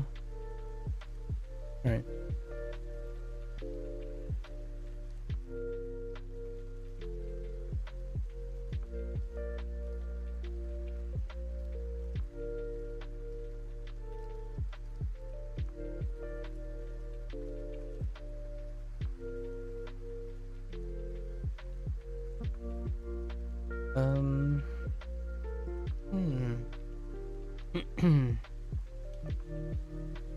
Yeah, I definitely forgot something. All right, let's go review. What did we forget? Oh, things reset here too. Okay.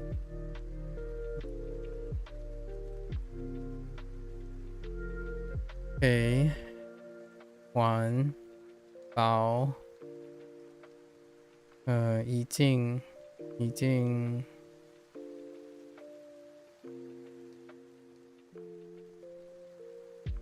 消费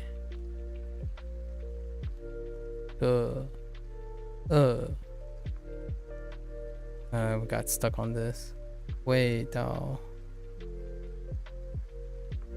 甜点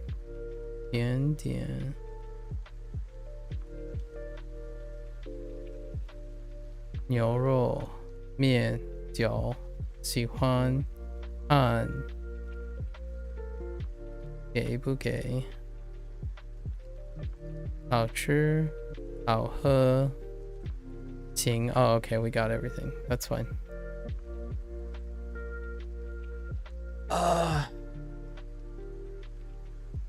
It was 是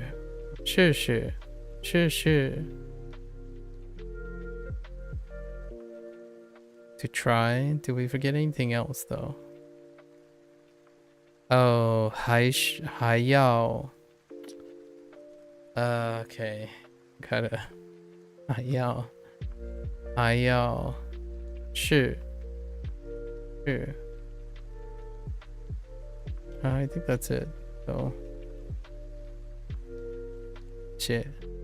茄子是是蓝色双笔衬香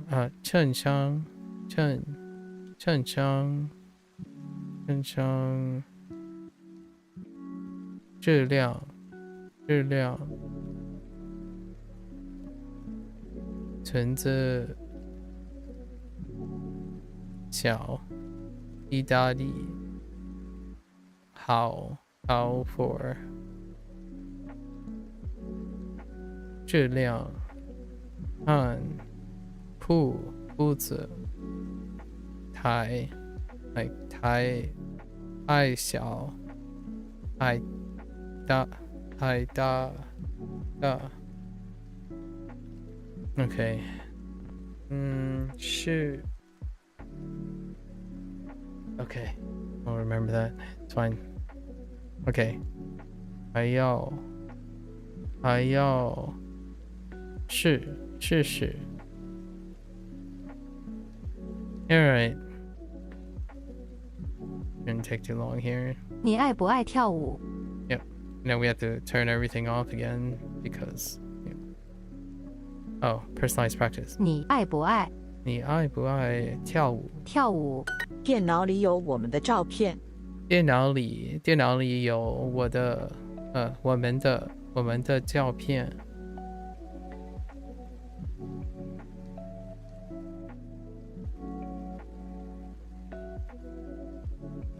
他们在吃饭。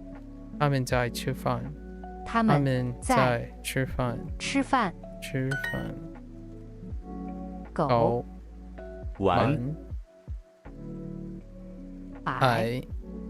电脑。书。你在做什么？你在做什么？你在做什么？什么？现在汽车上有10只鸟。现在汽车上有10只鸟。Okay.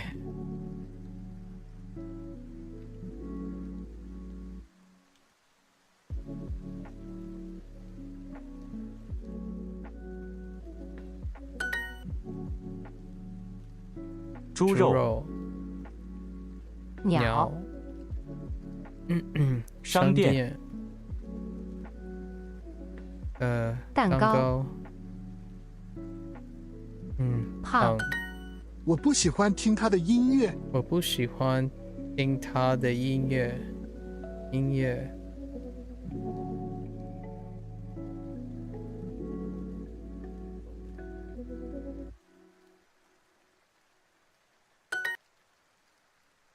勺子。勺子。胖。羊肉。照片。地铁。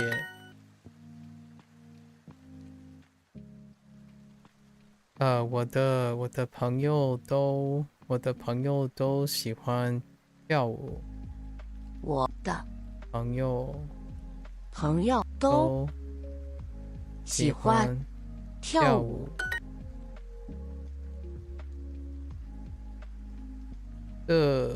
这电脑谁的？这电脑是谁的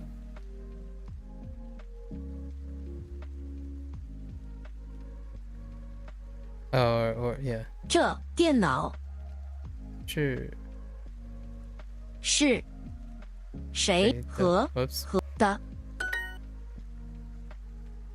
？Okay, there was another order to that.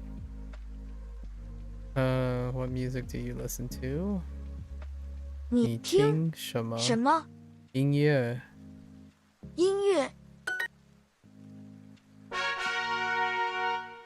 你想买什么东西？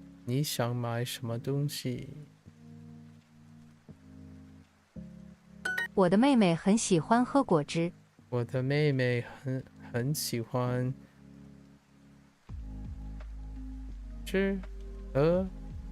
喝果汁。something fruit。我的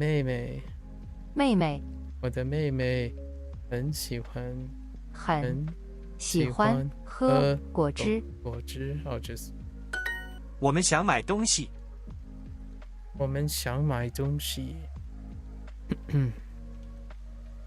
你要冰咖啡吗？你要冰咖啡吗？冰咖啡吗？我最近很忙。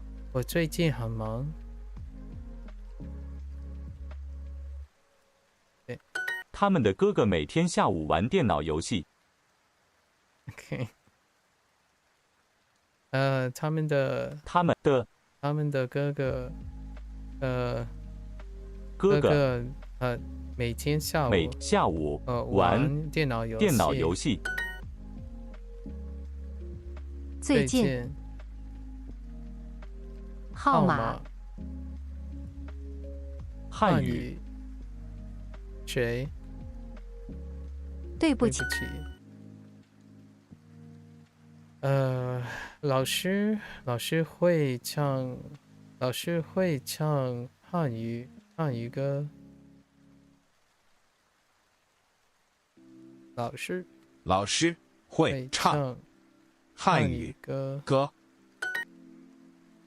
唱中午书狗白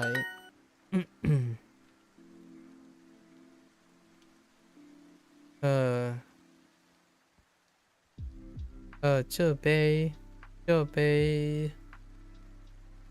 果汁这杯果汁是谁的？是谁？这杯果汁是的谁的？玩游戏妻子狗非常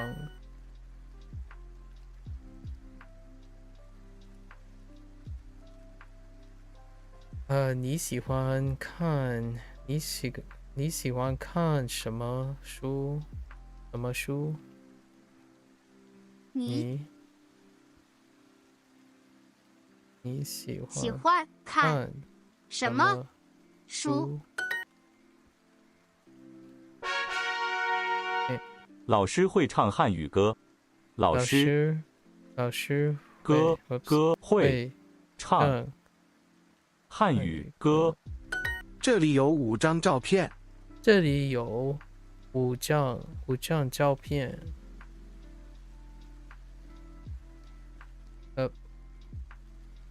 树上有6只鸟。树上有 how many？ 树上有6只鸟。 6只鸟。6只鸟。树上有6只鸟。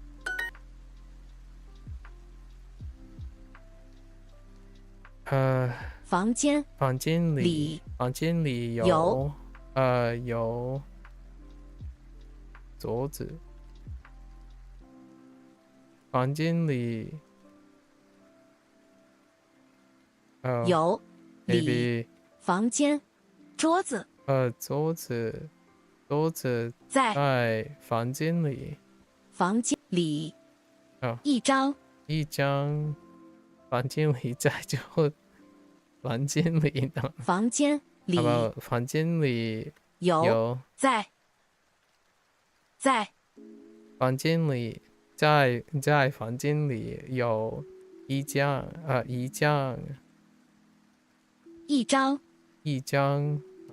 know two says for 一张桌子。一张。你的后面有一只可爱的鸟。OK。你的后面你的后面有一只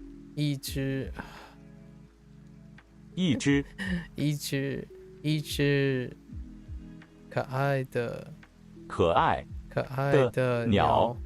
你的后面有一只可爱的鸟。一只可爱的鸟。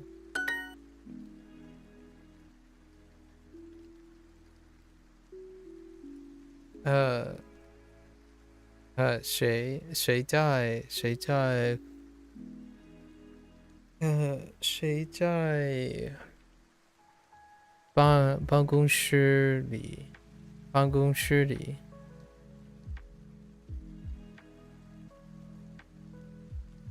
Wait a minute. Oh, we don't need Lee. Okay. 谁在办公室？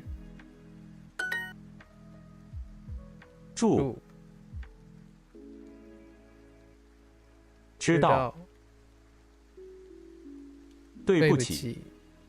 鱼。咖啡。明天早饭我们会吃水果和面包。明天早饭我们会吃水果和面包。明天早上早饭，明天早饭我们会吃水果和面包。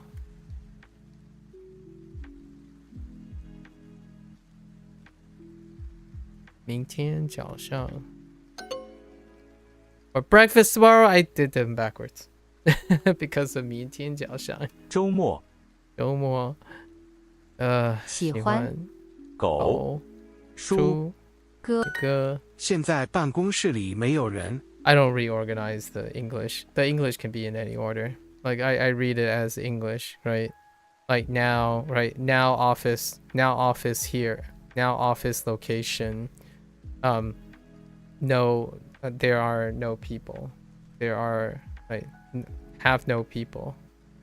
Like it doesn't have to be rearranged again, but basically there's no one in the room or in the office right now. There are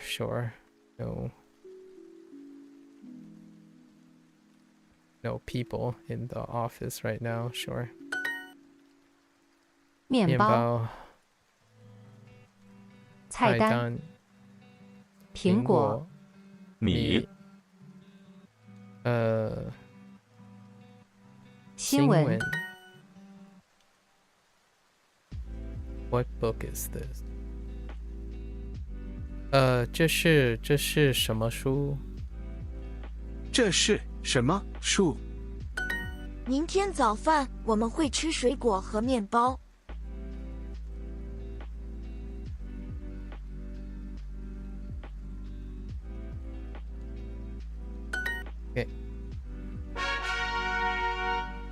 Okie dokie. Alright.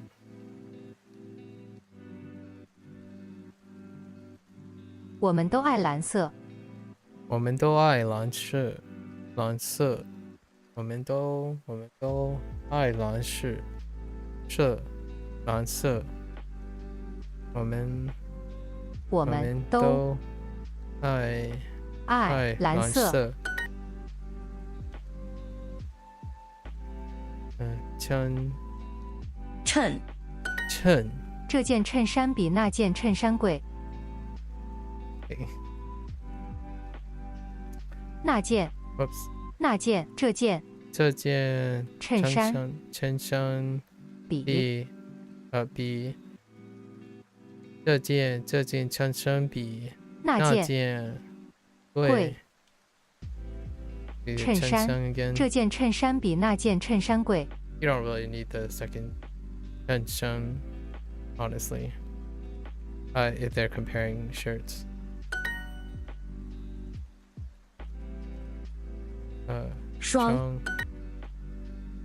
双蓝比衬鞋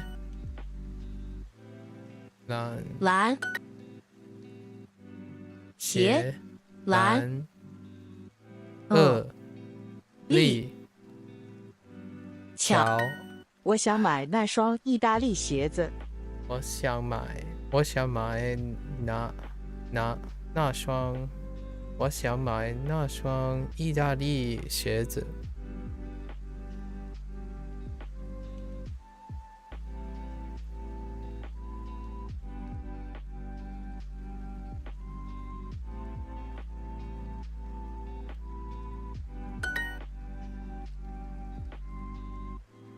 我只要这条蓝色的裙子 or 蓝裙子。Where are you going with this? 我只要这条蓝裙子。OK. 裙子。他想试试这条蓝裙子。他想试试这条蓝裙子。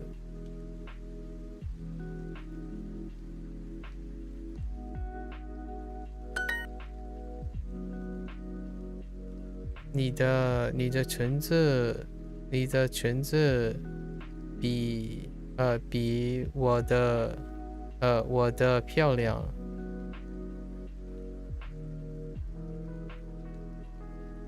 你的裙子比我的漂亮。你还想买什么？你还想买什么？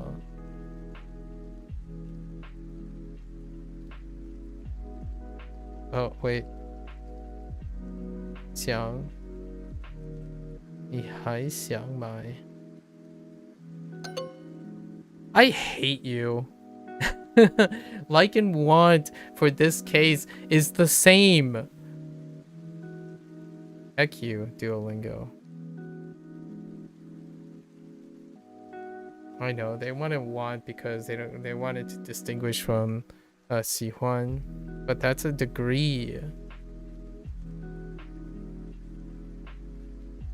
Okay. 这双比那双小。这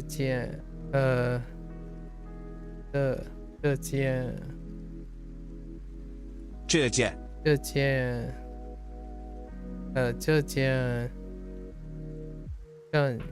衬衫比那件衬衫贵。OK。你还想买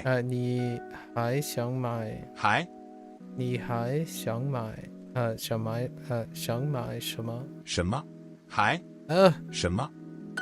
你还想买什么？你还想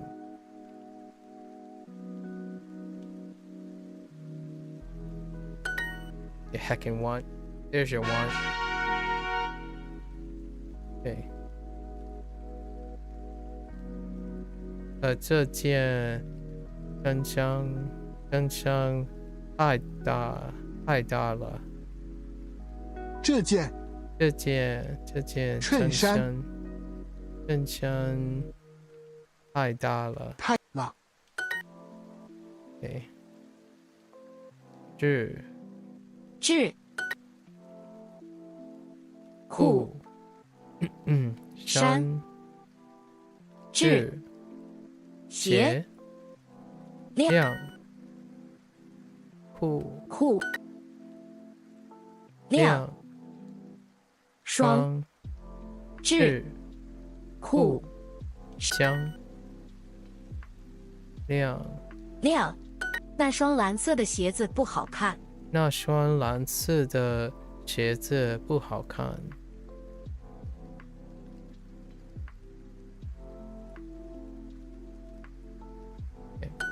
Oh, 好看。Maybe we should throw 好看 in there. 山，这条裤子比那条大。这条裤子比那条大。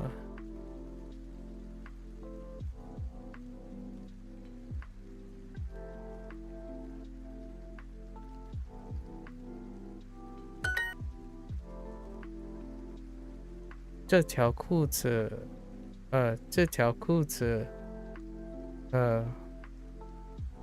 不舒服。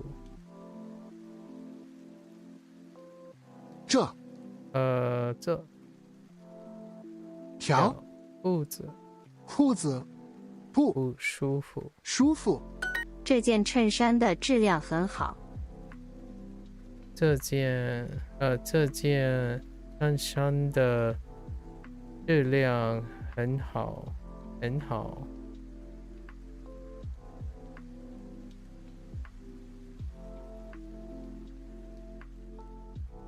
衬衫的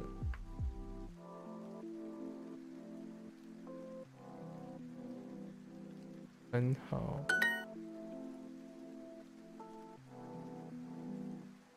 这条蓝色的裤子很好看，很好看。这条蓝色的裤子很好看。请问你们有大一点的吗？请问你们有大一点的吗？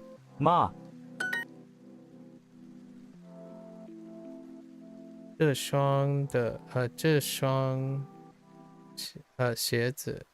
鞋子的质量不很好，不太好。这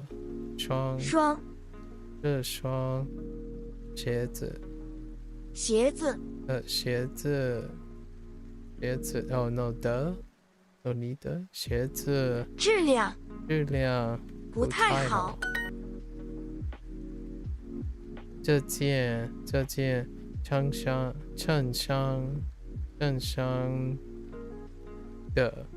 衫的质量太好，no 非常好。Where are you going with this? What did you end up using? 很好 just 很好 okay fair enough。 这件衬衫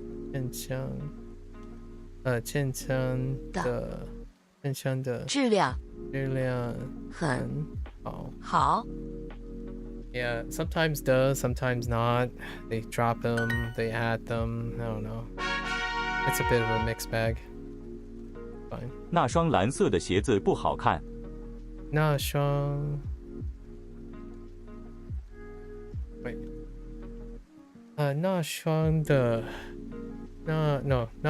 鞋子质量不好，不太好。What did you go with? 那双蓝色的鞋子不好看。不好看哦，不好看。那双鞋子。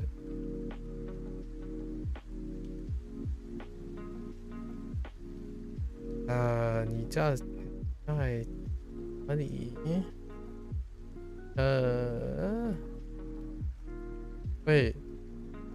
鞋子。那双蓝色的鞋子不好看。蓝色的。那双蓝色的。鞋子不好看。好看。Oh my god. 蓝。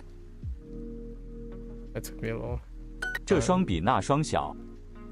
这双比那双小。这双比那双小。这双比那双小。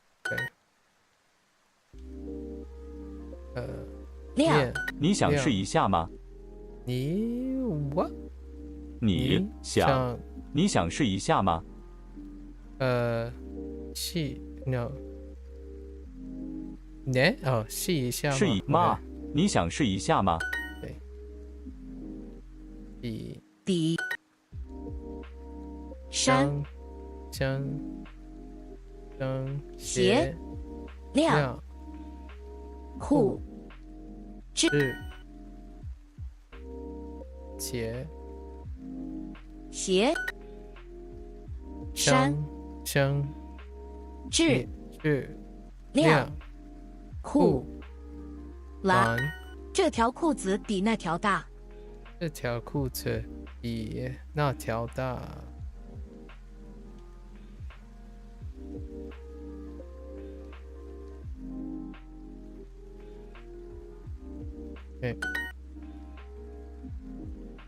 这件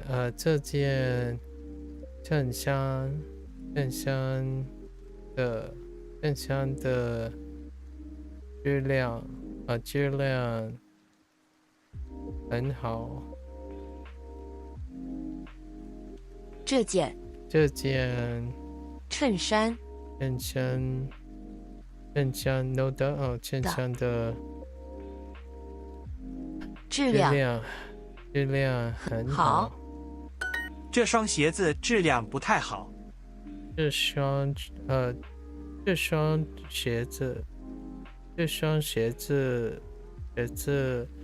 质量不太好。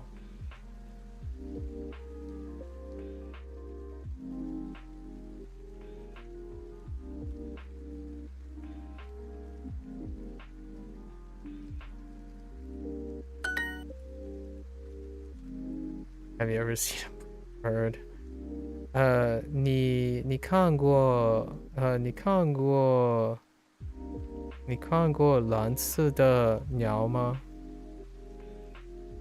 你看见过？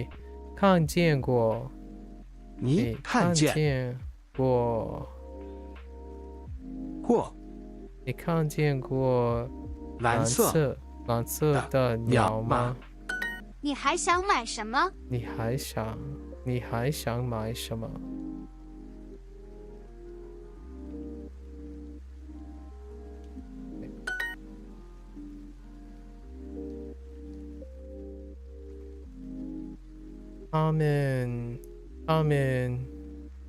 他们一共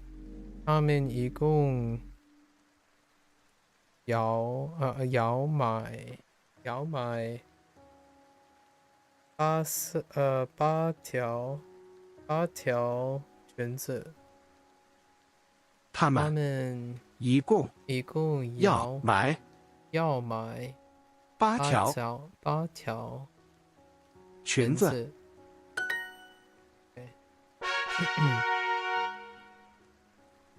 Well, that was very, very short. It was less than an hour.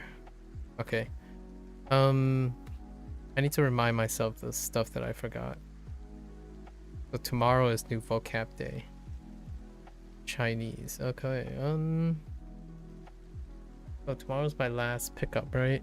What did I forget? I have no problems with the previous one. So this one, 还要试 maybe 试一下 that can strengthen it. 试一下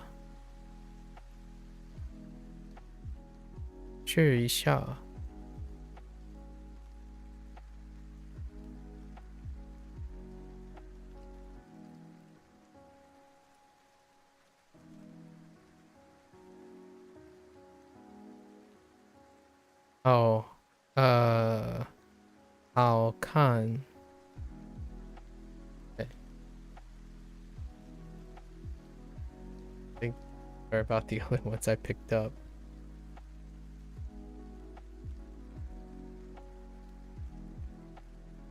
Yeah, no. Things are moving along. Basically looking forward to more and more vocab. I'm not sure if I want to speed things up. I have been debating the last couple of days to speed up and convert from a 3-day cycle to a 2-day cycle.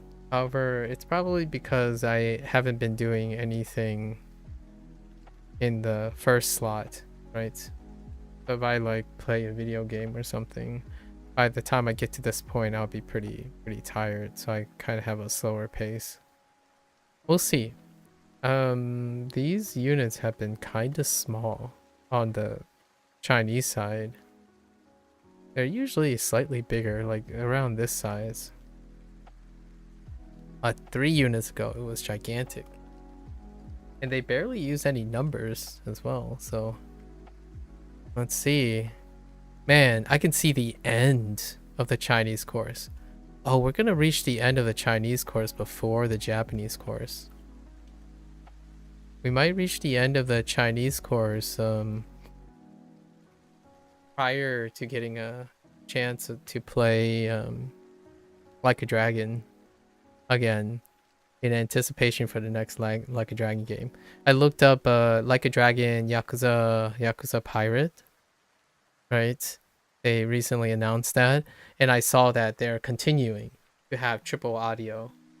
So I'm happy to see that Sega and Ryuga Gotoku Studios is keeping on board the Chinese cast. I look forward to like getting familiar with the Chinese cast. I'm really familiar with the Japanese cast, and then actually the Japanese cast is about as old as the English kind because of the current legacy. Although this next one features Majima, so I think Majima might be the only returning cast member, so there's only a little bit of Japanese legacy. I haven't heard. Ooh, I'm so curious what Majima sounds like in Chinese. I can't wait. I've been holding off for a really long time.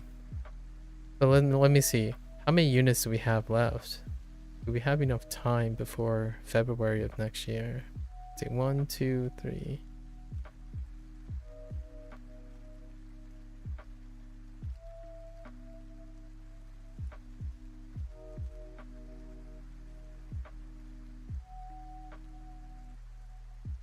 Nah, it's too much. Wait, 27. I have to take a few days off, so 27 times 3. 81 days. 81 days plus like a couple more days, so 81 days. 81 days. Add 9, let's round it up to 90. That's 3 months from now. Oh, we have plenty of time. We have plenty of time. Japanese isn't even close. Japanese has like 3 times the length. Still. And then we're gonna move on. We're probably gonna either throw in Spanish in this slot, and then we're gonna move on to doing other things with Chinese. Probably. And then maybe like an upkeep. Do they have upkeep? Let's look. They have upkeep on Chinese? Oh, daily refresh? Okay. Yeah, we can do like daily refresh stuff to keep up with that. And then, you know, maybe there's gonna be an update. Tomorrow is DuoCon, so we'll see if they tease anything about that. The last time they had it, they teased, they basically did all the Hanzi and Kanji stuff. That's kind of neat. I might even double the pace of Chinese, because I think Chinese is in a super comfy pattern right now. All right, well, that's a wrap for Chinese. Really early today. So what, 3 hours, then 1.5, 4:30, and another hour for Chinese. I'm trying to gauge my time here. We're going to, I'm looking around for how to do the next thing. Where are we gonna go from here? I gotta find something that I'm comfortable without having like liability issues or copyright issues or legality issues with Chinese. Yeah, more brainstorming. More to come. More to come. For now, I still got like 3 months. 3 months to think about it, so not too much of a hurry. Alright folks, that's a wrap for today. Thanks for hanging out. If you're gonna watch this later, 谢谢. So no really take home message. Always looking a little bit forward. Try to come up with new clever ways, right? When I guess the quick and dirty hot take here is where one part of your journey may end, right? It leads to several new paths that you can take. So I'm getting close to another crossroads, if you will. And I'm thinking about all the things I can branch off into in order to engage and combine all my interests while keeping the legacy of this stuff alive, which is great because Duolingo has a daily refresh, so that's fine. Sufficient until future. Much like all the video games that I play. They're tentative. If the developer suddenly decides, hey, we're going to add new stuff, I'll return to it. And I don't think Duolingo is going anywhere, so that's kind of a neat thing to look forward to. I'll revisit. Alright, so until next time, right, stay safe. 晚安, right, 再见. And until next time, stay safe, stay healthy, stay creative, keep doing the things you want, get the things you have to do, you need to do, complete it, and then go and enjoy the things you choose to do. Until next time, bye bye.